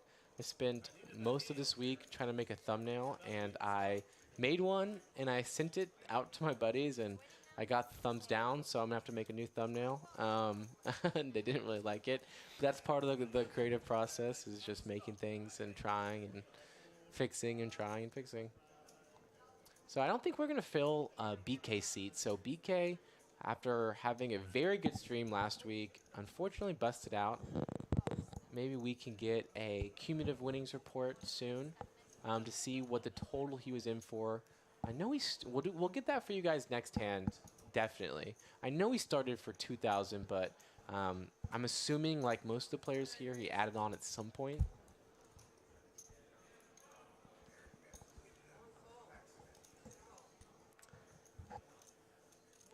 And I'm hearing from production that we might not have his stats because he busted out, but we'll figure it out for you guys. If not, just know that BK was with us, and now he is no longer, but we definitely will see him on future streams. Very fun player to watch. Unfortunately, just didn't go his way tonight. I can't really remember. I definitely don't remember any bad plays from him. I think that's just how the cards kind of played out today. Yeah, shout out to BK. Yeah, he had that big pot where he ran into aces, where he had suited broadways. He had a pretty strong hand, so can't blame him for putting it in.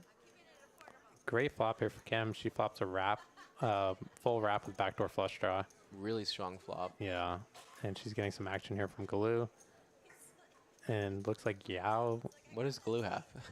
Galoo has a straight draw and backdoor flush draw. A 7 makes him the nuts. A 4 also makes him a straight. Rick is going to call as well. A lot of good hoping for a 6. Yeah, a lot of backdoor draws here. Yeah, a lot You're of see people poker. have each other's outs too. Yeah. I like Kim's hand here. I like Kim's hand too. She turns an ace. A very interesting turn card. Yeah, Glue actually turns the best hand. Yeah, with his ace 9. Interested to see if Kim is going to bet here.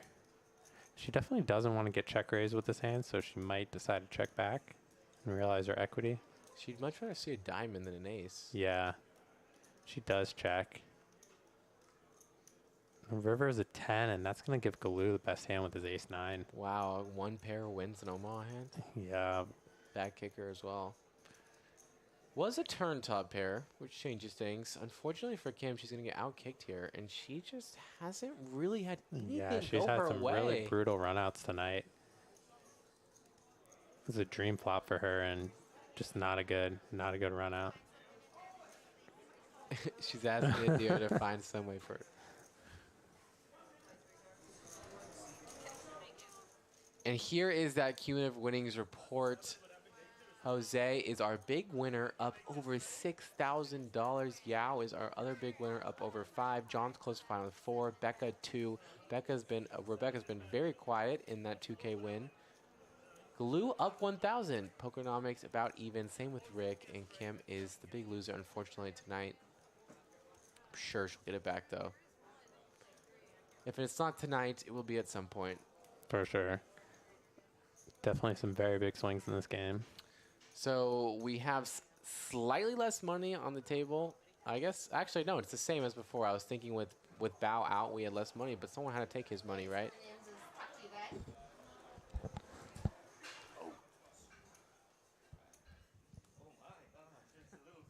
How you doing?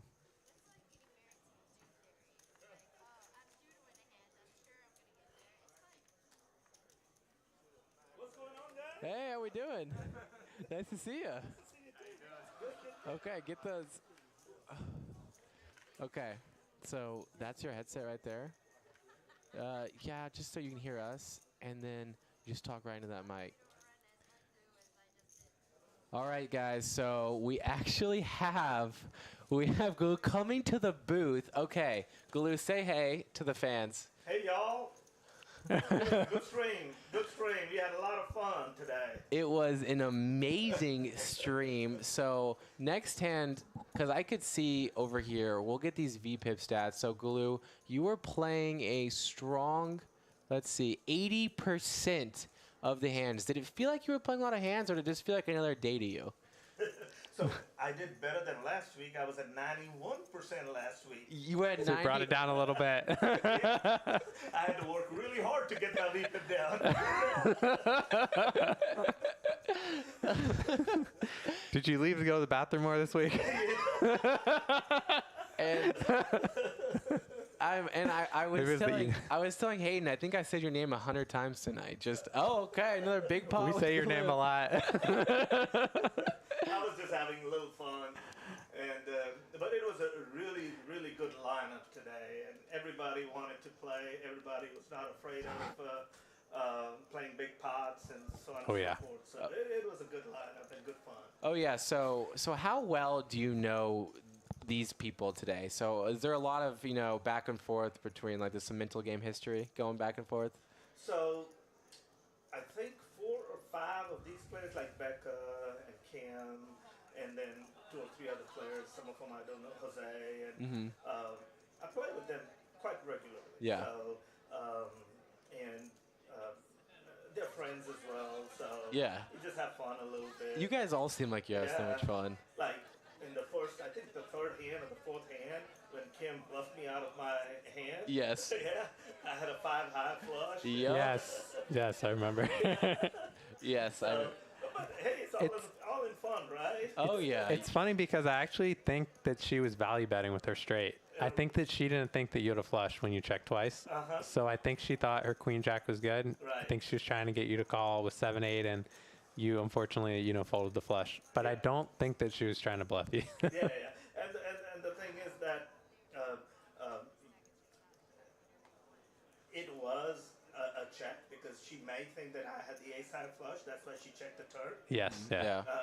And so it was just a good play. It was definitely, and the bet sizing was. It looked like value. It looks so value heavy. Yeah. So people have been kind of asking, how similar is this Omaha game to the other Omaha games you play on a more regular basis? Is this crazier?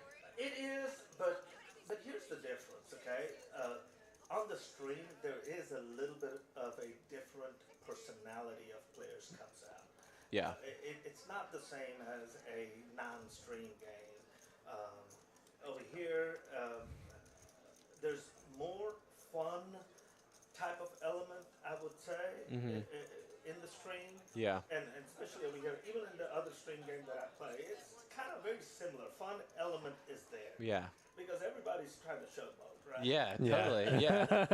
That aha moment or that I got you moment. Yeah, I completely agree. And I feel that exact same way when I play our weekly Sunday night games.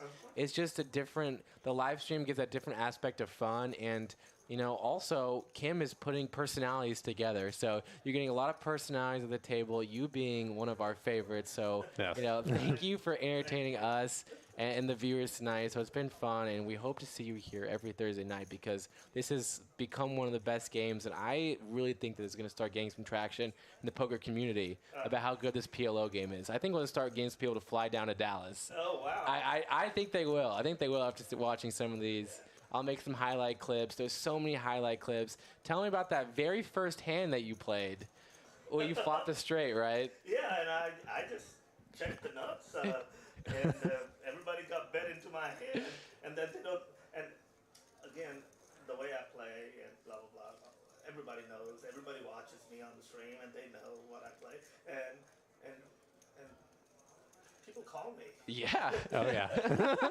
And right, I mean, they both have very strong hands. They both had sets, so I mean, it was it was an action flop. And Becca had pocket aces. And Yes. I was telling her that if she had potted pre-flop, chances are I may have gone for a $600-700 pre-flop bet. Right. Yeah, I had a pretty decent hand. I had a double suited. You had 8-8 Queen 10, Yeah, if I remember double correctly. suited Yeah. and 8-8 Queen 10. So, but again, it just depends, and especially there were so many other people in the hand. So sometimes when the people are behind you and you call it, then somebody else raises you, and then you're in it for $2,000. Right. So, Well, and there's also an added element that you just started eating your food. He's like, I might take a, relax for a few minutes. Nope. My general read on someone eating food is that if they're eating and putting a lot of money in the pot, they've got a good hand because they would just focus on eating if they didn't. Right? Yes. You're less likely to bluff because I got to focus on the sandwich. I can't focus on bluffing. Yeah. But when you have a good hand, it's like I know to put it all in the middle. So I thought that was hilarious. It's the whole thing that you be eating and playing, scooping a 6K pot and finishing your sandwich. So I thought that was an awesome element to the hand. And overall, we were just very entertained. So I hope you had fun. It looked like you did. I did have a lot of fun, and the thing is that I scooped that pot, right? And 15, 20 minutes later, it was all gone. Yeah. Oh, yeah. But the way this game was playing, the action, I mean, it's definitely happened. It's going to happen for sure. It was all gone. I was saying it was a great way to start, but imagine if that would have happened when everyone was deeper. Yes. You got that big hand in an obvious cooler situation. Did you see their other two hands? Yes, a set of aces and Set of kings. Set of Yes. kings, yeah. So we all made predictions on what the biggest pot was. We guessed around 12,000, and you guys did hit a $12,000 pot. So hopefully we keep breaking numbers, and hopefully we get you back on very soon. Oh, well, definitely. So it is fun, and one of the good things about at least the quality of players that are coming over here are they're good players, and they're not afraid to bet. Mm-hmm. And Oh, especially, yeah. One hand, Pokernomics actually bluffed me out of my hand. It was a really good bluff. Yeah, 1,200. I think he bet 1,200 or something. Like 1,800. Yeah, he raised the turn, yeah. And it was a good bluff, and I had a better hand. Yeah, Exact. definitely. Yeah, you're not the Yeah. only one that's, having the cojones to put in some big bets. We saw a couple other players, like Pokenomics, that was a really well-timed bluff. Exactly. So, yeah, so that there's going to be other people mixing in with some big bets and some big spots. So, I think that I didn't see you put any big bluffs this week, but I definitely remember last week you had some really big bluffs, too. So, and your image got you paid in plenty of other spots, too. Yeah. Actually, today, I don't think I bluffed a whole lot. I don't think so. You hit a lot of big hands You today. hit a lot of hands today. Yeah, a lot of hands. I did. And Yeah. even if I bet on the come, it showed up. Yeah, you did. You did hit a lot of hands. Yeah, so. Yeah. That's No, that's a great day. Well, yeah, we really appreciate you coming here and talking, and we're really. It looks like we're wrapping up pretty soon, but it looks like you ended up starting hot and then going down, but you ended up around even today. What was? So it's so funny. On the last hand, I had a flush draw, ace queen ace queen of spades, right? And I told Jose, listen, this is the stack that I'm up today, and it was like $80. So I said, you know what? I ain't gonna call you, and because I had a 10 high hand, right? So I said I ain't gonna call you. So I ended up with up $55. All right. That's like one bet in this game. Oh Yeah, my that's God. like a pre-flop raise. The last thing I want to ask you is, do you like, because this started as a 2K buy-in game, and then immediately it became, something much bigger. After the first hand, you were up to 6K, and then everyone else is adding on. So as a regular PLO live stream player, do you like just having 1-3-6 blinds, or would you think this game might need a bump up at some point in time?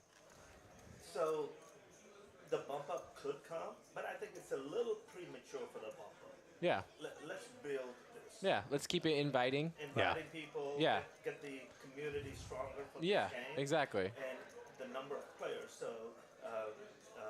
and then more players want to come play the stream.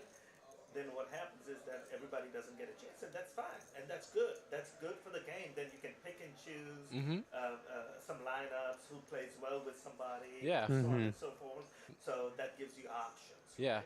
And that's always good for the game. And I think For sure. that And this game is playing plenty big. Yeah, and I think what will start. It's It's definitely escalating. not playing 1-3, and the reason everybody's straddling, and then you can open up 5 times. Right? Yeah. I think 16, right? Yeah. So that changes the dynamic. Yeah. Instead of opening up just normal 3. combat. Yeah. So you Right. like that they're calling it that Houston style of pot limit Omaha where they let you open to 5x instead of the normal 3x. So I definitely think that helps with keeping the game low. And like you're saying, you want to get as many people into the game. And what we want to start seeing at Poker House is the fact that people that want to play in the Omaha game, just come play Omaha here at the same time. And if you happen to lose a player, well, now you can pick from, this backup feeder game, extra Omaha game. So as the viewers are watching you guys and starting to learn and gaining the confidence to come try to battle you themselves, they'll hopefully get a little feeder game and you guys start pulling more players. And I like that you guys are doing a good job of, you had the same kind of core lineup, but new players too. We like seeing Yao. He was a Oh, fun he was unbelievable. He just came in right away, potting. He came and, in right blowing away. pots, yeah. Yeah, and you guys, He's great just for the this game. week, you guys came in way hotter than last week. Yes, we started off. You guys came ready to Nobody play was this wasting week. any time. I feel like last week was a little bit of a feel out, period, and Oh, everyone yeah. today just came in just guns blazing. I completely agree. I think you guys started with like a blind 50 or someone put like a $50 Yeah. straddle out, and I was like, Yep, this is first a hand. game. Yeah. And then 6K it pot. helped too that in the first 4 hands, someone had pocket aces. And Yes. in the first 4 hands every time. Every time. So I was like, the deck was hitting you guys, and the action, the players, the lineup was perfect. So yeah, we had a blast in the booth today. Since we have you, we know we probably only have about 5 more minutes, guys. So make sure to subscribe, make sure to like. If you have any questions for Glue Eyes here, please put it out there. We're enjoying just the last few hands here, and this is going to be the weekly PLO Poker House 136 game that is, as you can see, we have 10K and 15K stack. Must have been your Oh, profit. here it is. This is what I'm up. Yeah, that's exactly what I'm going to get out here. Yeah, and you got to give Jose the respect. He's been playing pretty solid all He's night, been playing too. well, yeah. Yeah. He had a good night. I think he was only in for 2,000, so he really ran it up nicely. Wow. Yeah. So that was our last hand of the night, guys. Really, really appreciate you guys sticking it with us, even though we had a little glitch in the middle. We overall killed it.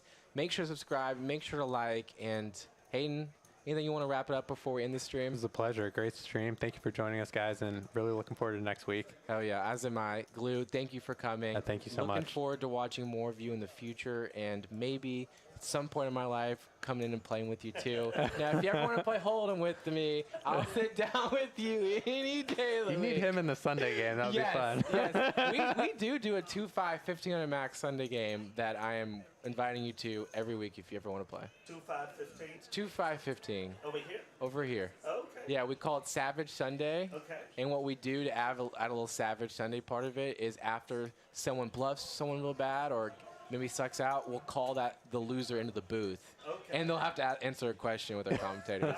That's the Savage part. It's a very, we try to keep it a Extra needles. yeah. It's friendly because it's 1500 cap, but it's not friendly because of the dynamic of the Savage Sunday part. But yeah, you're welcome to play with us anytime. And of course, we're looking forward to seeing you guys more here on Thursday nights. Thank you so much, and I really enjoy playing over here. It's a fun group, fun place, and I'll tell you, the setup over here is just one of the best that I've been. Yeah. Just love the setup. Yeah, that's great to hear. Poker House is one of the cleanest and one of the most well put together card rooms in Dallas. So make sure to come here if you haven't tried it out yourself. I enjoyed commentating. My name is Frankie from Next Gen Poker. Hayden, Glue with me. We're out for the evening. See you guys later. Night, everybody.